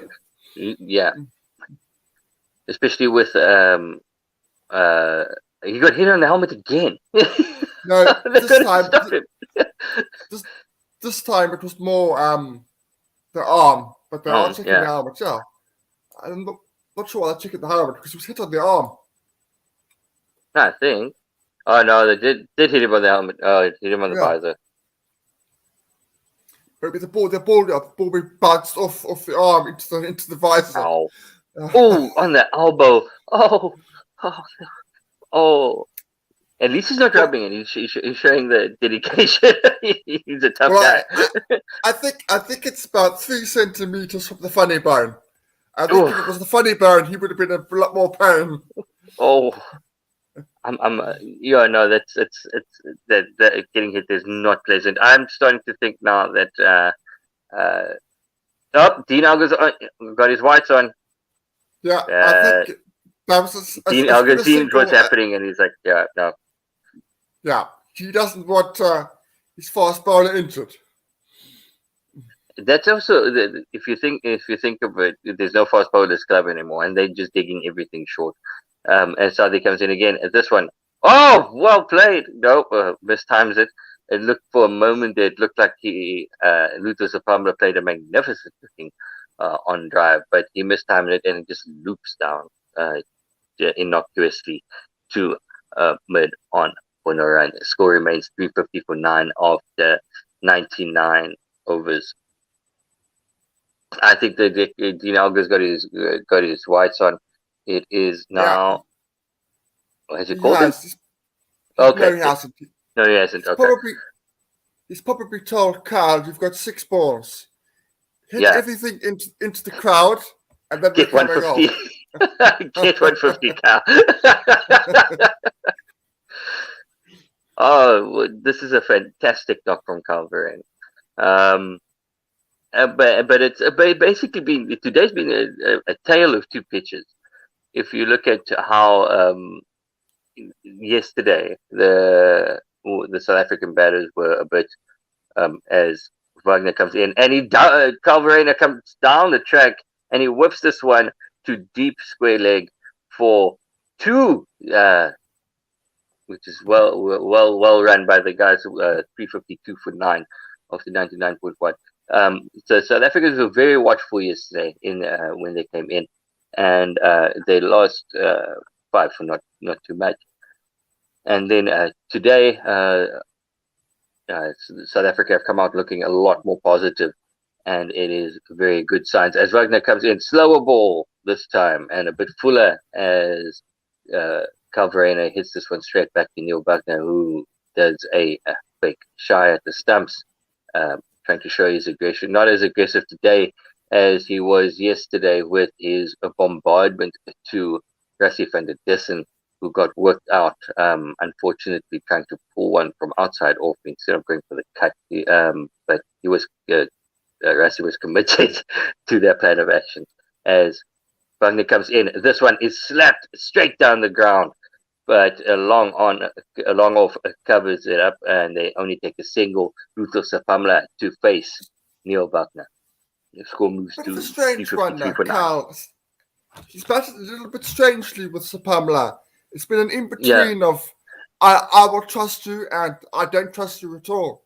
It's not quite in sync. I think Carl's probably telling him, look, take some responsibility. But the Calvera should also be taking some more responsibility as Wagner comes in. This one is dropped short and bounces over Luther Sapamla's head, who goes for full wild ducking, and it goes straight through to the keeper for no run. I'd be a little bit just angry if I was Dean. I'd be saying, listen, you're asking for Wagner to bowl short at Sapamla. That's the last thing I want.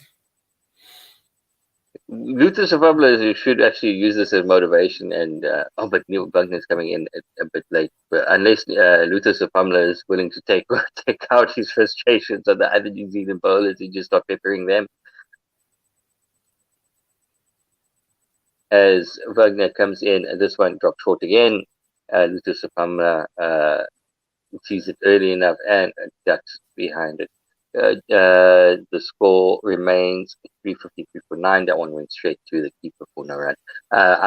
Apologies, I meant Luther Sapamla, who is quick enough to take out his frustrations at being peppered like this on the New Zealand batters.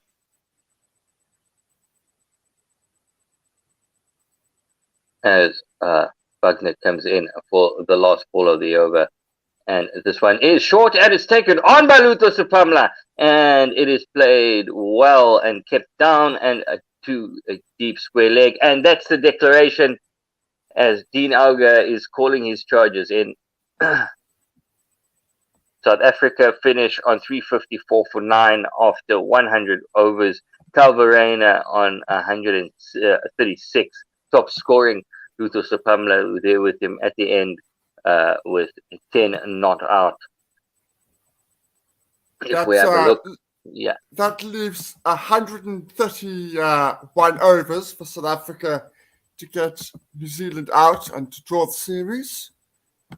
That is, I think that might be, that should be enough. There's more than enough time for South Africa, for South Africa's bowlers to feel they can bowl this New Zealand batting lineup out. What was it? I think if things go the way as planned, that's more than enough time. Let me just go through the South African batting order so we get everybody up to date. So South Africa amassed 354 all out. And just going to go through the batting order. Sal Irvin was out early. LPW to Southey. Dean Alga the same. Court Blundell bowled to Southey. Aidan Markham fought very hard, but then got out to a really good delivery from Matt Henry. He was bowled for 14. Yeah, he couldn't have done too much about that. That was a beauty from Matt Henry. Russell van der Dussen was his usual solid self. Before he played too early to a bouncer from Neil Wagner and was caught and bowled for 45. Temba Bavuma drove very early on his delivery from Wagner and was caught in the short cover by Southey for 23. Frian Mulder was caught. Blundell bowled Jameson for a very useful 35 in the context of the match. Marco Jansen was caught young, bowled to Granholm for 9. Kekisa Rabada caught to Granholm, bowled Henry for 47. Keshav Maharaj was caught to Granholm, bowled Jameson for 4. And Kyle Verena was not out on 136 of 187 deliveries.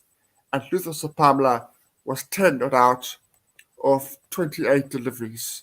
So that was South Africa's 354 for 9. Tim Southey, 26 overs, 2 for 90. Matt Henry, 24 overs, 2 for 81. Carl Jameson, 21 overs, 2 for 81. Neil Wagner, 23 overs, 2 for 81. 3 bowlers got exactly the same figures, all 3 of those bowlers, in terms of wickets and runs conceded. And very similar overs bowled. And finally, Colin de Grandhomme bowled his 6 overs, 1 for 16. So it would be a world record chase for New Zealand if they were managing to get it.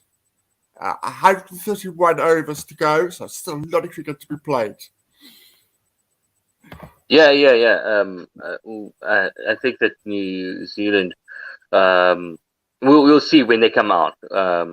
If they are positive, they want to chase history, or they want to be sensible because they are 1-0 up. What would you be telling the New Zealand batters right now? Do you want to chase the victory, or you're ahead, and you just need to survive? These are the totals. You don't think about the win until tea time tomorrow. That's when you start thinking about the win. If you need 80 in the last session and you've got 4 wickets left, there's a chance. There's a chance. And let's say Colin de Grandhomme is there battling with the tail. There's a genuine chance. But at the moment, what you say is normal cricket, 2.5 runs and over. Rotate the strike. Don't get bogged down. Don't just block. If you block yourself, you're going to create pressure. You don't want to have pressure in terms of that. So if the bad ball is there, hit it. Hit it for 4. Get the South African bowlers to bowl to you. Don't get yourself chasing wide deliveries. Yeah. So normal cricket and assess on a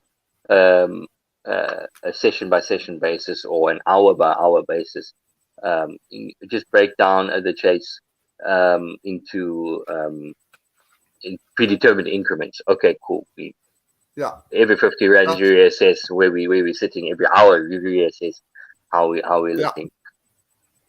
Yeah, that's pretty much it. Let's just see. Okay, a tweet from Ken Boland. New Zealand left with 426 to win in probably 130 overs. More than enough time for SA to win. They'll get 2 new balls and can keep attacking fields throughout. Salute to Kyle Verreynne. What an innings that 136 not out has been. Crucial, and how well he and Mulder batted in the first hour today. I totally agree. We see a tweet from Naima Benjamin saying, "All right, Elga, declare now," and he was probably listening to you. Then as he called the players, we got a tweet. We got a message on Facebook Live a minute ago saying maybe New Zealand win. From Stinu Ravuri, and then on nothing new on YouTube. Oh, good. We're all up to speed. It's going to be a great chase. I think hopefully we see the Proteas bowlers come out all guns blazing until tea. So about 15-20 minutes of high pressure, high octane stuff from the Proteas fast bowlers. Yep, that is certainly true. I think they have actually taken the early tea. It's certainly. Oh, have they? That is the indication on my TV screen anyway. The same here. Okay, so then play should resume in about 20 minutes. Yeah. All right. So I think we'll take a break, and then we will be back in about 15 minutes for the New Zealand chase and the 4th innings of this Test match. Thank you so much, Tim. Yes. Cheers, everybody.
Hello and welcome back for the final session of the day 4.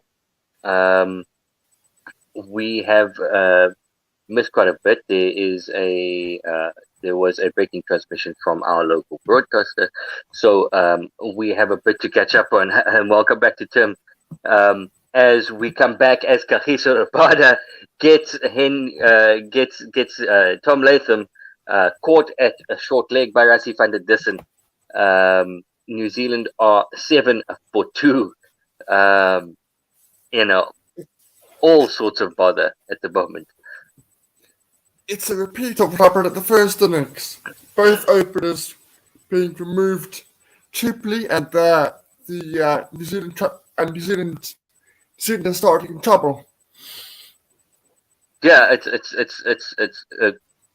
disheartening for New Zealand fans, but it's amazing to see Kagiso Rabada on fire. This one, Kagiso Rabada coming around the wicket to Conway, and it is a good length on middle, and Conway just dead bats this one back down the ground for no run.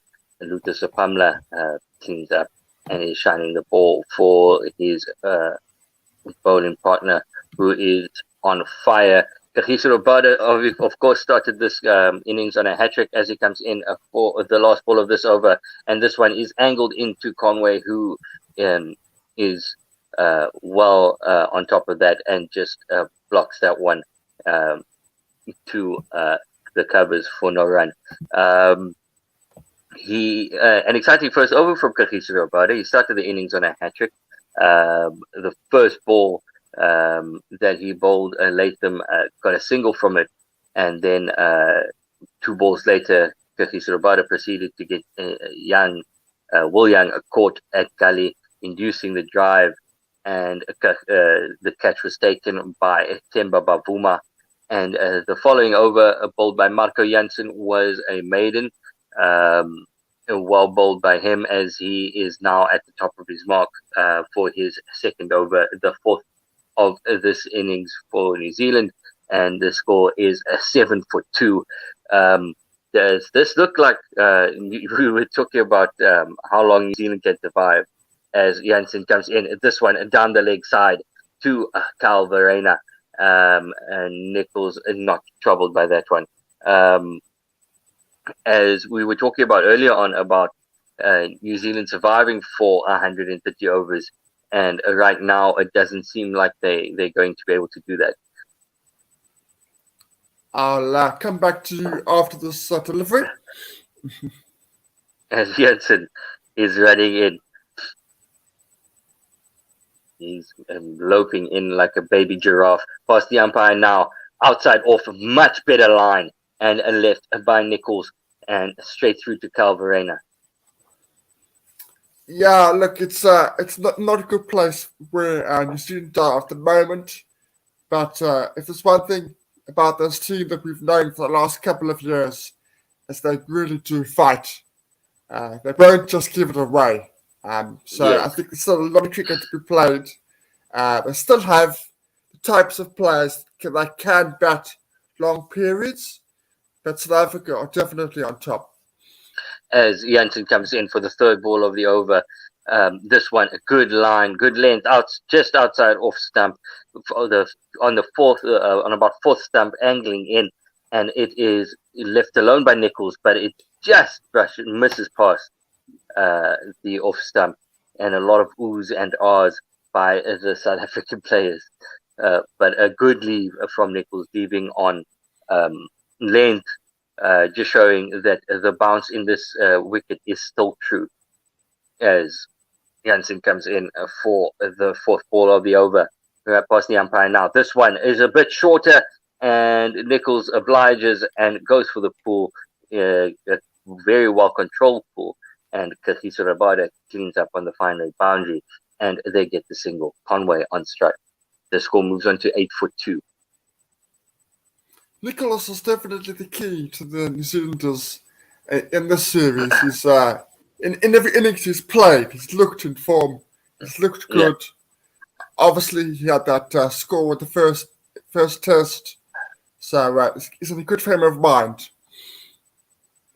as Jansen comes in for the 5th ball of the over. This one short of a length on off stump, and Conway blocked this one to the covers for no run. Nichols, this partnership between Nichols and Conway, they're going to have to rebuild. They're going to have to rebuild now and just dig in. But as you said, Nichols is the key.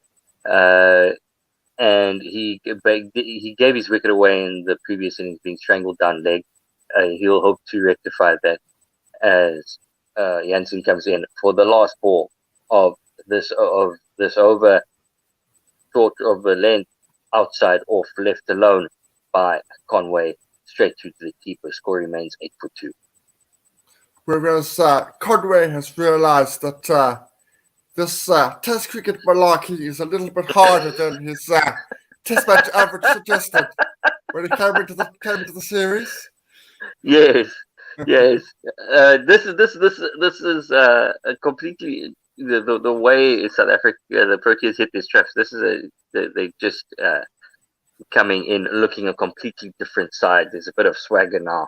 There is their confidence. There's a bit of aggression. They do not look flat. They're all G'd up. It's great signs to see if you're a South African fan. Not so much if you're a New Zealand fan, as Kagiso Rabada runs in. And this one is angled in, and it is defended on the inside half of the bat. And it goes, trickles down to mid-wicket as they scamper through for a single. Score moves to 9 for 2. Kagiso Rabada bowling with 3 slips and a gully. And now Conway's on strike. Field hasn't changed. There's a 3 slips, a gully, short leg, mid off, mid on, no mid wicket, and deep fine leg as Kagiso Rabada comes in. Oh, this one is put down at square leg by. It would have been a heck of a chance. Kagiso Rabada drops this one a bit short, and Conway goes for the pull and hit. Timed it absolutely superbly. Oh, that is the first drop of the innings. Let's hope we don't see too many more. It would have been a sensational catch. Tried to take it behind him as Kagiso Rabada comes in again. And this one is defended, getting the inside half of the bat and just bobbles off to Rasif had a dissonant short leg. Now we're seeing highlights of Kagiso Rabada's knock. Even the umpires are amazed by the shots that he is playing, just watching the ball sail over the boundary.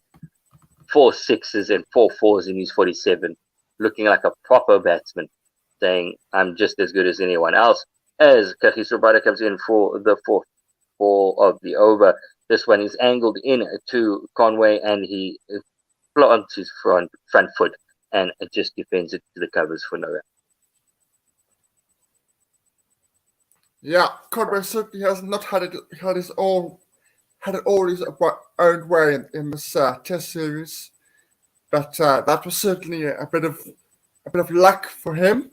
I'm sure you'll want to kick on from that. As Kagiso Rabada comes in for the 5th ball of the over, this one a bit fuller. Conway pushes to the covers, and they manage to scamper through for a single. A bit of something that I just saw now is the Rasif from the distance running across the pitch. I wonder if he's going to get it, if it's going to be a talking to for him. But yeah, this one was just neatly played into the covers for a single. As Kagiso Rabada comes in for the last ball of the over, and this one is a bit straighter and gets to Rasif and the distance on the half volley, who cleans up well. The score remains 10 for 2 after 5. Yeah. Rossi, sorry, go on. I was just going to say, Rossi knows that even that one was quite close. It wasn't a half volley, but it was nearly a catch. Good reflexes from him to stop it. I'm surprised that they don't have one of the newbies under the helmet, as is normal, as is normally tradition and the way things go. As Marco Jansen is just adjusting a stud. He is missing one, I don't know if if that's his normal. How do I put it? His normal stud arrangement on his boot, but he is missing a stud. Just seeing replays of that catch. There would have been a blinder if it was taken. This one from Marco Jansen, just short of a length on middle, and it is worked away by Conway. Again, just dropping short of Rassi van der Dissen at short leg. How's it, Ken? How's it, Ken? Hello, Tim and Denise. Quite a day's cricket we've enjoyed today. Welcome. Well, yeah. This is some entertaining stuff. As Marco Jansen comes in for the second ball of the over. This one short of a length, outside off stump and left alone. Not much movement off the wicket for Marco Jansen, going straight up, basically straight up and down. The bounce seems true so far, so maybe they had the heavy roller, not rugby, but the heavy roller out to just flatten the deck out a bit. That certainly would have been the plan. There's not a lot of gremlins in this pitch. There's something for the bowlers, but New Zealand would want to make it as flat as possible. That's certainly the case. And Jansen comes in for the third ball of the over. This one a bit shorter, and it is pulled well by Conway. But Kagiso Rabada is sweeping down there on the is that Utosa Pamla. It's KG. Sweeping down there on the fine leg boundary, and it is cleaned up, and they only get a single. Nichols on strike.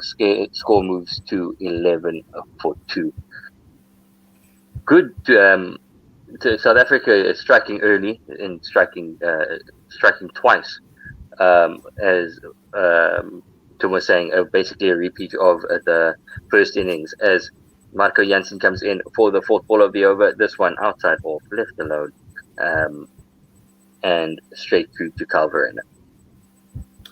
Proper dismissals, though, by Kagiso Rabada, who I don't think there's any doubt took the energy from that sensational batting performance of his into his bowling. What a wonderful test match he's having. Definitely. You could see he's all fired up, and that is the KG that we really love to see. As this one is a touch fuller from Marco Jansen, and Nichols gets on the front foot and drives, but gets the inside off of the bat, and it is driven down the ground, and there is one taken, as Conway is on strike, 12 for 2. We are just seeing images of them having the danger zone on the pitch, projected on the pitch, trying to show Marco Jansen's follow through.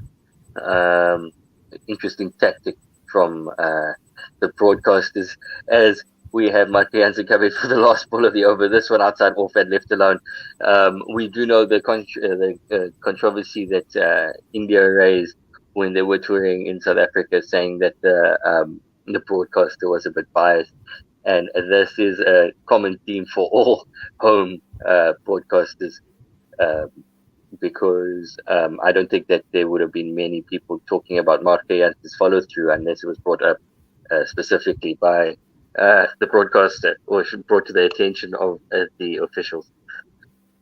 Yeah, I think the umpires did give him a polite little chat in the first innings. Look, a guy bowling left arm over is always going to be there or thereabouts. He's always going to have to get off the danger area quite quickly. Yeah.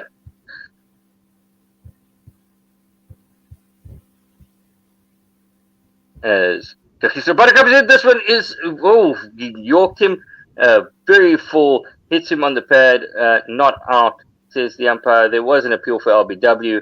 Dean Elgar's asking Kagiso Rabada, what should we go up? You shouldn't be asking the bowler, Dean. Do you know this? And he says, no, got a missing leg stump.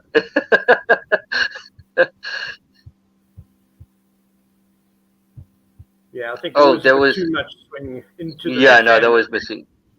that was missing leg stump. We're just going on with the angle.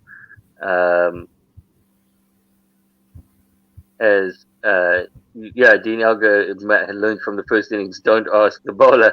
As Kagiso Rabada comes in, this one angling in and well defended by Nichols, keeps it out, and there is no run. Score remains 12 for 2. 3 slips and a short leg for Kagiso Rabada, as you'd expect. And there's quite a close in gully as well, and then a conventional point. Yeah, this is a Kagiso needs to bowl. The South African bowlers need to bowl to the fields, and this is a very attacking field. Keep it outside off, as this one is short of a length outside off, and it is defended by Nichols for no run. Yeah, it is one of the big advantages of having a lead of 426 and 130 overs in which to bowl, is that South Africa can keep attacking fields pretty much throughout the innings. Yeah, it also gives the bowlers the confidence knowing that they've got something to bowl at, and there is a bit of a cushion for them as KG comes in for the fourth ball of the over. This one's very full again, a full toss this time, and Nichols just punches this one down to mid-on for no run.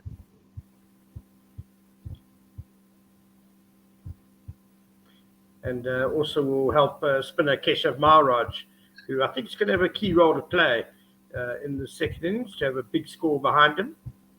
Yeah, it may look innocuous, this pitch, and with no demons on it, because it's just been the quicks bowling. But as KG comes in, this one short of a length on off stump, and it is worked away by Henry Nichols to mid-on for no run. We've just seen the quicks bowling on this deck. We saw in the first innings that Keshav Maharaj got a bit of turn. So it's going to be interesting to see how he performs on this wicket on day 5, and maybe later today still in this session. As KG comes in for the last ball of the over, this one tucks up Nichols a bit, and it is worked down to mid-on for no run. As the score remains 12 for 2 after 7 overs. Target of 426. We're not even going to mention what the target is, because it's going to be a world record chase, and I think that's not going to be the target on anyone's mind at the moment. Long way to go for New Zealand. Just survival on their minds at the moment. But just on Maharaj again, I thought as soon as he came onto bowl to de Grandome and Mitchell in the first innings, he caused them problems. There was a bit of turn, as you said. He got dipped, he got drift. Might be a master stroke from Dean Elgar. We did criticize him at the start of this test match about the selection of Keshav Maharaj as Marco Jansen comes in for the first ball of the over. This one is short, and it's pulled, and it is pulled well down to Luther Sapamla at fine leg, and they take 2. The score moves. Oh, they only 2 points. Sorry, apologies. Score moves on to 13 for 2. The short bowling on this wicket, you look at the wickets that Neil Wagner got, and he got a lot of praise for his short bowling and his aggressive bowling yesterday. However, both of the wickets he got was because of a lack of pace. It wasn't because, as Jansen comes in for the second ball of the over, outside off, a bit too close to cut for Nichols, and it dribbles down to the cordon for no run. 13 for 2 after 7.2 overs. Both Bavuma and Rassie van der Dussen were caught out because of a lack of pace. Because of digging in short the entire time, the ball just stops in the pitch. So that is something that I think the South African bowlers have taken note of, or should have. As Jansen comes in for the third ball of the over, lopes in now past the umpire. This one outside off again, a bit too close to cut for Nichols, and it dribbles down to gully for no run.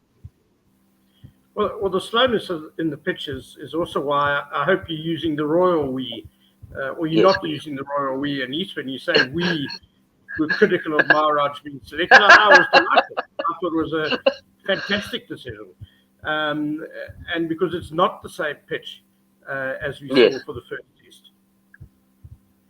Yeah, I do use it with the royal we in the third person, as Marco Jansen comes in for the fourth ball, and this one is short of a length, defended by Nichols. I did say that with Keshav Maharaj in the team, the balance of the Proteas bowling attack does look a lot better. However, history dictated that spinners don't do too well on this ground. So we were going by history, and history is just this has been a history-breaking test. It's going against the grain almost every day, as this one is outside off on a good length from Marco Jansen and left alone by Henry Nichols. The score is a 13 for 2 after 7.5, one ball to come in the 8th over. Well, that's the thing, is that you've got to actually look at the conditions on the day. And one of the main features of this test, I would say, is that the visiting side has judged the conditions much better than the home team. Definitely. You look at, as Jansen comes in for the last ball of the over, past the umpire now. This one is full Yorker length, and it is a bit too straight and tucked away by Nichols down through mid-wicket, where Kagiso Rabada, who's fielding at mid-on, cleans up and they take a single. Score moves on to 14 for 2. We say that at the toss, everyone was surprised when Dean Alga had decided to bat first, because it is very seldom that a team bats first in New Zealand or at this ground, and that proved the right decision. Playing a spinner might still come up and be another master stroke by the South African selectors and captain. So time will tell. Dean Elgar's had a very good game, captaincy-wise. Batting-wise, not so much, but captaincy-wise, he's done very well. Oh, he batted very well on the first morning to back up his brave decision to bat first. Kept the New Zealand quick set bay. That first wicket partnership was also the first 100 partnership for South Africa away from home since 2012. So yeah, it is a very good signs, a very good test match for the captain, as Kagiso Rabada comes in. This one short of a length and defended by Nichols to the offside for no run. I think we also saw today that New Zealand were desperate to have a spinner or just anyone to change the pace of the game today, with South Africa really taking firm control of proceedings. A lot of people were saying that they were surprised that Nichols didn't come on to bowl, as KG comes on for the third ball of the over. This one angles into the left-hander, and it is defended, but finding the outside edge, and it is fielded by Vian Mulder in the slip cordon. I'm starting to...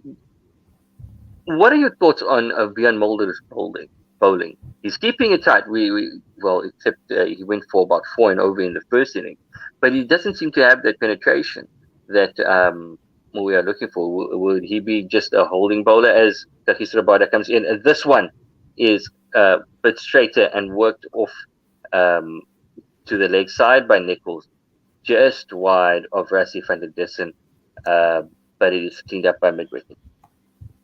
I thought Mulder actually bowled really well in the first innings. He had a couple of LBW appeals against Mitchell and de Grandome, beat the bat a few times, and then there was just a bad over against de Grandome that kind of ruined his figures when de Grandome hit a few boundaries off him. As Kagiso Rabada comes in for the first ball of the over.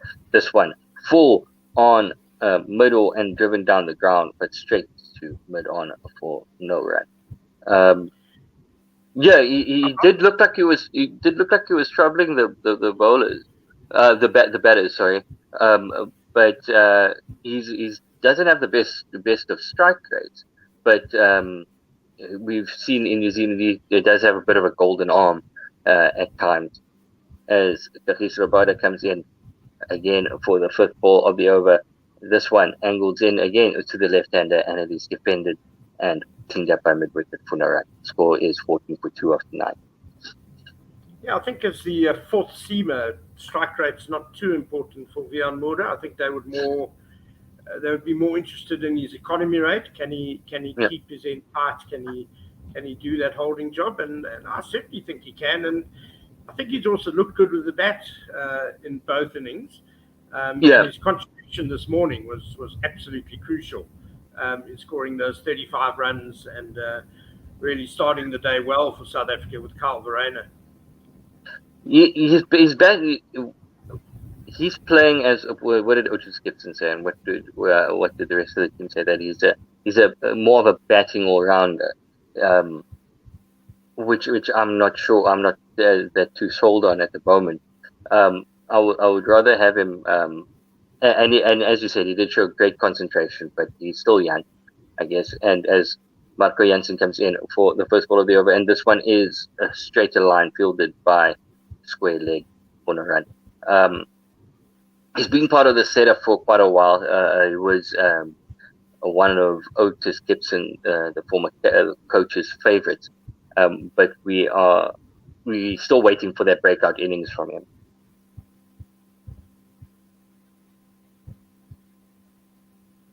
As we've just seen some replays, yeah.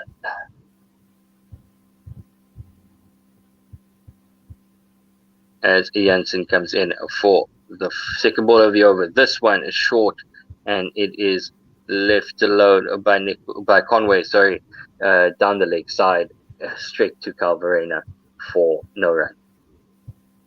Who were these people saying that Henry Nicholls should bowl? You know, he's only bowled 11 balls in 98 first-class matches. So. He's also the most experienced spinner they have, apparently. I heard people talking about Tom Blundell, the wicketkeeper, actually being the best spin option that New Zealand had. And this one by Marco Jansen stays onto the pads, and it is worked away by Conway as Sepamla has Kagiso Rabada, has a bit of work to do running around from mid on, and he cleans up, and they take 2-3. Score moves on to 17.2. I just don't think they wanted him to take off his take off the keeper kit and then reapply the keeper kit afterwards. So they said the next best option is Nicholls, and that I think it was some of the guys on the New Zealand broadcasting team that was saying things, such things. I'm just don't shoot the messenger. As Marco Jansen comes in and they try to scamper through for a quick single. This one was straight, work to the leg side, and they scamper through for a quick single, 18 for 2. Some positive intent from New Zealand. Conway now on strike, which is also good to see. They don't want to get caught in the doldrums of just blocking the game out. Devon Conway might have been a better option with the ball. Even he at least has 9 first-class wickets. Yeah. I don't know. Yeah, I also don't know why they were asking for Nicholls so much, because that's just the name that popped up. I was like, okay. And then Marco Jansen coming in for the 5th ball of the over, and this one is short, and it's pulled well. And this one is cleaned up by Luther Sepamla at fine leg, who comes around to deep square leg to clean up, and they take a single. Score moves on to 19 for 2. Yeah, I think the point is, though, that New Zealand were really up the creek without a paddle today. Yeah. Especially after lunch, when Kyle Verreynne and Kagiso Rabada really took absolute control with some sensational batting. Yeah, it's they just flicked a switch and they change gears, and that's very, very good to see. From going at about hovering around about 2.7, 2.8 to be going about 8 runs and over after the break. As this one from Marco Jansen is a bit straighter, short of the length, and it is defended by Conway down the ground for no run. That's the end of the 10th over. Score is 19 for 2. Yeah, that's always good to see. And as we were saying, with throughout this test match, which has ebbed and flowed, that once the New Zealand bowlers have overs under their legs, it's going to get easier. And that is when you have to take advantage, because as the old adage is, these guys can't bowl all day. Yeah, South Africa certainly earned the right to play like they did after lunch, Yes. due to the really great work they showed in the morning, Verena and Mulder. That is also something that I haven't heard in a while, is that the players need, the batters need to earn the right. As Kagiso Rabada comes in to Conway, and this one is just off the inside off of the bat, and they run through for a single as the ball trickles to the leg side. I remember when Dean Elgar became captain, one of his first interviews was that he wants his batters to earn the right to start batting quickly and taking advantage of bowlers. So a good callback there, Ken. As Kagiso Rabada comes in for the second ball of the over. This one is short and down the leg side. This time Nichols shoulders his arms, doesn't play at it, and it goes straight through to Calbrena. I think South Africa's pace bowlers won't be too worried that there's not that much movement in the pitch, because there's still that bounce. Yes. And that's what they thrive on. And spinner Maharaj as well will enjoy that bounce. And the more overs that are being bowled, the more the pitch is cuffing up outside the left-handers off stump as Kagiso Rabada comes in. This one is short and it drops just wide of the short leg Rassie van der Dussen as they come through for a single. Score moves on to 21 for 2 after 10.3. Quite well played there by Henry Nichols. He rode the bounce well, got over it fairly quickly. Oh no, it was well short. Okay, not really a chance for Rassie van der Dussen. As Kagiso Rabada comes in for the fourth ball of his over. This one a full toss, almost a hip-high full toss. Kagiso Rabada apologizes, but it got the treatment it deserved. Conway just works this one off of his hips for 4. That is, he moves on to 17. The score moves on to 25 for 2. I think that ball just came out all wrong, slipped out the hand of Kagiso Rabada, and it got the treatment it deserved. Still, New Zealand still putting away the bad balls, which is good to see.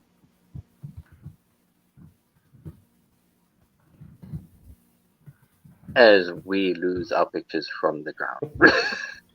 I was just going to say how nice it is to see the Proteas players really enjoying themselves out in the middle there. Kagiso Rabada, all smiles, having lots of jokes and laughs, living his best life. Maharaj, full of beans as well. Yeah. As we are back, we've got the live pictures again. We missed one ball, I think, for no run.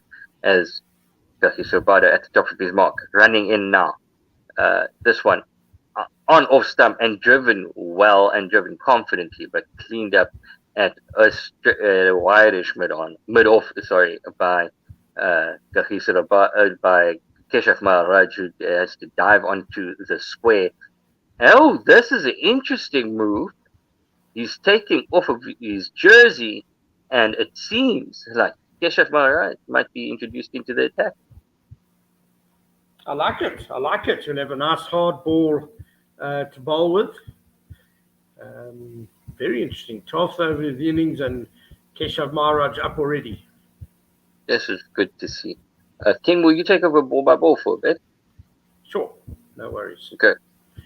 Yeah. Okay. And then two left-handers at the crease. So if Maharaj can get his arm ball to skid on with the new hard ball, slip could come into play here. I'd be very surprised if he doesn't have a slip. Keshav Maharaj playing in his 40th Test match, 131 wickets at an average of 33. And I dare say he's a lot better bowler than that average of 33 would seem to indicate. He'll be bowling first up to Henry Nicholls on 7.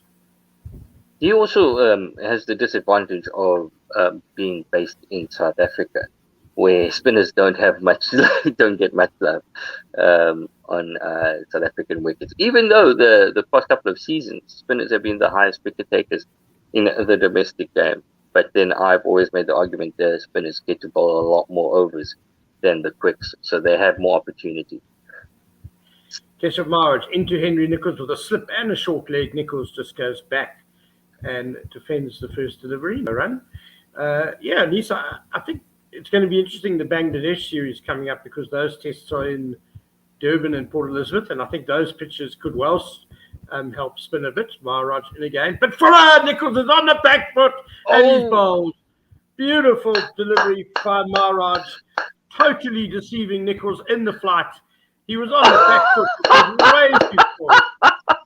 Way too short to be playing on the back foot. Keshav Maharaj, take a bow. Second ball in, and he gets his man. Oh, as you were saying, too full to be on the back foot. He gets a decent turn, and it just takes the top of middle. Well bowled. Dean Elgar really showing that his confidence in his spinner was well founded, and showing that New Zealand really missed the trick not having a spinner in the team. Yeah. Wow. It did turn a bit, but it also seemed to zip through quite quickly. Yes. Nicholls seemed a bit late on the shot, partly because he was on the back foot to a pitched up delivery. But that new ball certainly having an effect there, and a great call, as you said, Anis, by Dean Elgar to introduce his spinner, who many of us believe is going to be the ace bowler in the second inning. So New Zealand 25 for 3, all sorts of trouble. But that's it. That's also something interesting, is that with the new ball, it does give it does have a little bit more bounce. So even though it was pitched up, it did pop up a little bit. So the shot on the back foot was on. It's just that he was deceived by the pace. As you said, he was a bit late on it, missing missing everything, and going through the gate, and it's just the replay of that, and just clipping middle. Yeah, you see it from behind the stumps, and it actually jagged back a long way. So, how good must that be for the spinner to see it, to see the pitch react like that with his third delivery? So, Daryl Mitchell, now the left-hander, has to face the music, the sweet music of Keshav Maharaj, with silly point and short leg and slip and leg slip. It's full, and Mitchell just drives it to the deepish mid-on and will get off the mark with a single. That is well played. Just a slightly overpitched by Keshav Maharaj and worked down the ground. I wonder if with all those close-in fielders, they start having a bit of a conference, and the amount of chatter increases considerably. Just having normal conversations about like what they're going to do when they get home, the long flight home, etc. Maharaj, and again, back of a length to Conway, who punches this to the deep mid-off, and they'll dash through for a single. Conway goes to 18, the total 27 for 3. I think there will be a lot of talk about how the pitch is turning square. And the number 426 will probably be mentioned a few times as well. Start saying things like, I haven't seen a pitch do this since the last time we played in India. It's really doing a lot of the gun, aren't you guys? Wow, guys. Correct. As Mitchell just drives this to mid-on, no run. This one a touch too full. You want to take advantage of the pitch that is turning. I think we need to, or Kesh needs to allow the ball to bounce. And there he gets the length right there with the last delivery, and that was a nice length, drawing Mitchell forward. He defends nicely though, off the middle of the bat. no run. End of the first over that Keshav Maharaj has bowled. He got the wicket of Henry Nicholls, and New Zealand in dire straits on 27 for 3. This match has ebbed and flowed, and the amount of times the momentum has shifted is very, very makes for really exciting cricket. And as we say, almost every Test match that goes this deep, people saying Test match cricket is dead and it's not exciting. They don't know what they're talking about. Test match cricket is alive and well. And if this goes deeper to like the final session of day 5, we are going to say, oh, one of the greatest Test matches we've seen in a long time, with all 3 results still available. I think people like speaking in hyperbole. It's been a very good day for South Africa, that's for sure. Luto Sapamna is on to bowl Oh, now. here we go. Around the wicket to Devon Conway, the left-hander, angled into him, and he just cuts us away towards mid-wicket. No run. So, it's actually turned into a day for South Africa that's been one of their more dominant days, I think, in Test cricket for a long time. If you think about the way the batting went and so far the bowling as well. South Africa been on the money today. So it seems like they came out with a plan and they knew exactly what they're doing. Just quickly, okay, cool. I'm back with you. They came out with a definite plan today, and they've pulled it off quite well. Pamela in again to Conway. Conway is pushing forward. It comes off the inside half of the bat and away on the leg side. No run. Not the most convincing stroke by Conway, who's on 18, not out. Henry Nicholls then, by the way, was bowled for 7 by Keshav Maharaj, the last wicket to fall. Sipamla seems to be on the money straight up today, which is also good to see. Let's see if he can maintain it, because he would want to really stake a claim to his position in the team, with Lungi Ngidi should be probably being fit by the time the Bangladesh series pops up. Sapamla in again, round the wicket to Conway. Similar, angling into the left-hander again off the inside edge. And this time Conway will get a single to take him to 19, the total 28 for 3. Yeah, I do hope Lungi Ngidi will be fit for the Bangladesh series in East, because he bowled superbly against India. And it would be great for him to end the summer on a good note. A tweet from Wagner. Keshav Maharaj brought in for a match on a pitch. Even I wasn't sure how big of a role he was going to play, but has contributed with the bat, ball, and in the field. A real team player. Sapamla over the wicket now to the right-handed Mitchell, outside off stump, and just punched into the covers. No run. I think the key thing about the selection, which Dean Elgar mentioned at the toss, was that he had picked up that the pitch was a bit browner than the pitch for the first test, and he certainly read it perfectly. He did say that the grass cover was still there, but the grass was a lot. There was a lot more dead grass on it. So yes, as you said, he read it perfectly. A lot better than the New Zealand. That's so we could see. Weird, New Zealand being the home side. Sapamla is in again to Mitchell, full just outside off stump, and Mitchell pushes forward cautiously. No run into the covers. A message on YouTube from Yanni Hendrik. Good morning, guys. What does the page look like for the team that bats last? We are not sure. The New Zealand's highest chase is 325, I think. So 325 for 5, and that was in 1994. So it's successful chase. Sorry. So yeah, this would be a record. It would be a new world record, and it'd be the first time New Zealand has chased anything over 400 in their history. As Sapamla ends a very tidy first over with a dot ball, Mitchell just pushing to mid-on, no run. So 28 for 3 after 13 overs, New Zealand. The New Zealanders are doing. The New Zealand need to. The Kiwis need to rebuild now. There is still plenty of time in this game, so they would want to rebuild. As Tim was saying, the message should be just bat normally. But if batting normally gets you to 28 for 3, batting normally might get New Zealand into trouble. Keshav Maharaj will continue with that slip and 2 close catches square, and Conway just pushes forward to a well-flighted delivery, no run.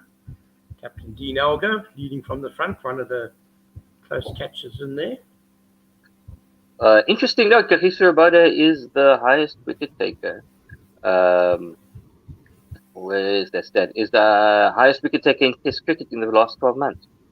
That's which right. is interesting. Maharaj in again to Conway. Flighted Conway plays it off the back foot, and it's a bit edgy behind the square on the offside, but he will get a run for his problems. It also skidded through a bit low, that delivery from Maharaj. So Conway goes to 20, 29 for 3, the total. Bit of Maharaj turn, just, keeping low. Yeah. Just modifying his field a bit, Maharaj. Subtle adjustments. He really is a perfectionist, Keshav Maharaj. And he comes, Mitchell down the pitch, launches him, back over his head. It's a wonderful strike. And Daryl Mitchell showing some good early intent, all the way for 6. Ooh. Yeah, I think now Mitchell's doesn't want Keshav Maharaj to settle on a length. So he's going to take the attack to him. Good intent shown by New Zealand. So yeah, I think that this might actually be if this tactic comes off, it's going to be very well thought out. And if it doesn't, we are going to turn it around and say that Mitchell just gave his wicket away, considering the match situation. Maharaj in again. For Mitchell's down the pitch again and has launched him over long on for another 6. So extra 6s by Daryl Mitchell. Nope. His plan is coming off. He's just going to make I think this next one is with him coming forward down the wicket. He's going to make Keshav Maharaj just drop it a bit short, and then he's going to play a shot off the back foot. Mitchell very confident. Or move a fielder back. Yeah. Which will allow him just to push to the boundary rider for a single, but no, Maharaj is holding his nerve, keeping mid-on and mid-off up, and he comes again, flatter, and Mitchell stretches forward and defends off the outside half of the bat on the offside, no run. I think it's going to be one of the things where who's going to blink first. And as you said, Keshav Maharaj just needs to hold his nerve and not give anything away. Keep plugging away. Don't be disheartened by him being pumped twice over his head for 6. And he comes again. This is outside leg stump and just pushed towards mid-wicket. No run. And that ends the over. So good over for New Zealand. Mitchell's gone to 13 with those 2 6s. Conway on 20. It's 41 for 3. Very, very good over for New Zealand, that one. Keshav Maharaj, just as I said, just needs to hold his nerve. I wonder if Dean Elgar is going to take that as a sign to take Keshav off, or he's going to have. Definitely don't think so. Yeah. Keshav Maharaj is smiling. They're quite happy. I think if they were worried, they would put a fielder back. Yeah. And that would probably stop Mitchell. But I think they're quite happy for him to take the risks, actually. Yeah, that could also be a thing where if New Zealand want to get runs, the batters need to do all the work, and South Africa need to keep it tight and not just give away freebies as Supamla comes in. It's around the wicket to the left-handed. Conway, nice and full. Conway pushes forward. It goes on the onside, no run. Just going through some social media.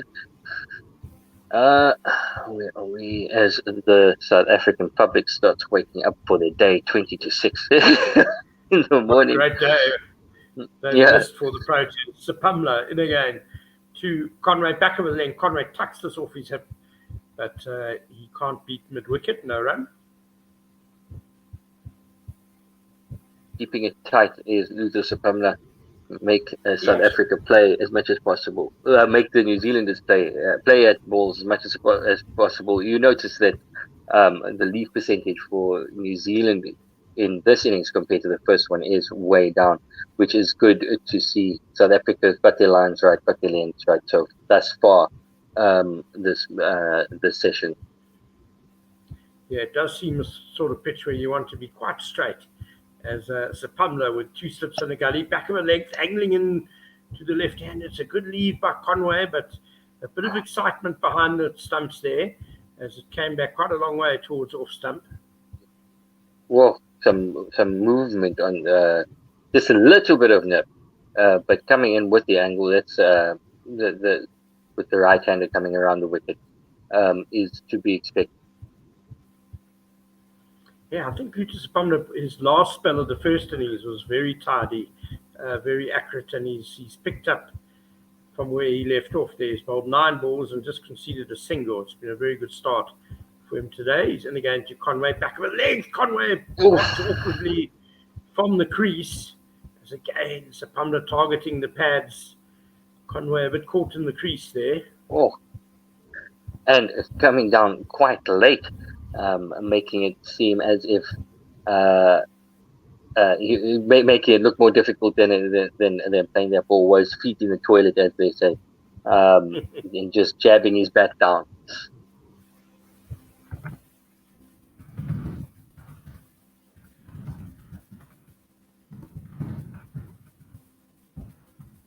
As Sapumla strides in again around the wicket to Conway, back of a length outside off stump. Conway defends solidly to mid-off, no run. I am liking this line from Luther Sapumla, keeping it really tight, giving nothing away, just trying to build pressure. I want to see the South African fielders be very, very, very chirpy at the moment, just trying to G each other up, keeping the spirits up and encouraging their bowlers. He batted nicely too, didn't he, Luther Sapumla? Yes, he did. Coming into the ball now, nice line and length again, and Conway just defends. No run, end of another very tidy over. 41 for 3, New Zealand chasing 426. Yeah, Dean Elgar should be very happy with Luther Sapumla. He wore a couple today, taking one on the helmet, one on the elbow, and he is wearing those bruises like a badge of honor. Like Dean Elgar says, it's an honor to take a couple of blows for your country. He showed a bit of technique as well, though. I mean, he drove the ball really nicely. He doesn't look like a complete mug with the bat. Correct. Maharaj in well flighted and a bit of turn. Mitchell defends nicely back down the wicket, no run. Pretty much the same field for Maharaj, slip and a leg slip, and 2 men close, catching on both the offside and the leg side. Maharaj in again, flatter. Mitchell comes forward and defends, no run. Mitchell is just off to this one. Sarl area with the lid on it, forward short leg. He has Maharaj in again. Mitchell punches off the back foot. He will get a single to the deepish mid on. He'll go to 14 rather, and the total 42 for 3. If you look at how Mitchell is defending, he's just plonking his front foot forward and playing well ahead of his front pad. That gives, if I was Keshav Maharaj, I wouldn't feel too bad about that. But now he's got Conway on strike, and we know Kesh is going to be causing the left-hander some trouble. He's switched to over the wicket, and it's nice and straight. Conway just defends on the onside, no run. Oh, this one does turn a bit, and Conway stuck on his crease, not back, not forward, and it just sticks his bat out, and it dribbles down to the leg side. Oh, got the full face of the bat. They're well watched. This one's got more flight on it, but Conway again very watchful and just turns it on the leg side. No run. He's on 20 or 46 deliveries. Again, playing well ahead of his pad, making sure that he can get a big enough stride and smother the turn. Maharaj in again, quicker and wide outside the off stump and just left alone by Avia. End of the over, 16 gone, 42 for 3. That one went on with the arm. There, not as much turn.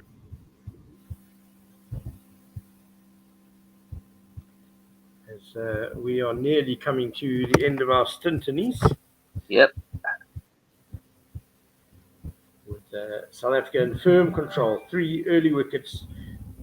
Kahisa Rabada picking up the openers in his first 2 overs. Will Young caught by Temba Bavuma in the gully for a duck, second ball, and then the big wicket of the New Zealand captain, Tom Latham, very well caught by Rassie van der Dussen at short leg for just 1. And Luto Sapamla is continuing the attack over the wicket to the right-handed Mitchell. He sprays it full on leg stump, half volley. Mitchell clips this away towards fine deep backward square, and they come dashing through for a second. Mitchell goes to 16 and the total 44 for 3. Henry Nichols, the other man, bowled by Keshav Maharaj for 7. Sorry, Anise. It seems as if the South African bowlers today have with there being so many left-handers in this New Zealand top order have struggled against bowling against Mitchell, the right-handed batter. As we saw now with Luto Sapamla just getting his line a bit wrong, straying on the pads.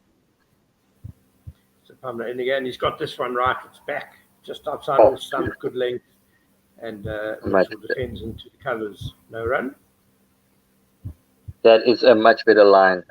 Good correction from Luto Sapamla. We can see that he just needed to get his radar in to Mitchell as we welcome Tim back. And Simon, hello. Yes, very good morning, guys. Apologies for you guys having to push on past your deadline. We seem to be missing one of our teammates. So, what ball are we on? We are on his third ball, which was defended down the wicket for no run. Okay, well, if you'll just take us through to the end of the 4th ball, and then I'll pick up from there. That'll be great. Right, one more ball in our stint. Let's see what Luto Sapamla can do for us. 2 slips in the gully, full, and Mitchell has driven this, but straight to mid-on, no run. So Anise and I will leave you in the capable hands of Simon Gear and Tim Delace with New Zealand. 44 for 3. Yeah, thanks very much, guys, and welcome, Tim. Simon. Yeah. Good morning. It's certainly been quite a sort of incredible turnaround.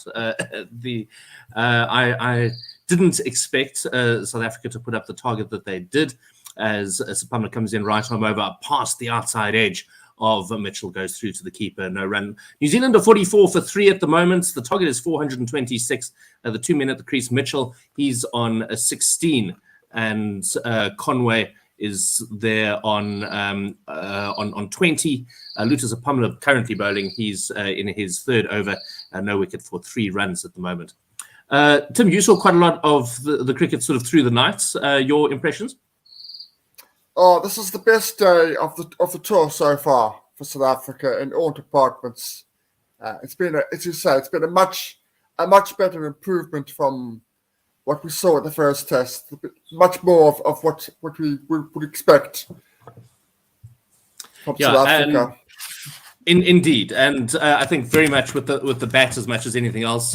Kyle Verreynne having his maiden Test century, which I think is good news for all South Africans. Centuries are few and far between for South Africa at the moment, and now we've had 2 in this match with Advir and Verreynne both scoring their maiden centuries. Verreynne eventually ended on 136 not out. Rabada played a cameo down the order. He hit 47 with big sixes of 34 balls, and all of that allows South Africa to get through to 354 for 9 declared, with this big lead, or target rather, of 426 that they've set. Keshav Maharaj is going to continue.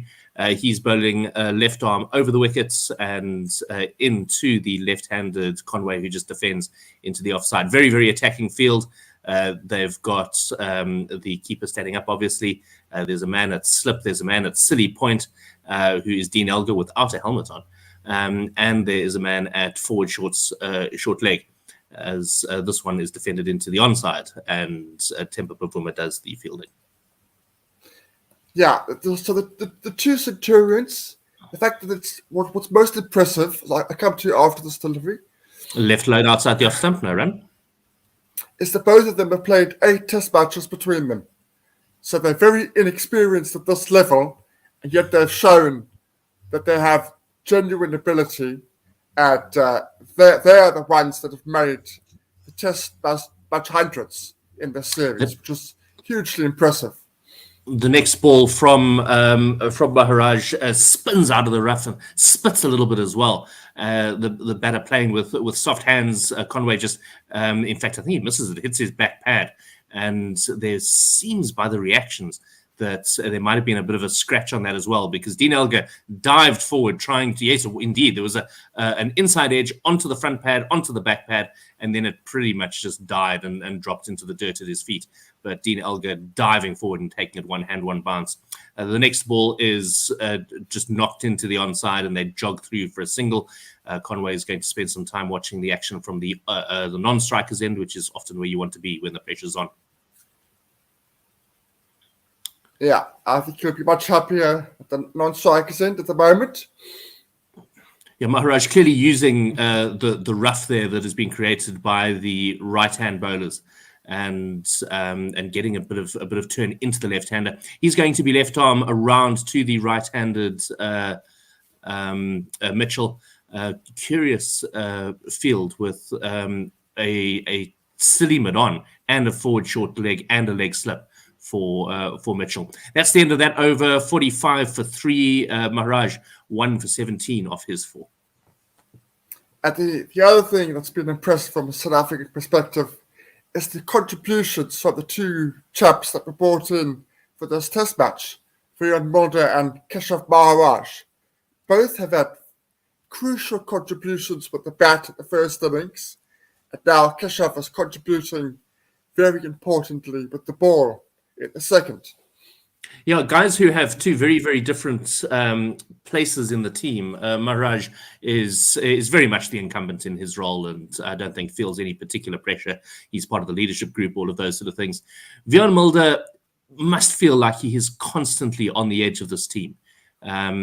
You talk about players who, every match feels like it might be their last, and Vian, it seems like he's setting up for a career like that.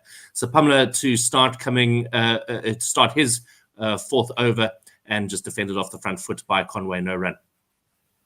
But and you can see it in his batting is he takes a long time to get going, and I think he's really trying so hard just to stay in the middle, just to keep going, and landed up the score in the mid-30s, and I think he'll be reasonably happy with that, but probably gutted that he wasn't able to take it a little bit further.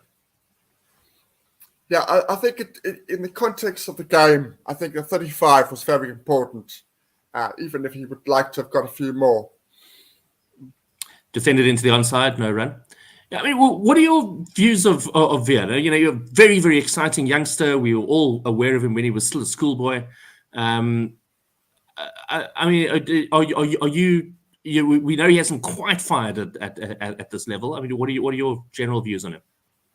My general views are the verdict is still out. He was picked as a batting all-rounder. That is his job. That's why he was picked. He wasn't picked as a bowling all-rounder. And he'll know just as many. And he needs to contribute more with the bat on a more consistent basis. If he does what he did today on a consistent basis, then that will be good. I just thought that this is also defended into the onside, no run. I thought that Colin de Grandhome's 100 in the first innings really highlighted what we're missing with Vian Mulder. De Grandhome is one of those guys who has a bit of a swagger about him. I pointed him out to Amy the other day as what he's what cricketers looked like in the 80s and 90s, and that's the sort of guy that you want in that role. He's able to come in and smash it about a bit, and has the technique that he can score a Test match 100. Not every time, but it will happen from time to time. And I just get the sense there's very, very seldom a time when you think Vian is taking control of the game, and the times that it has happened has actually been with the ball, not with the bat. Yeah. His performances with the ball with the national side are very, very reasonable. He's definitely contributed, but South Africa need him to contribute with the bat. That's where they need runs from him. Otherwise, it becomes a little bit too much of a luxury. Straighter ball by Sapamlin just clipped off his toes. I think it was Rassie van der Dussen made a tumbling stop at mid-wicket. No run. So Conway is facing on 21, the left-hander, to the left arm over of Sapamla. And Mitchell is still there on 16. New Zealand 45 for 3 at the moment, still trail by 380 odd. And so a long way to go. I hope, I've got no beef with Vian Mulder at all. He's someone who I really hope that he does come right. But he does seem to me a guy who is just incredibly nervous and feeling the pressure at this level. Not because that's innately who he is, but because he understands exactly everything you've said, that he needs to come to the party, particularly with the bat. It's defended off the front foot, no run. Yeah, look, at the moment, if I was totally honest, I'd much rather we had the 4 pace bowlers of Maharaj. I would just feel a bit more, generally more comfortable in that sense. Obviously, depending on where we play, but in general, that's where I would feel a lot more comfortable. But that is true. And Vian Mulder has said it in recent times that he knows he's good enough, but it's a nervous tension that he has when he comes out to bat. He says, I can't really explain it, but I know it's there. I know the nervous tension is there, and it's there for most of my innings. Until I really get going, I've got this nervous energy, this tension within me, and that is, at the moment, that's restricting him, which is a real shame. Does he have that at provincial level as well, or does he play in a far more free-flowing way for his province? No, he plays far more free-flowing, and he doesn't have that fear factor when he's playing for the Lions at all. No, and you can see the way he plays. He takes the attack to bowlers. He has that ability to say, right, for the next half an hour, it's my show, not you. Maharaj is going to continue. He's bowling left arm around to the right-handed Mitchell. So let me explain this field. Forward short leg, there's a leg slip and a conventional slip, and a man at a very, very straight silly mid-on. As he just pads this to the man at that forward short leg. So clearly, Maharaj looking to spin this into the right-hander, and then hope to see him clipping it into that onside and to pick up the catch. Maharaj for the third ball, and again just angling it in, and it is defended to that man at silly mid-on, who is Dean Elgar, and no run, 45 for 3. Of course, and he will know this too. If Jansen keeps performing with the bat like he has done at the moment, then his position becomes even more unlikely to be secure. Jansen's contributing in all departments at the moment. Yeah, so that was defended into the onside, no run, by the way. You're quite right. Is that if we can slot in someone like Lungi Ngidi or Einrich Nokia below Jansen. And empower Jameson to play a more important role at the bat, sort of like Sean Pollock did in the latter part of his career. I think that's suddenly looking like a very, very balanced and quite strong team. Yeah, no, definitely. And Jameson does seem to, we often tend to discount very, very tall batsmen. But he does seem to be technically quite competent, and I think he bats quite high up at certainly he did at schoolboy level and for club and province. He's very much considered a more lower middle order batsman than part of the tail. Yeah, no, he's got genuine ability. I don't like the term that they used when we had the Indian series that he's the next all-rounder. He's always, for me, going to be a frontline bowler with ability with bat, but with genuine ability, with the capability of making a Test match 50. That he is potentially that good.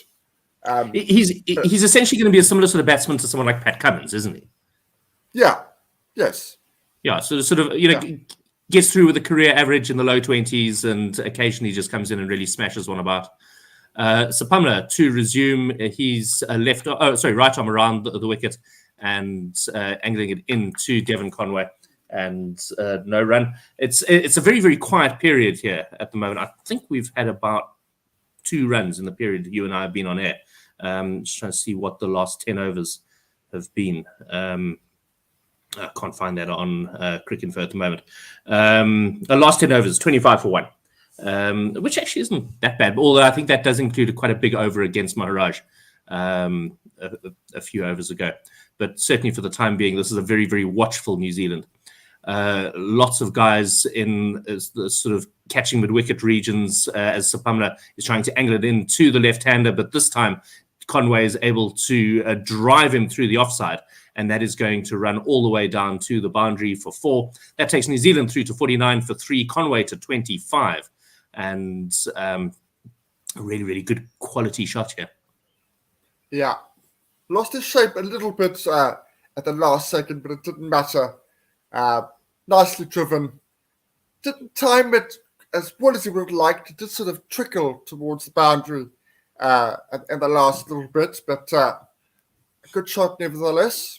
Yeah, he didn't play it with very much venom. In fact, his bottom hand actually came off the bat as he played it. But he's a good enough batsman that it came off the face of the bat and went away. Works this one around. There is a man at a sort of catching leg gully, is it? Would it be? I mean, it's Temba Bavuma. He's standing almost exactly where Gully would stand for the right-hander. But obviously on Conway's leg side. And then there's the square leg is quite close, and there's a man at a catching mid-wicket as well. So they're also looking for this ball that's going to angle in on his pads, and Conway, to clip it to the leg side and hopefully bring one of those 3 men into play.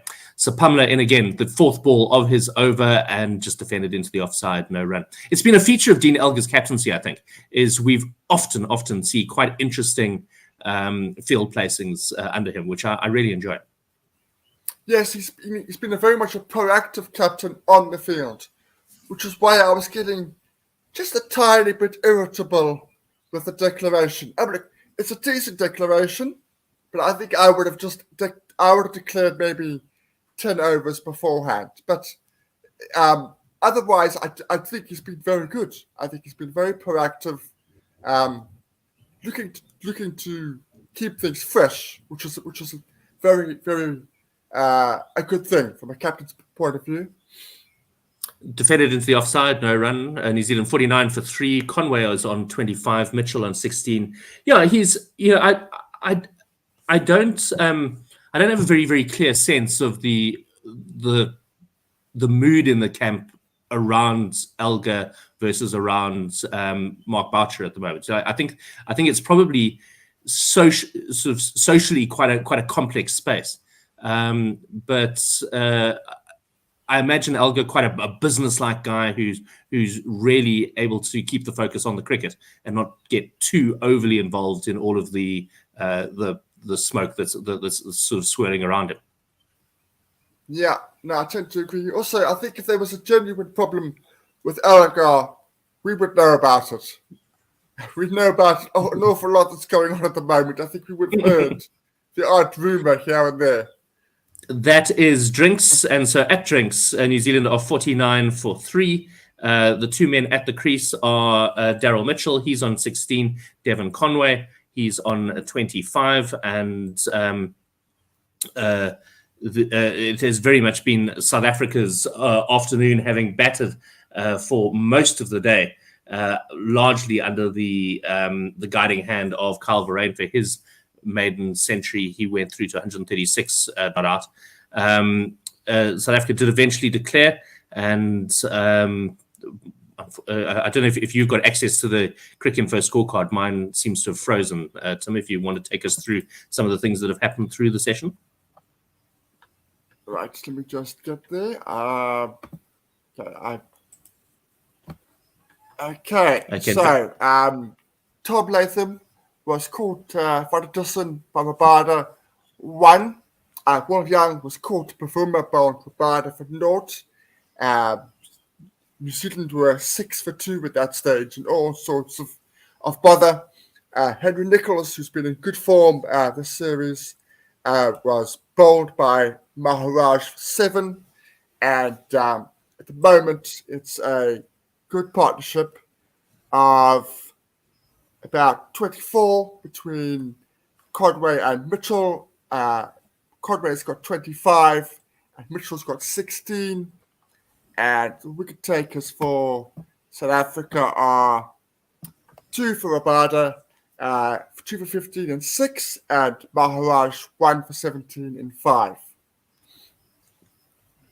Yeah, it's going to be an interesting period for South Africa now, because from this they come back. They have Bangladesh here for quite an extensive tour. I think they've got they've definitely got 2 tests, and I think they've got about 3 or 4 white ball games. So that's going to be I think Bangladesh is one of these tricky ones, because some guy comes in and scores 250 not out, and everyone says, oh yes, but it was Bangladesh. And we have seen particularly in the sort of heydays. Yeah, Karen? I just think Bangladesh at the moment will be difficult at home. I genuinely believe that. They've got genuine ability. I think in South Africa, even though their pace bowlers have definitely improved in the last couple of years, they might cause us some problems. I do think it will be a fairly comfortable series for South Africa, particularly the test matches. But anything's possible. Yeah, I agree with you. They definitely aren't the mugs that they were 10 years ago. But they there is always that slight asterisk next to Bangladesh stats. But then everyone goes off to the IPL or back to their homes that they haven't seen in goodness knows how long, because they've been living in bubbles and on tour. And then the next big tour, of course, is off to England. So it'll be interesting to see exactly how we pick teams for Bangladesh, to see how we prep people for the that big English tour. I think we go to India for white ball before then, don't we? You do, yes, yeah. For T20s.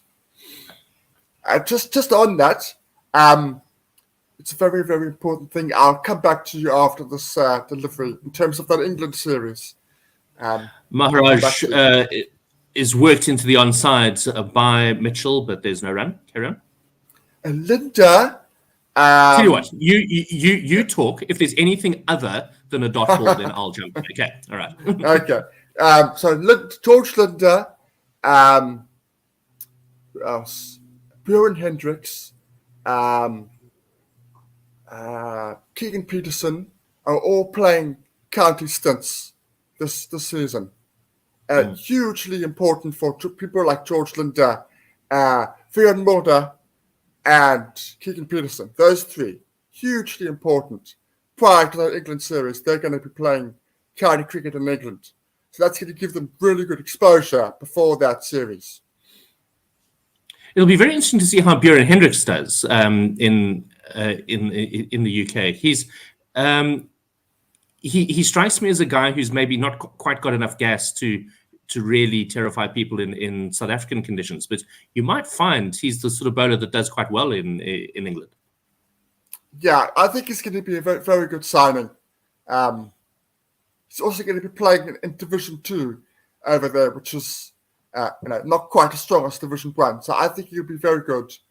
Of course, so I think that people like the Mulders and the Keegan Petersons, I'm very interested to see how they get on in their respective counties as well. Do you know whether the English have another test series between the West Indies and us? I would imagine probably not. I don't think so. No, I don't think so. Because the West Indies one is quite extensive. I think it's quite a long tour. Because what that means is that they're going to have the whole Broad Anderson debate in the lead up to the series against us, and the fact that they haven't retired them now, and given them the respect of informing them when their final matches are, they're in a very, very difficult position, and the public pushback if they just retire them off the field, I think is going to be enormous. Yeah, I think they just handled it very poorly. I think we spoke about this previously. They just handled it very, very poorly. The lack of communication was, not something that they should be proud of. That Mirage over, by the way, just trickled on with dot balls, and so it is going to be Marco Jansen into the attack, and he's bowled 5 overs today, taken no wickets for 10 runs. So he'll be replacing Lutus Apamla. I think he's going to have a far more conventional field to the left-handed Conway. We've got 2 slips, a gully. Yeah, it's absolutely bog standard. The only thing that's slightly unusual is that leg gully is still in place. So it'll be interesting to see how the lanky Marco Jansen does against Devon Conway. He'll be coming in a left arm over the wickets to the left-hander and gets a bit of shape into him, but he just knocks it straight back to the bowler, no run. Of course, England do have stuff beforehand. I am momentarily loss of memory. They're playing home against New Zealand in test matches, and they've got ODIs against the Netherlands and India. So they've got a fair bit of cricket before they play us. Okay. So in fact, that New Zealand Test series then will be the one that we find out exactly what's happening with Broad and Anderson, I suspect. Yeah. This is clipped off the toes, and is that Temba Bavuma who's going to run all the way down and collect it? Doesn't look like Bavuma. He's got so many. He's got 2 caps on and a jersey around his waist. Actually, quite difficult. And if he's not standing next to anyone else, it's quite difficult to get a sense of scale. I think it was Sapabla. It was Sapabla, wasn't it? Yeah.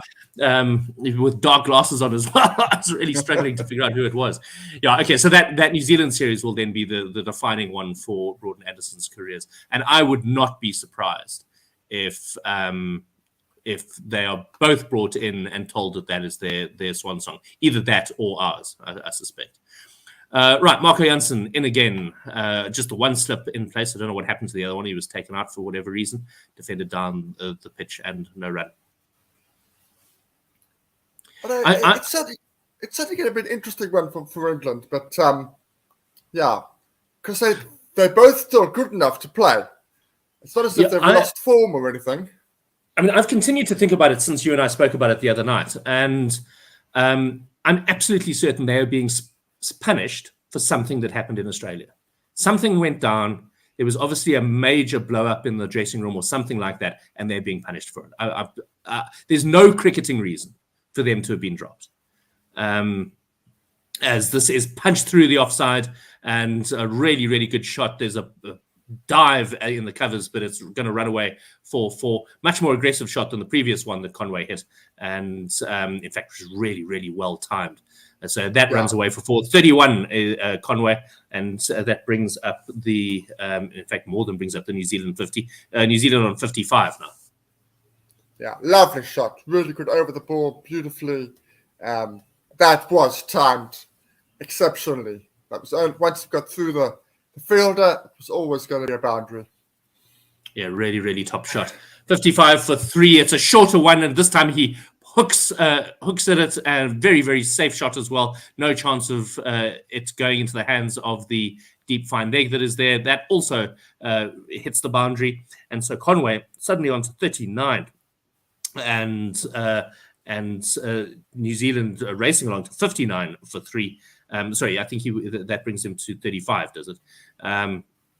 But he's just beginning to open up a little bit and get this innings going again after losing those early wickets.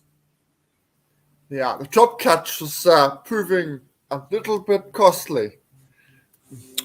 Punched into the offside, no run. I didn't know that we dropped him today. What? Tell us that story. It was exactly the same as that shot, except he hit it in the air. And with those 3 men on the leg side that you were talking about in the Sapamla over, he hit it straight to, well, not straight. He hit it to the second guy, the guy in the middle of those 3 on the leg side. I think it was Irvia. I'm not sure. I think it was Irvia diving to his left, both hands. He hit it really, really hard, so he came really quickly. But it was definitely a drop. One of those ones that either sticks in or doesn't. So he was at about what Mitchell's on now. He was about 16, 17, something like that. Mirage to continue with all of those fielders in the catching positions on the leg side, plus an offside slip, and Mitchell just defends. I mean, I umpired a game yesterday where there was a guy who was hitting it incredibly hard, and they dropped him 3 times on the way to him scoring 158. So the captain was absolutely tearing his hair out, the poor guy. And I mean, all 3 of them were just the sheer power of his shots. Were blasting through the hands of fielders. Defended into the offside, no run. That was a fairly low-level league game, so sometimes you do get those discrepancies where some guy who should really be a Premier League player is bullying youngsters in the lower leagues.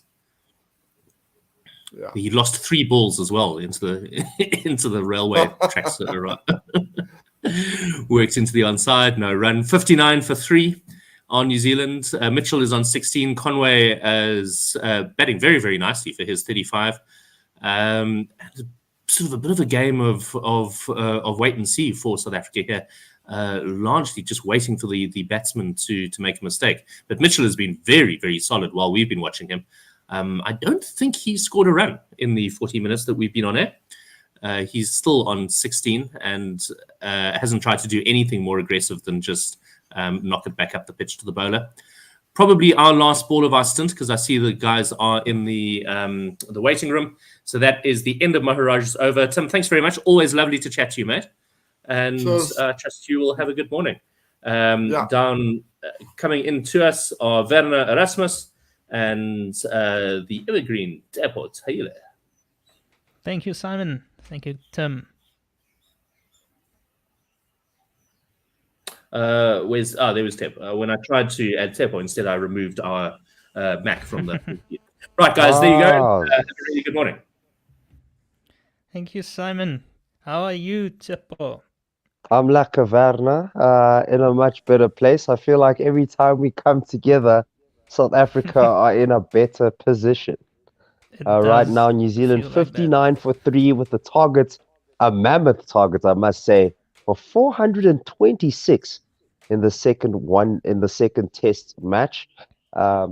We should have a hashtag 3 test match series, for everyone, because the decider would have been very, very exciting. Yeah, especially with us being slow starters, we can't afford 2 test match series, even though we're going to play 2 test match series against Bangladesh as well. So, yeah. I'm not a fan of this, not a fan of it at all. But either way, the fact of the matter is we're here now. We have a job to do. I say we, the South Africans are here now, and the South Africans have a job to do. And Marco Jansen is coming in left arm over the wicket. to do that job to Devon Conway. Pitching outside off stump, a good length. Conway gets behind this and blocks it. He's staying in there. He's got himself 35 runs so far, 71 balls. At the other end, as you heard, Daryl Mitchell, who's looked relatively solid, 16 off 38. Yeah, earlier in the day we saw some fantastic counter-attacking batting by Kyle Verreynne, and Mulder, and then Rabada. Sure. Those are some fantastic contributions at the bottom of the order. This one just outside the off stump looks like it nipped in to Devon Conway and also bounced off a good length. He does get his bat behind it, but bottom hand released from the bat. And we're just getting scenes of that scorecard right now. Kyle Verreynne, 136 not out of 187 balls. I tweeted earlier that his batting career started today, finally scoring over 30. And he's just cashing in on that potential that we've been seeing in the domestic side for the Cobras. As this one starts outside off, nips into the left-handed Conway, bounce off a good length once again, hand off the bat, but blocked for no run. It's funny, it feels like it's on cue. I was just talking about what happened earlier, and on cue, they brought up the scorecard, now showing the highlights of KG Rabada hitting the ball all over the ground. 4 sixes and 4 fours in his 47 of only 34 deliveries. Really changed the tempo of the game after lunch. What I really enjoy about the South African lower order, especially with KG Rabada batting at 9 and Keshav Maharaj at 10, is that we do have some hitters all the way to 10, some people that can really send the ball to the stands if they really wanted to. But too often, as Marco Jansen comes in, this one short, hooked to the onside, but straight to the man sweeping there, Rassie van der Dussen. They take a casual single, 60 for 3 now. The only problem was that the lower order had a lot of work to do for a lot of South Africa's innings, but finally 2 innings of over 300, and you can see what that does to the lower order. That allows them to just get those 60 runs with a lot more freedom, a lot more liberation, and now Kyle Verreynne, he's also easing into his work. So it looks like from this game that the South African batting have turned a little bit of a corner. It does feel like that. They were 114 for 5 when Wiaan Mulder and Verreynne managed to stitch that partnership of 78 runs together that changed the course of this innings. And then went on to set a target of 426 as Marco Jansen comes left arm around the wicket to Daryl Mitchell. This one a little bit outside off stump. He's getting a lot of bounces, the left-hander, and this one blocked for no run. Yeah, it really was entertaining and good to see, as you said, Kyle Verreynne finally going past 30 and then going on and going past 130, making that 136. Rabada coming in, all guns blazing from the start and getting a lead of 200, or setting a target of 226. This one a back of a length delivery, blocked out off the back foot by Daryl Mitchell to end the 25th over. New Zealand 60 for 3. Mitchell on 16 and Conway on 36. And what's fantastic about the South Africans, KG Rabada especially, as soon as he gets the new ball, strikes immediately. Got 2 very early wickets in his first over. Got the wickets of Tom Latham and also of Will Young in very quick succession. So damage already been done. And then Keshav Maharaj gets the 3rd wicket here. And do you think that the omission of a spin bowler here for the New Zealand team is where they sort of missed a trick? When Wiaan Mulder and Kyle Verreynne were coming in, the ball looked really old. Wiaan Mulder found it really relatively easy to dispatch, and so did Kyle Verreynne. And there was no one on the other end to just slow down the run rate to sort of get pressure there or take them to the new ball. But that's just my 2 cents as we see Maharaj continuing. In hindsight, it did look like that. Left arm over, blocked back to the bowler, no run. Yeah, in hindsight, it does seem like they did miss out on playing a spinner here. The pitch really flattened out as this game has progressed. Maharaj left arm over, just outside the off stump. Conway looked a little fidgety, but got himself behind it. No run. Yeah, and Kesh has brought real control to Algar, which was something that was lacking in the first test match.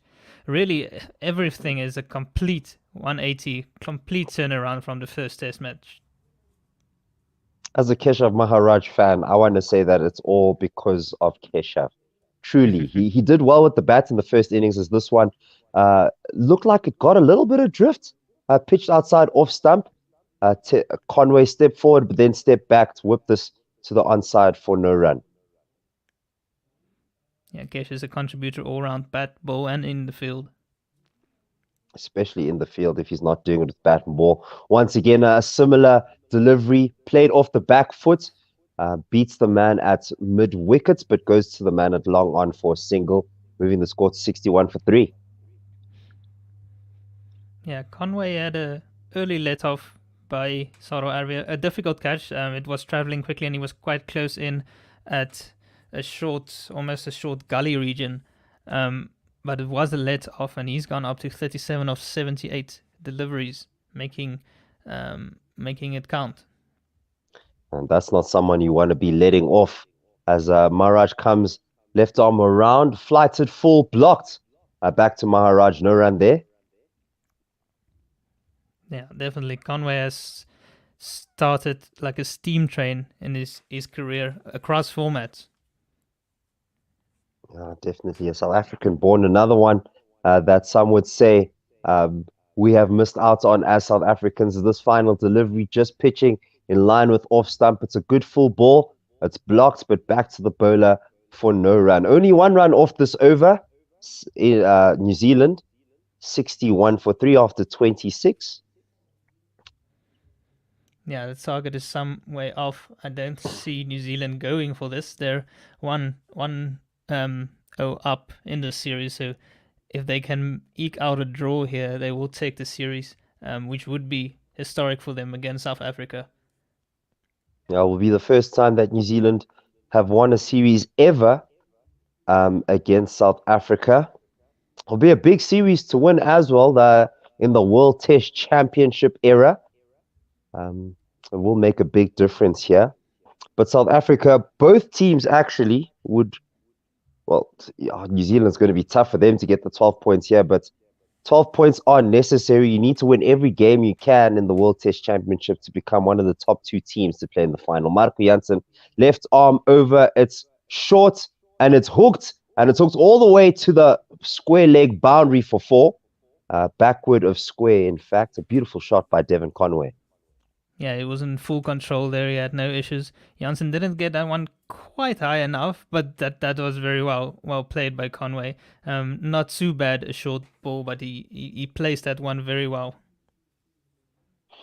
Yeah, it looked like it just sort of sat up before it got to Devon Conway. Didn't rush him as much as Marco Jansen would have hoped, trying to bang the ball into the ground.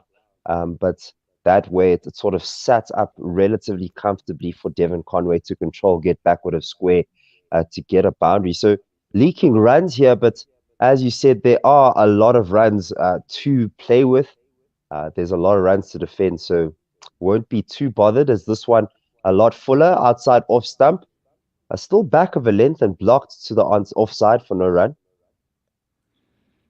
Yeah, it won't phase them too much, but they also won't want to make it too easy for Devon Conway. As we watch a replay of what was really an astounding catch by Will Young earlier in the day, Marco Jansen had come down the wicket to Colin de Gronholm and timed him off his hips, hit it way up into the air, into the mid-wicket region. I was thinking it was going for 4 or 6, but Will Young ran all the way from deep square leg around the boundary to mid-wicket, catching that behind them, full stretch with his left hand, and also managing to keep in the field of play. That was a beautiful catch. One of the best catches I've ever seen as Marco Jansen bowls it a lot fuller now. Still on that off-stump line, blocked out for Devon Conway, no run. That must have been a thrill of a moment for the young opening bat, but unfortunately, right after that, went out very early. So little bit of a conservation of greatness there, but truly a special moment for Will Young. Yeah, he'll remember that catch for a long time, and he'll probably remind everyone about it as well. Another short ball, but this time Devon Conway goes in front of square. Control to the max as he sends this one for another boundary. Marco Jansen being punished and peppered on the onside here. 2 boundaries in this over so far. Yeah, I'm not enjoying this ploy by Jansen. This pitch is pretty slow, so any short deliveries do sit up comfortably. So I'd rather him pitch it up to Conway. He's just sitting back on a back foot here. Those are easy putaways. I'm struggling to see what the plan is here from Marco Jansen. I know with Neil Wagner, his short balls were body balls. He had the field set for it. This one, a little bit fuller, straighter as well. Whipped off the pads by Devon Conway. Beats the man at backward square leg. But there's a deep square leg that does the cleaning up. 70 for 3 now on New Zealand. Yeah, Rabada had Conway in real trouble early in his innings, but unfortunately he didn't have a long spell after that, so Conway eased into his innings, especially after that dropped catch by Arvia, when I think Conway was only on about 5 runs at that time, and he's moved up to 46. Catches win matches, they say. Catches win matches. A few drop catches here and there. Not as many as the first test, as Marco Jansen comes in for the last ball. A short one, played off the hips of Mitchell. To a vacant leg slip region. Kyle Verreynne does the fielding. Throws to Aiden Markham, who stands in as a backup keeper. They get a single, the New Zealanders. 73 for 1, 71 for 3 after that. The target's still 426. Mitchell on 16 of 43. And Conway 46 of 83. Yeah, a bit of a slow start there for Jansen in his new spell. He was very good in his opening spell with Rabada. Both of them were able to get their speeds up as well. Jansen was hovering in the low 140 range, so that was good to see them upping the tempo. I'm sure Rabada will also get another spell before the end of the day, but Keshav Maharaj keeping it tight on one end. So I do suspect closer to the end of play, Rabada will replace Jansen one last time to try and eke out another wicket here. Maharaj plying his trade here on the other side of the pitch. Coming around the wickets to the right-handed Mitchell. This last delivery blocked back to the bowler. It was full. This one full on leg stump. Clipped to the leg side, or literally just glanced off the pad to the leg side. Mid-wicket does the fielding. No run there. Maharaj doing exactly what Algar wants from him. Keeping it nice and tight. It's flighted, it's straight, it's blocked once again for no run. And does actually allow for a lot of freedom on the other end. He's really a captain's dream, Keshav Maharaj. Much like Chelsea fans will know, Mason Mount gets a lot of praise for what he does in defense, off the ball.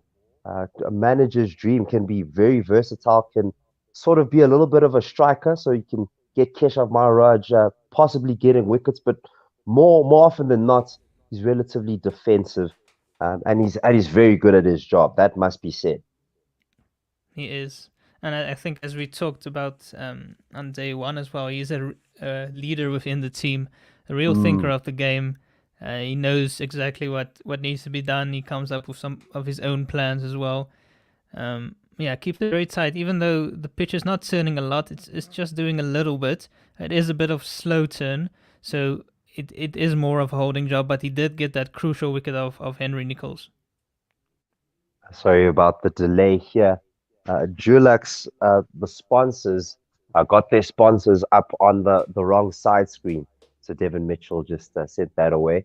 This delivery got an inside edge, goes all the way to the man at backward square leg. And Conway has a lot of company around him, but around the bats. Dean Algar and Sadal Advia literally both at like a silly point. There's a slip. There's also, is there a leg slip as well? Unfortunately, no short leg, and that's where that ball went. Yeah, there is a slip and a leg slip, but no short leg. as this one blocked to mid-wicket. Temba Bavuma does the fielding, still 71 for 3. And it's good to see Keshav applying his trade here. Yeah, interesting with Algar and Arve so close to each other there. I wonder if they cover enough space that way. I'd Haven't rather seen this have before. one. Is this? Sorry. This No, last no. delivery was a full just outside off stump, blocked to end the 28th over, 71 for 3. Yes, Wagner, you were saying. Yeah, I'd rather have one on each side of the wicket. Have Arve maybe at short leg there. I don't think it's going to make a major difference having both of them in just under the lid on the offside. I think maybe I can't think of any reason why. Maybe he gets a shot that hits the Sadal Adria on the foot, and Dean Algar has to do the cleaning up, something like that. When was it when the short leg got smashed on the foot so hard, and the ball was in the air for quite some time, then was caught by the keeper? I'll have to find the replay of that. I was watching a Jared Kimber video that basically showed a replay of that, but it wasn't live. He didn't have the rights to it. Yeah, no, right. Luto Sapamla into attack. Yeah, Luto has been a lot better in the second innings, I feel, or the fourth innings, if you will. 5 overs, only 7 runs conceded. He's been a lot less wayward. Oh, a beautiful delivery, just pitching outside off stump and smacks Devon Conway on the back pad. A big appeal here from the South Africans, but no movement from the umpire. I think he might have got an inside edge on that one. A thick inside edge, definitely. Yeah. Just looking at the replay there. But a fantastic delivery to start up. I was on cue, as you said, Wagner, a lot more disciplined down that corridor of uncertainty.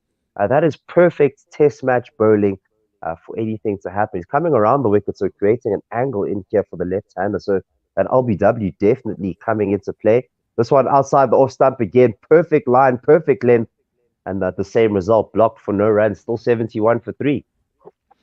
Yeah, he found quite a bit of movement away from the left-hander in the first innings, but he started it too wide and wasn't quite able to get that same movement when he came straighter eventually. So if he can get it to move a bit away from the left-hander, it's going to make it real difficult for Conway here. Yeah, you would like that away movement, but more than that, you would like some control. The young pace bowler, he has tons of potential, does Luto Sapamla, and he can strike, but needs to be a bit more metronomic as he is here. Once again, outside that off stump, it's a bit fuller though, but got the same result, blocked out to the man at cover at mid-off, no run. Yeah, now I can definitely see the improvement after that first innings. And he has also been one of the leading wicket takers for the Lions this season in the 4-day domestic series, and he was also the leading wicket taker in the SAA series. So he does come into it with form behind him. Yeah, I was about to mention that SAA series, taking wickets in clumps and operated as the strike bowler there. So it would be good for him to take some wickets here, and it would be good for him to take wickets with good bowling. This one, a little bit straighter, in line with that off stump now. Played onto the onside now by Devon Conway to mid-wicket for no run. He's still on 46. As we see Kagiso Rabada just giving Luto Sapamla a few tips. Yeah, and I think Vian Mulder will have a role to play tomorrow. So I said that this pitch has been quite slow, and with his medium pace, he can have a couple of fielders in front of the wicket catching. They might just pop one up. Mistiming the shots there. Luto Sapamla has a slip as this one straight on that off stump. Played around the pads, a glance from Devon Conway. It goes behind square to Temba Bavuma at backwards square leg. Still no run there. So very economical is Luto Sapamla at the moment. Yeah. What I'm thinking about Mulder there is Temba's dismissal yesterday, where he popped one up to the cover fielder. And I think Mulder could do a similar job to what Colin de Gronholm does. Get a catching cover and a catching mid-wicket in there, and maybe get the batters to play one too early. Now that does sound like a solid plan. Just changing up the pace, especially with Luto, Marku, and Kagiso all operating here. This one, much like the previous 5 balls, just outside the off stump, blocked out by Devon Conway for a maiden to end the 29th over. 71 for 3 on New Zealand, and the target's still 426. Yeah, Luther has bowled 3 maidens now. 6 overs, naught for 7. Janssen will like to bowl take about some of that pressure that Luther has built up, because his previous over went for quite a few. Although I guess Supamla was now brought on in place of Janssen, right? Maharaj is going from the other side. Yeah, Maharaj is continuing here. That makes sense. Still has those more 2. Control. Yeah, true. You can't get more control than Maharaj, and if there's control at both ends, it could be difficult for the New Zealand batters, who, let's be honest, after this delivery was pitched on leg stump. Dale Mitchell glanced this to the leg side. Raisi van der Dussen at square leg does the fielding. These 2 New Zealand batters have done well to get a little bit of control back into this New Zealand innings, losing 3 wickets early before getting to 50 runs. A flight to delivery outside off stump. It's very full, blocked to the bowler for no run. And these guys needed to just bring a little bit of control here. They didn't want to be fold over here, as we see Sadal Advia going to exactly where you wanted him to go, that short square leg. Maharaj flights a double step, sent into the air to a vacant cow corner region. It's rolling to the boundary, and it will get there as Raisi van der Dussen chases in vain. So releasing the shackles a little bit here was Devon Mitchell to take the score to 75 for 3.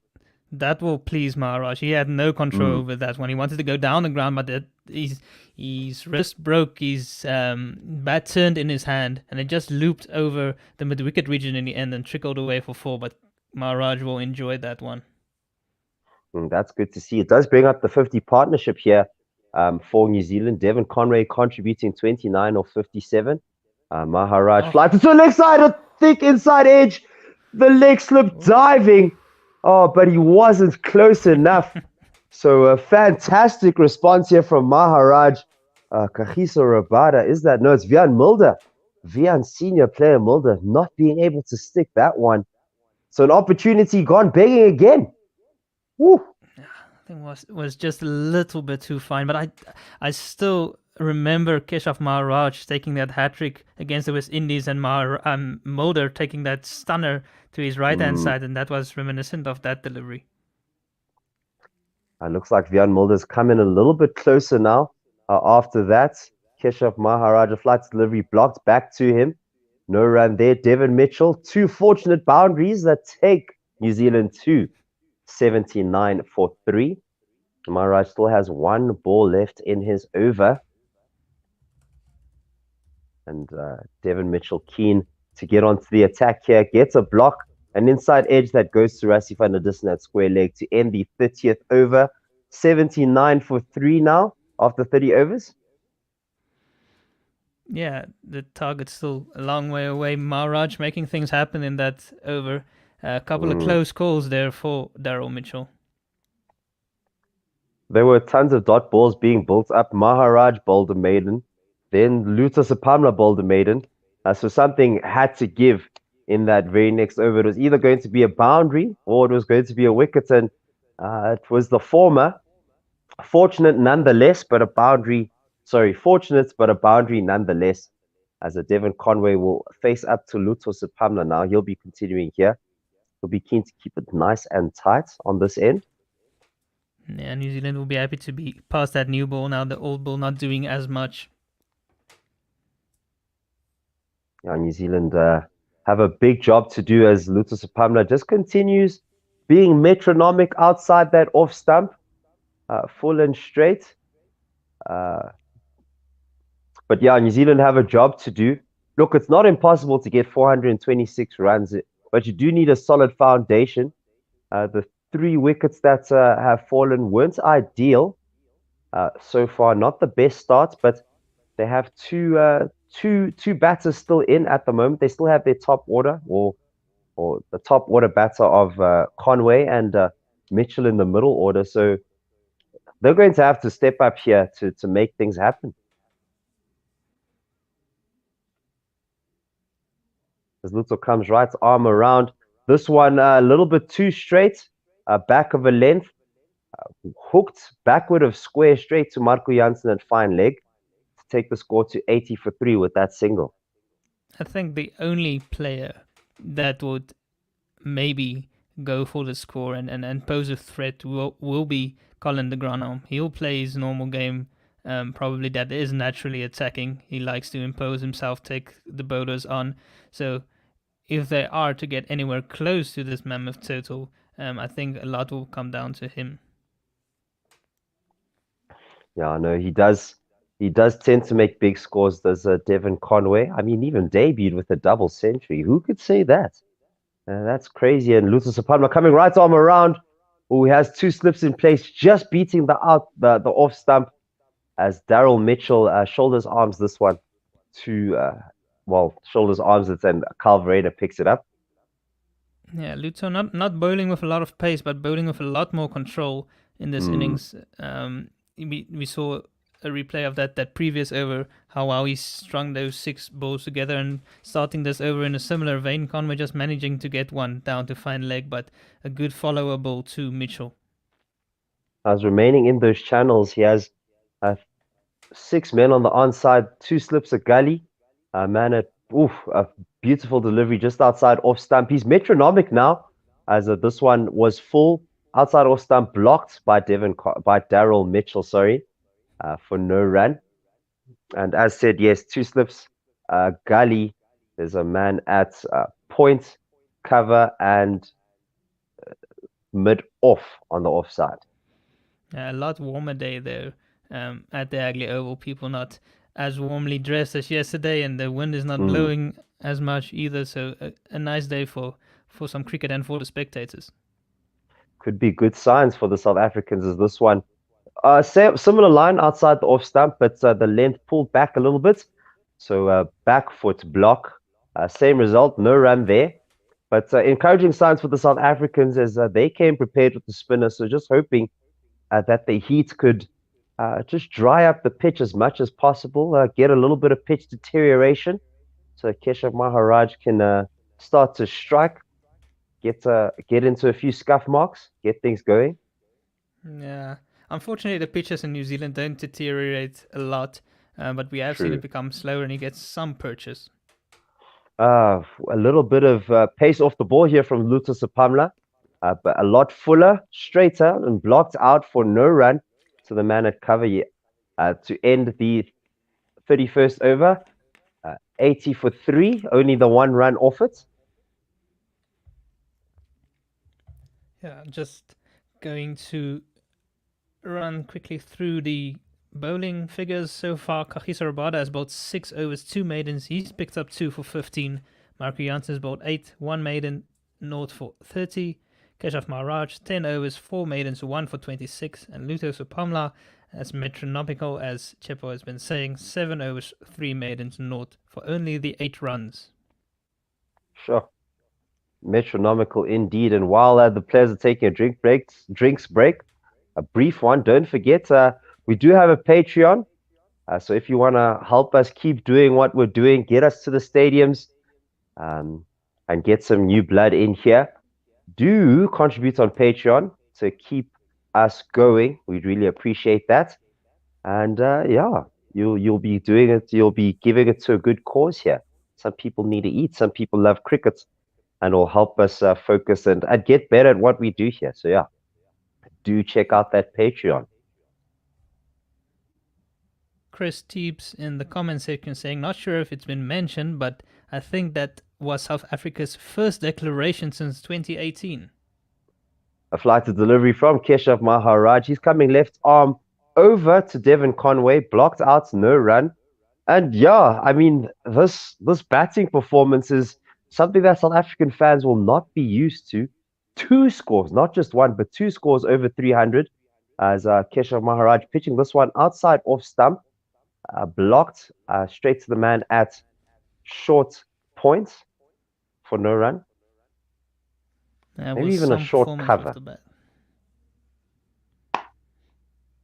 Flight delivery blocked out, no run there. Sorry, what do you say again, Werner? Yeah, sorry, no, it was some performance with the bat. I enjoyed Kyle Verreyn's innings. You could see the fluency came as the longer he batted. At the end, he was striking some lusty blows. He even uppercut Jameson over the third man region for 6.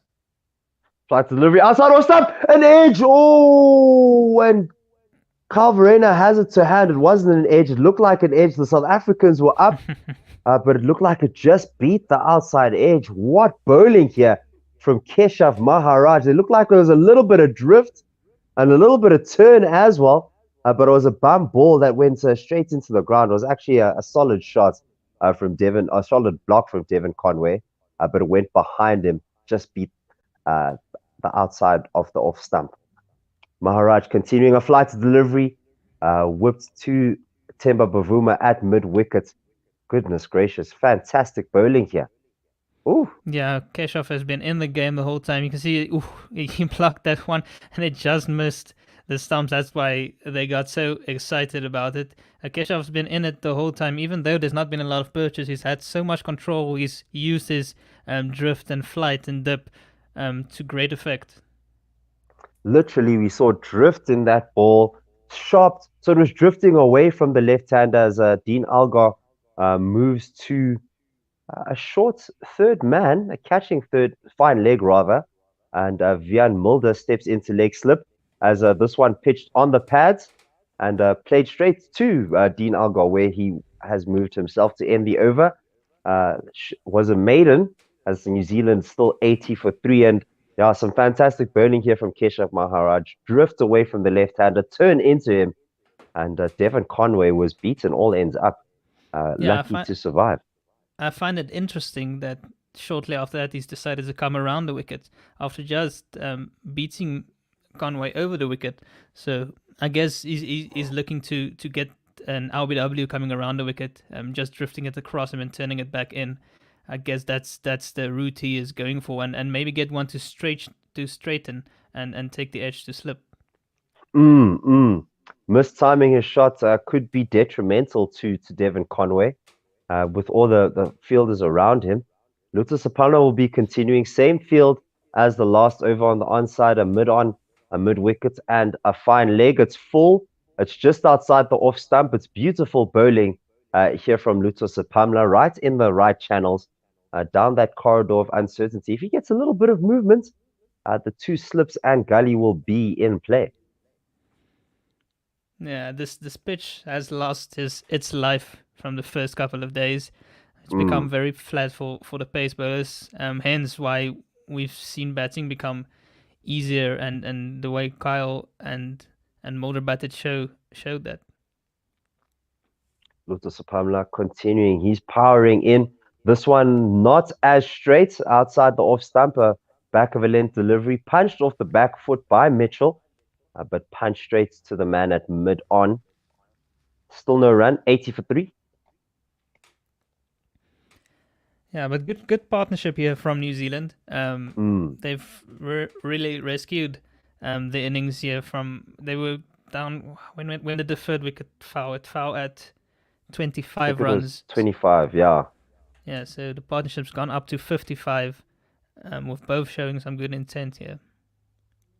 And both also looking quite solid at the crease, as this one, a back of a length delivery, just pitching outside that off stump, blocked by Daryl Mitchell, no run. These are the solid defensive shots that the New Zealand batters will need just to control the game here, just to get some sort of semblance of control and try to get pressure back onto the South Africans. And the best way to do it is with no wickets falling, whether it's runs or dot balls. What you want to do is you want to make sure that the South African bowlers are always thinking about new ways to take wickets. And if they force it, that's when you can really start to get runs. As Luther Sapamla, this one a little bit down the leg side, straying down there, whipped off the pads in front of square to the man at mid wicket for no run. I do feel Rabada can't be too far away. He's had a nice 20 overs rest now. So I do suspect he will come on at Sapamla's end sooner rather than later. We'd love another wicket here at the back end of the day going into tomorrow. So Sapamla definitely playing a holding role here, as you'd probably expect that KG Rabada is the main strike bowler, and that's what he did at the beginning of the innings. A straight delivery here from Luto Sapamla. Potential LBW, but it was blocked out. The bat got there late, but got there in the end.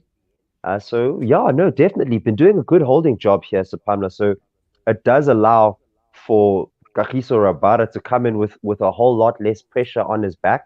Marco Jansen as well, who'd probably be the other strike bowler, the two bowlers that got 9 wickets in the first innings between themselves, would probably be South Africa's ploy to get wickets here in this innings.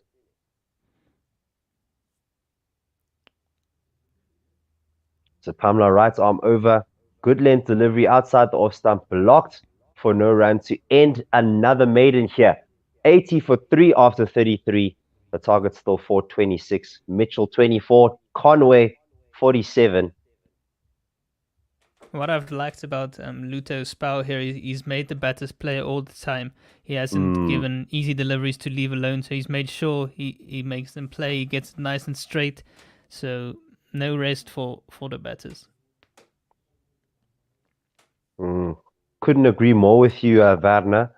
And he hasn't been giving them anything for free either. Constantly down that corridor of uncertainty. Does stray a little bit straight from time to time, but because of his discipline and because of the situation that the New Zealanders are in, not looking to score runs just yet. Maharaj continues. This one flighted outside the off stump, whipped to the leg side by Devon Conway. Marco Jansen does the fielding at long on. First run for quite some time here, 81 for 3. Conway will be glad to be on the other end. Yeah, and Devon Conway will want to make a statement here against some of his old teammates he's played with. As Maharaj goes in here, just on a length onto the stumps, defended by Mitchell for no run. He's played onto the with stumps here, blocked. Sorry. No problem. He's played with Saro Arvia and Rassie van der Dussen. I heard that. Didn't he play for the Dolphins as well as the Lions? Is this one driven out? It was pitched outside off stump, driven to the man at cover for no run. Yes, it was at the Lions or just the rank lower than the Lions and then over to the Dolphins, where he kept Arvia out of the team for a while, apparently. Hectic. Good length delivery here, but it's a little bit straight. Turned off the pads to Sadal Advia for no run. This is Daryl Mitchell doing the batting now. Advia now on his knees, probably hoping to catch anything that just comes off the ground, but this shot hit straight past him, and he sort of ducked under it. Having some consultations here with Dean Algar about the best way to stand at a silly square leg. Flighted delivery at straights, and it's blocked. Temba Vuma will do the fielding from short mid-wicket. From mid-wicket to end the 34th over. 81 for 3, just the 1 run off it. Those are some silly positions, to be fair. You've got to be a little bit mad to stand that close to a batter who's already hit 2 sixes of Keshav Maharaj. It takes some courage, and it also takes a lot of skill to take those close-in catches. Oh, it truly does. And we saw Butma 1000, Rassie van der Dussen. He seems to be the short leg in chief. But I think that's mainly for pace bowlers, because that's where he took his catch at the beginning of the innings. And I thought it was because he really enjoyed it, because he's a relatively experienced campaigner, and normally you'll see fresh faces, the fresh players go there. So Sadal Advia in the right place there, in the place that you'd expect. Rassie's one of the taller short legs going around. Was that an intentional joke? Lutus Apamla coming over the wicket here to Devon Conway. This one blocked out for no run. Yeah. They're just showing again Arvia going down on his knees for that one delivery in the previous over. I have actually seen that before, but usually not in front of the wicket, more behind the wicket. When they do stack the players around the bat for the spinner, sometimes they do like a gully on his knees for any pitch that doesn't have a lot of carry. Oh, beautiful delivery here from Lutusapamla. Pitching it right in line with that off-stumper Yorker length delivery, blocked out for no run. That's interesting. He's coming over the wicket now to Devon Conway. He's changed his angle, not coming around and angling it in, trying to take it across him, maybe trying to induce the edge. Or possibly just pitching it in line with the stumps. If it gets a little bit of nip, or if he's able to get that, he normally got movement away from the left hand. If he gets a movement towards the left-hander, then the LBW will come into play from an unexpected place, as this one a little bit too straight, the back of a length, whipped off the pad straight to the man at mid-wicket for no run. Yeah, Lutusapalma hovering in the 128 to 130 kilometers per hour mark, but doing a very, very steady job for Algar here. It does feel that he's not posing as big of a threat, however, but he is doing the job that Algar wants of him. And to be fair, he doesn't really need to pose a lot of threats now. South African bowlers in a position they haven't been in a long time, as this one full and straight and blocked out to the man at mid-wicket for no run. They have a lot of runs in the bank to play with, so they don't really need to force wickets to come here. They can take their time to build up the pressure to lead to the wickets. So that could make for some interesting viewing and could make for some good cricket. Metronomic bowling is exactly what we're seeing here, because the bowlers aren't trying to manufacture a wicket here on a pitch that isn't really giving them too much, which is a good sign. Yeah, we did see Mitchell taking on Maharaj because of all the dot balls that were piling up earlier, so maybe a similar thing is building up here. There's an opportunity here. Back of a length delivery. This time, still perfect line outside that off stump. Devon Conway on his toes blocks us out to the man at cover. 81 for 3 is the score, with still one ball left in this over. And the pressure did take its toll. There was an opportunity there when they tried to take on, when Daryl Mitchell tried to take on Keshav Maharaj, an inside edge that just beat Vian Mulder at leg slip. So the pressure does definitely work, building up the pressure, leading to the wickets. It is a good ploy in Test cricket, and probably the best ploy, probably your bread and butter when you're in all whites, as Sapamla continues around the wicket for the last delivery.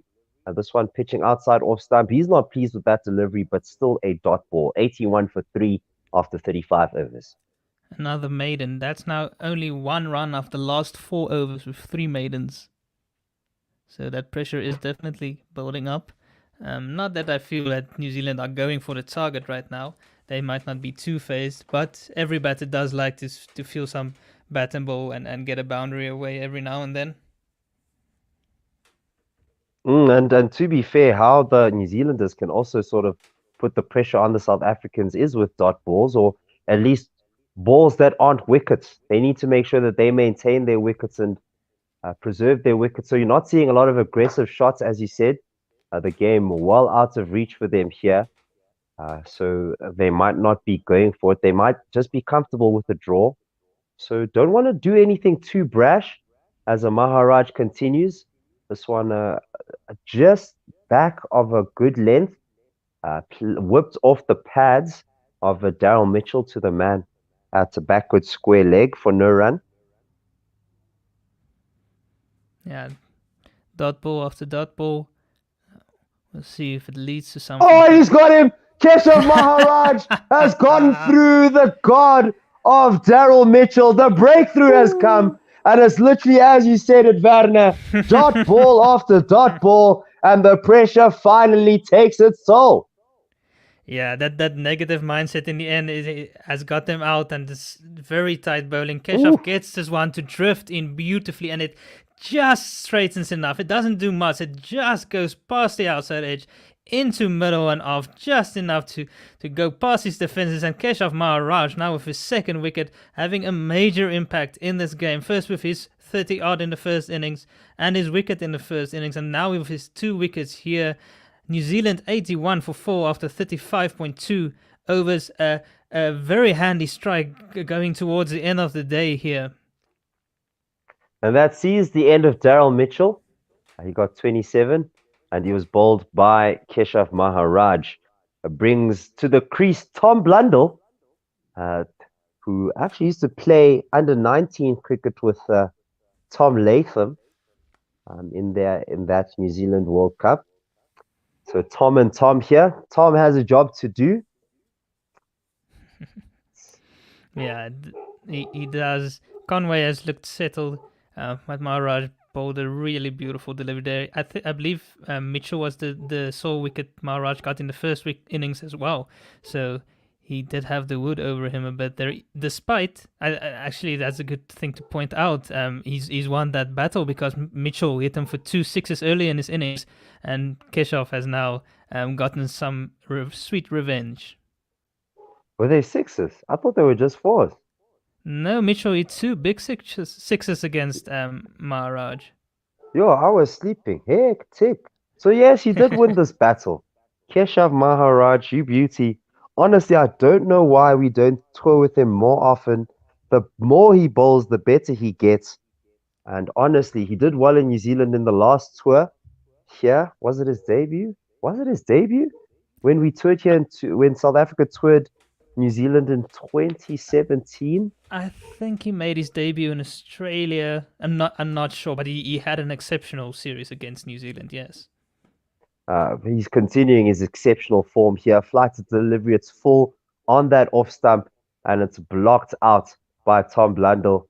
Just looking at the elation on the fielders, on Dean Algar's face as he bowls, as Keshav Maharaj does the damage. It's beautiful to see. Once again, Maharaj continues.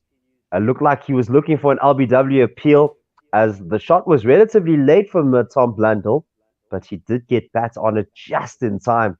Could have been an LBW appeal there, as it played down to the man at leg slip for no run. Yeah, it wasn't that 14th over Keshav Maharaj bowled, and Daryl Mitchell hit him for 13 runs. Those 2 consecutive sixes. So nice revenge here for Maharaj, dismissing him. Flight to delivery, it's straight, and it's blocked out by Blundell. The men around the so yes, go ahead. A bit more of a round arm delivery there from Keshav. It seemed like he tried something different there. With the previous delivery. Yeah, with the last delivery that was just bowled, and we won't see the replay now because they're showing the wicket again. Ooh. The fielders around the bats are oohing and eyeing constantly every time the ball hits it. Everything looks like it could potentially be a catch. The energy is definitely up here from Keshav Maharaj, a wicket maiden, as he points to the stands, gives a little gratitude there, probably to someone from the coaching staff, as a beautiful over from Keshav Maharaj, breaking a very strong partnership here, biggest partnership for New Zealand, as they sit now on 81 for 4. A little bit of trouble. Devon Conway still in there. The biggest hope on 48 of 104, and Blundell now in. He has faced 4 deliveries, yet to get off the mark. It shows you how much of a difference it makes when you get a lot of runs on the board, because finally we have some runs to work with now. They can keep attacking fielders in throughout, keep the pressure on the batters, who now know that this target is a bit too much for them, so they're in a defensive mindset. Luther Sapamla continuing, constantly peppering that corridor of uncertainty. This one a fuller length coming around the wickets to Devon Conway, and driven down the onside to the man at mid-on for no run. Yeah, I think Luto can take a lot of credit for the pressure that's built up, and that's also led to that wicket. Even though it wasn't like a rash shot, it was just the constant pressure that piled up. So Luto has done a superb job from his side to keep things very tight. He's bowled quite a few maidens now. And this one, a back of a length delivery, hooked into the air, but it just beats the inside field. Rassi van der Dussen sweeping has to do the cleaning up here. So a back of a length delivery, it could have almost worked. There was literally no control there from Devon Conway, but he gets to his half century now with those 2 runs. He gets 50 off 106 deliveries. So a very good innings here. A little bit of light in the darkness for the New Zealand team here, and it's from a South African. Can you believe it? Yeah, well, that last one was very streaky, though. That was on a length. It wasn't that short. Conway going for that, just managing to get it over the top of the mid wicket. But yes, good innings by Conway. Really holding the fort for them. This is a Pamela outside off stump, driven through the covers, and there's no protection there. A little bit of wayward bowling, as we were seeing the praises of Pamela, and you don't want to be bowling there to this man here, Devon Conway. A beautiful drive for 4.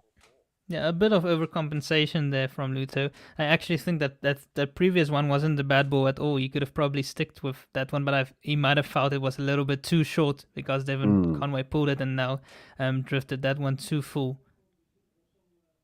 Unfortunate for the South African bowler. He's been looking very tight, but Devon Conway looking good here. Keen to probably get some runs. He's on the front foot, which is good to see from a New Zealand perspective, as this one back to the basics from Luto Pamela on the stumps once again. A potential LBW appeal, but getting his bat in there just in time, Devon Conway. Yeah, Luto going back to what has worked for him in this spell. So we look again at that wicket of Maharaj. Just beautiful drift in and dip. And Mitchell not getting a big enough stride forward, so it gives the ball time to spin past his bat and into the stumps. Just looking at those celebrations, everybody was losing their minds except Wiaan Mulder. He was just clapping relatively stoically as this one just back of a good length, punched off the back foot to the man at mid-on for no run. But maybe Wiaan Mulder not really too pleased with not really getting a ball in here. But chances are he'll get his chance eventually. Yeah, especially I with pace suspect off so. the ball. So Maybe yes, go ahead. Maybe it's just too cool for the rest of the guys to celebrate in the same style. Man's too cool for school. we saw him with some charm in the first innings, persuading Algar for 2 reviews, neither being out in the end. This is Pamela continuing this one outside the off stump. It looked like it had a little bit of nip off the pitch, a little bit of movement into the left-hander here as we have a look at Devon Conway's wagon wheel, and we're seeing a lot of boundaries square of the wickets on both the offside and the onside. A few just behind square, but very few straight down the ground. So whether it's leg side or onside, he gets runs there. Yeah, those leg side runs have mostly come off pull shots, some short deliveries from Janssen, and why Janssen only got 1 over in that second spell. and those on the offside have been a bit over pitched, and he's driven very nicely. So it's good to see his regions of scoring. As we're just looking at the flags here, and while we're looking at the flags, is to say, my guys, there's literally no wind on offer. But the South African bowlers won't be deterred by that. They still only have 6 wickets to get, and they have ample time to get it in. There's still a little bit of time left in today's play, and still an entire day tomorrow. So wickets could fall at any time. They have all the time they need. Keshav Maharaj continuing a flight to delivery just on that leg stump, blocked into the ground by Blundell, straight to Sadal Advia at short leg, back to the keeper in a flash. Dean Algar standing next to Temba Bavuma on the onside, so there are literally 5 men around the bats, excluding the keeper, as this one whipped to the onside. The man at square leg does the fielding, no run there. Yeah, and also showing Maharaj's wicket in the first innings of Daryl Mitchell. First one LBW, second one bowled. It's been a while, or we haven't played a lot of test matches that have gone into the 5th day. You know what, I was actually thinking about that as this one, a flight to delivery, once again blocked by Blundell, no run. South Africa have not drawn a match in quite a long time. It's either a win or a loss. an emphatic win, and they normally come within the fourth day. So we either destroy or get destroyed. It's one of those things, or wickets are just falling at like a constant basis throughout the entire game. So 5 days aren't necessary. So it was good to see as this one, another flight to delivery blocked to Sadal area for no run. It was good to see that the South African batters were batting time, not really keen to go after every single delivery, not trying to score off every single ball. And me personally, I feel that was what made the difference in the South African innings, as Maharaj penultimate delivery, pitching just outside the off stump, a late drive that somehow finds the inside edge, and goes back to the bowler for no run. Yeah, he looped that one up very nicely. He slowed that one right down, so Blundell had to reach out for that one. So he definitely deceived him in the flight there. Great bowling from Keshav Maharaj. Pulled out there, did Tom Blundell just before the delivery.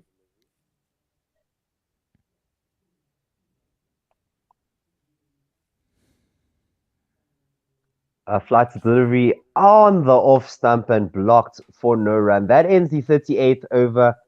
New Zealand still 87 for 4 after 38. Blundell yet to get off the mark. Faced 10 balls. Conway, 110 balls faced for his 54. And the cap of KG Rabada has come off. So you know what that means, Wagner. It's KG time, boy. Yeah, I expected him to replace Pamla closer to the end of the day, and that's what we're seeing here. Algar knowing that another wicket here will really put us in good stead going into tomorrow. Just on that point of South Africa batting time, it's definitely a good point to touch on. We've been unable to bat for long periods of time in the last couple of years, putting in the work. And they were a lot more circumspect outside the off stump, which I enjoyed, and I felt that did make a big difference. In the first innings, South Africa batted for 133 overs, and in the second innings for another 100 overs, and really putting some work into those New Zealand legs, got them really tired and made it easier to hit some runs at the back end. And this is why I genuinely believe that there's a shift in mentality of the South African batters here. Even Aiden Markram, who we constantly say, oh, he loves to get bats on ball. Oh, he'd love to just get runs off everything. KG Rabada coming around the wickets. This one a little bit loose, a little bit too straight. Whipped off the pads by Devon Conway, but doesn't get runs for that. Still 87 for 4. Even Aiden Markram did quite well to stay in, and he was able to, because the only problem with Aiden Markram was that he looked good, but he just didn't stay in long enough to make any difference. Yeah, he would have been very disappointed with that. This one played to the leg side. Temba Bavuma does the fielding at square leg, a shot at the stumps. He's like a cannon around the stumps or in the circle. Yeah, I'm looking at our first innings here, and our top 4 all managed to face more than 100 deliveries, and Temba Bavuma also faced 81. So all of the top 5 really got in, even though they didn't make huge scores apart from Arve. It did make a difference, and real partnerships were formed. Was this in the first innings? Yes, that's in the first innings. Well, probably the same couldn't be said for the second innings, but just batting time does also allow the ball to just age, to put a little less pressure on the lower order batters, as KG Rabada, this one way down the leg side. He's missing his lines and lengths here. Just warming up, getting into it. But definitely, just with the top order facing as many balls as possible, that is also another way that they can contribute to the lower order, making it easier to bat. Because you saw with Carl Verreynne and Vian Mulder, at least in the second innings, that New Zealand really struggled with a ball that was about 60 overs old to get any sort of purchase, to get anything from the pitches. This one, back of a length delivery, very straight, and Devon Conway just guides it to the onside, beats the man at short square leg, and the man on the boundary does the fielding. 88 for 4 after 38.4 overs. Yeah, what's great if you lay the platform like that, even if it's not quite that quick, because we were only batting at around 2.5 and over yesterday. But today, Mulder and Verena came out with some intent, and then it really upped after lunch with Rabada. And we know Janssen can do the same thing, and Maharaj did as well in the first innings. So if you lay that foundation, the batters at the lower order can really cash in. Oh, Rabada, a little bit of movement here with that delivery. It pitched outside the off stump. Looked like it was going into the right-handed Blundell. A good leave in the end, but as he left it, there was a little bit of a way swing as Kyle Verreynne caught it. So, yeah, some movement here for KG Rabada. In the back of his mind, he will remember leaving one in the first innings and being bowled. And as I say that, they bring up the replay. Literally, Werner, it's like you're controlling the replays all the way here from your couch. As this one, a similar result, left outside the off stump to end the 39th over. 88 for 4 after 39. Blundell yet to get off the mark, and Conway on 55 of 114. Yeah, it's quite funny when that happens, when you think about something and the next moment it comes up. Well, they talk about it on air. Yeah, I was literally about to say, when you think about something and then the commentator says exactly that, now you are the commentator. Yeah, it's fantastic. It's good to be on air with you, Chepo. I've enjoyed it. I've enjoyed my stint in the series. Oh, likewise, Werner. I've enjoyed listening to you. And for those of you who don't know, Werner also does some work on another cricket podcast. I'm not sure allowed to mention it, but look around YouTube. Just search cricket and Werner Erasmus, and chances are you will be able to find it. Nah, I'm going to plug it. It's Cricket Fanatics magazine. They're really cool there. Khalid Moeddin is a great guy who constantly makes some good content. If you're a fan, definitely call in there. As Keshav Maharaj continues his spell here, he's coming over the wicket to Devon Conway, pitching outside the off stump and played to the man at short square leg for no run.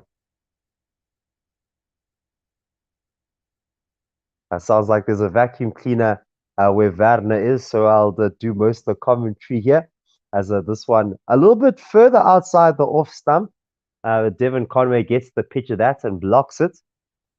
Keshav Maharaj will want to be nice and metronomic here. Will want to keep going because he's been building the pressure here. He's taking it even further outside the off stump now. Looks like he's going for those scuff marks on the pitch there, literally on the popping crease. Devon Conway gets the pitch of that and blocks that out. And it's, oh, wow, a lot of turn as well from there. So Keshav Maharaj is getting tons of purchase off the pitch. And yes, it's just a lawnmower happening, or some lawn mowing happening outside Werner Rasmus's house. As this delivery a little bit closer to the off stump, but blocked, no run.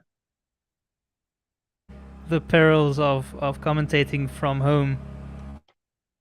No, it's fine. You could switch yourself on whenever you want to speak. I'll hear that you want to speak with the lawnmower coming in, but as is life. Your patronage could take Werner away from a lawnmower. All you have to do is find One World Sports Radio on Patreon and get patroning as this delivery just outside the off stump blocked. And Dean Algar having a fat chat here around the bat of Devon Conway, a little bit of giggles. So the South Africans are in maximum control here. Probably telling him about, remember the good old days in South Africa, my boy. How's it here in New Zealand? Always getting rain, Chana. A flight to delivery, outside edge. Devon Conway, it runs down to the man at backward point, and he gets a single. No control there, but very well done to get a single off the final delivery of Keshav's over. 40 overs done, 89 for 4. Conway on 56 now. Yeah, New Zealand have been really tied up here. In the last 10 overs, they've only made 10 runs and lost the wickets of Daryl Mitchell. It's very tight, very, very tight bowling here from South Africa. You could see why KJ Rabada has been brought back into the attack here. Probably just want to get a few wickets before the end of play. We saw that Neil Wagner, or Neil Wagner, as he is now in his native country, he's padded up. He's probably going to come in as the night watchman. And the South Africans will be happy to see him. But he will definitely not want to be out here not too soon. Rabada, right arm around the wicket, goes down the leg side of Devon Conway.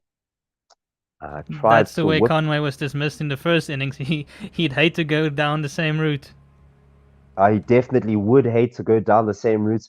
It was also Tom Latham who was dismissed, being strangled down the leg side as well. So there is some sort of ploy here by the South Africans, or by KJ Rabada specifically to the left-handed batters, just constantly trying to strangle him down the leg side. As he tries to do that now with a short length delivery, Conway gets on top of that and hooks it very fine, but Marco Jansen does well to do the cleaning up on the boundary there. 90 for 4 after that single. Conway on 57, and Rabada will probably go over the wicket chair to Tom Blundell and will get his slips well into play. Yeah, it should be a good tussle between Rabada and Blundell, because in that first innings, Blundell hit a beautiful covered drive against Rabada for 4, and then the very next ball he left it alone and it tailed back to hit the off stump. So it'll be in the back of his mind. This one pitching outside off stump. He's shoulders, arms. This one, Tom Blundell, was quite well outside off stump, so a safe leave. He does also have those 2 slips there, so expect some away movements. Expect some squaring up here. Yeah, it's interesting. Blundell is still on the move when Rabada lets her one go.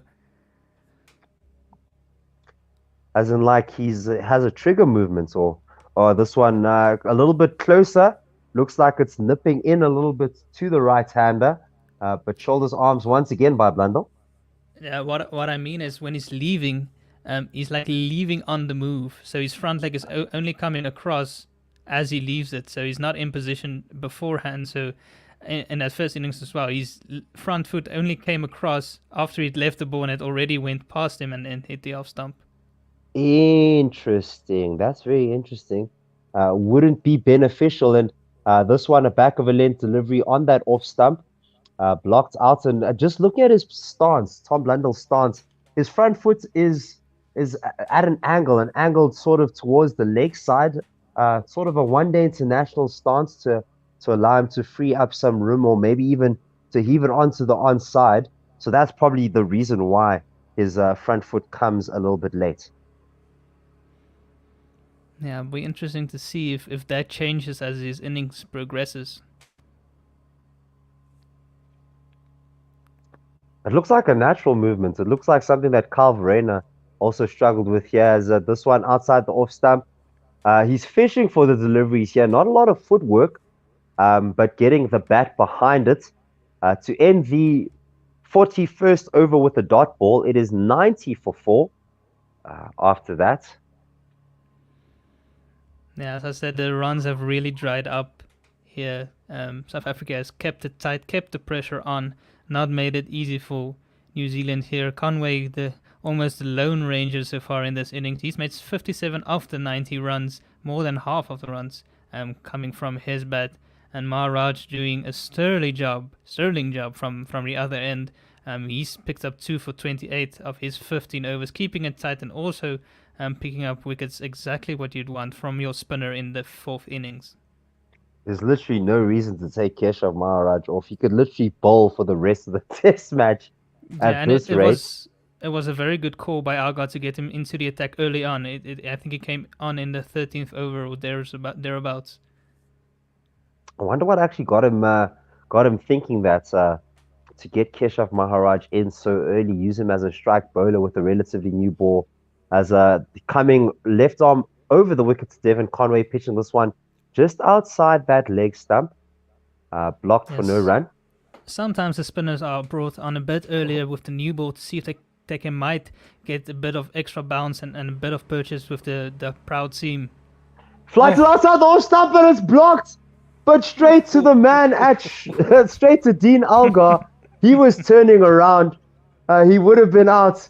Keshav Maharaj on his haunches, literally giving the finger up. It literally hit Dean Algar on the knee. Oh my gosh, that should have been a wicket. That's actually a drop catch.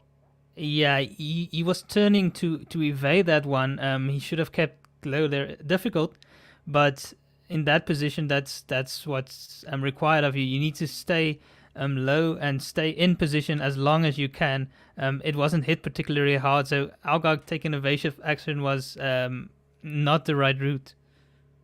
Not ideal. Dean Algar putting himself there, so definitely has to do better for himself. This one bounced a short length delivery, played off the back foot. A drive here from Devon Conway. He gets 2 runs to get the scoreboard ticking. 92 for 4 now, as there's still 2 balls left in this over.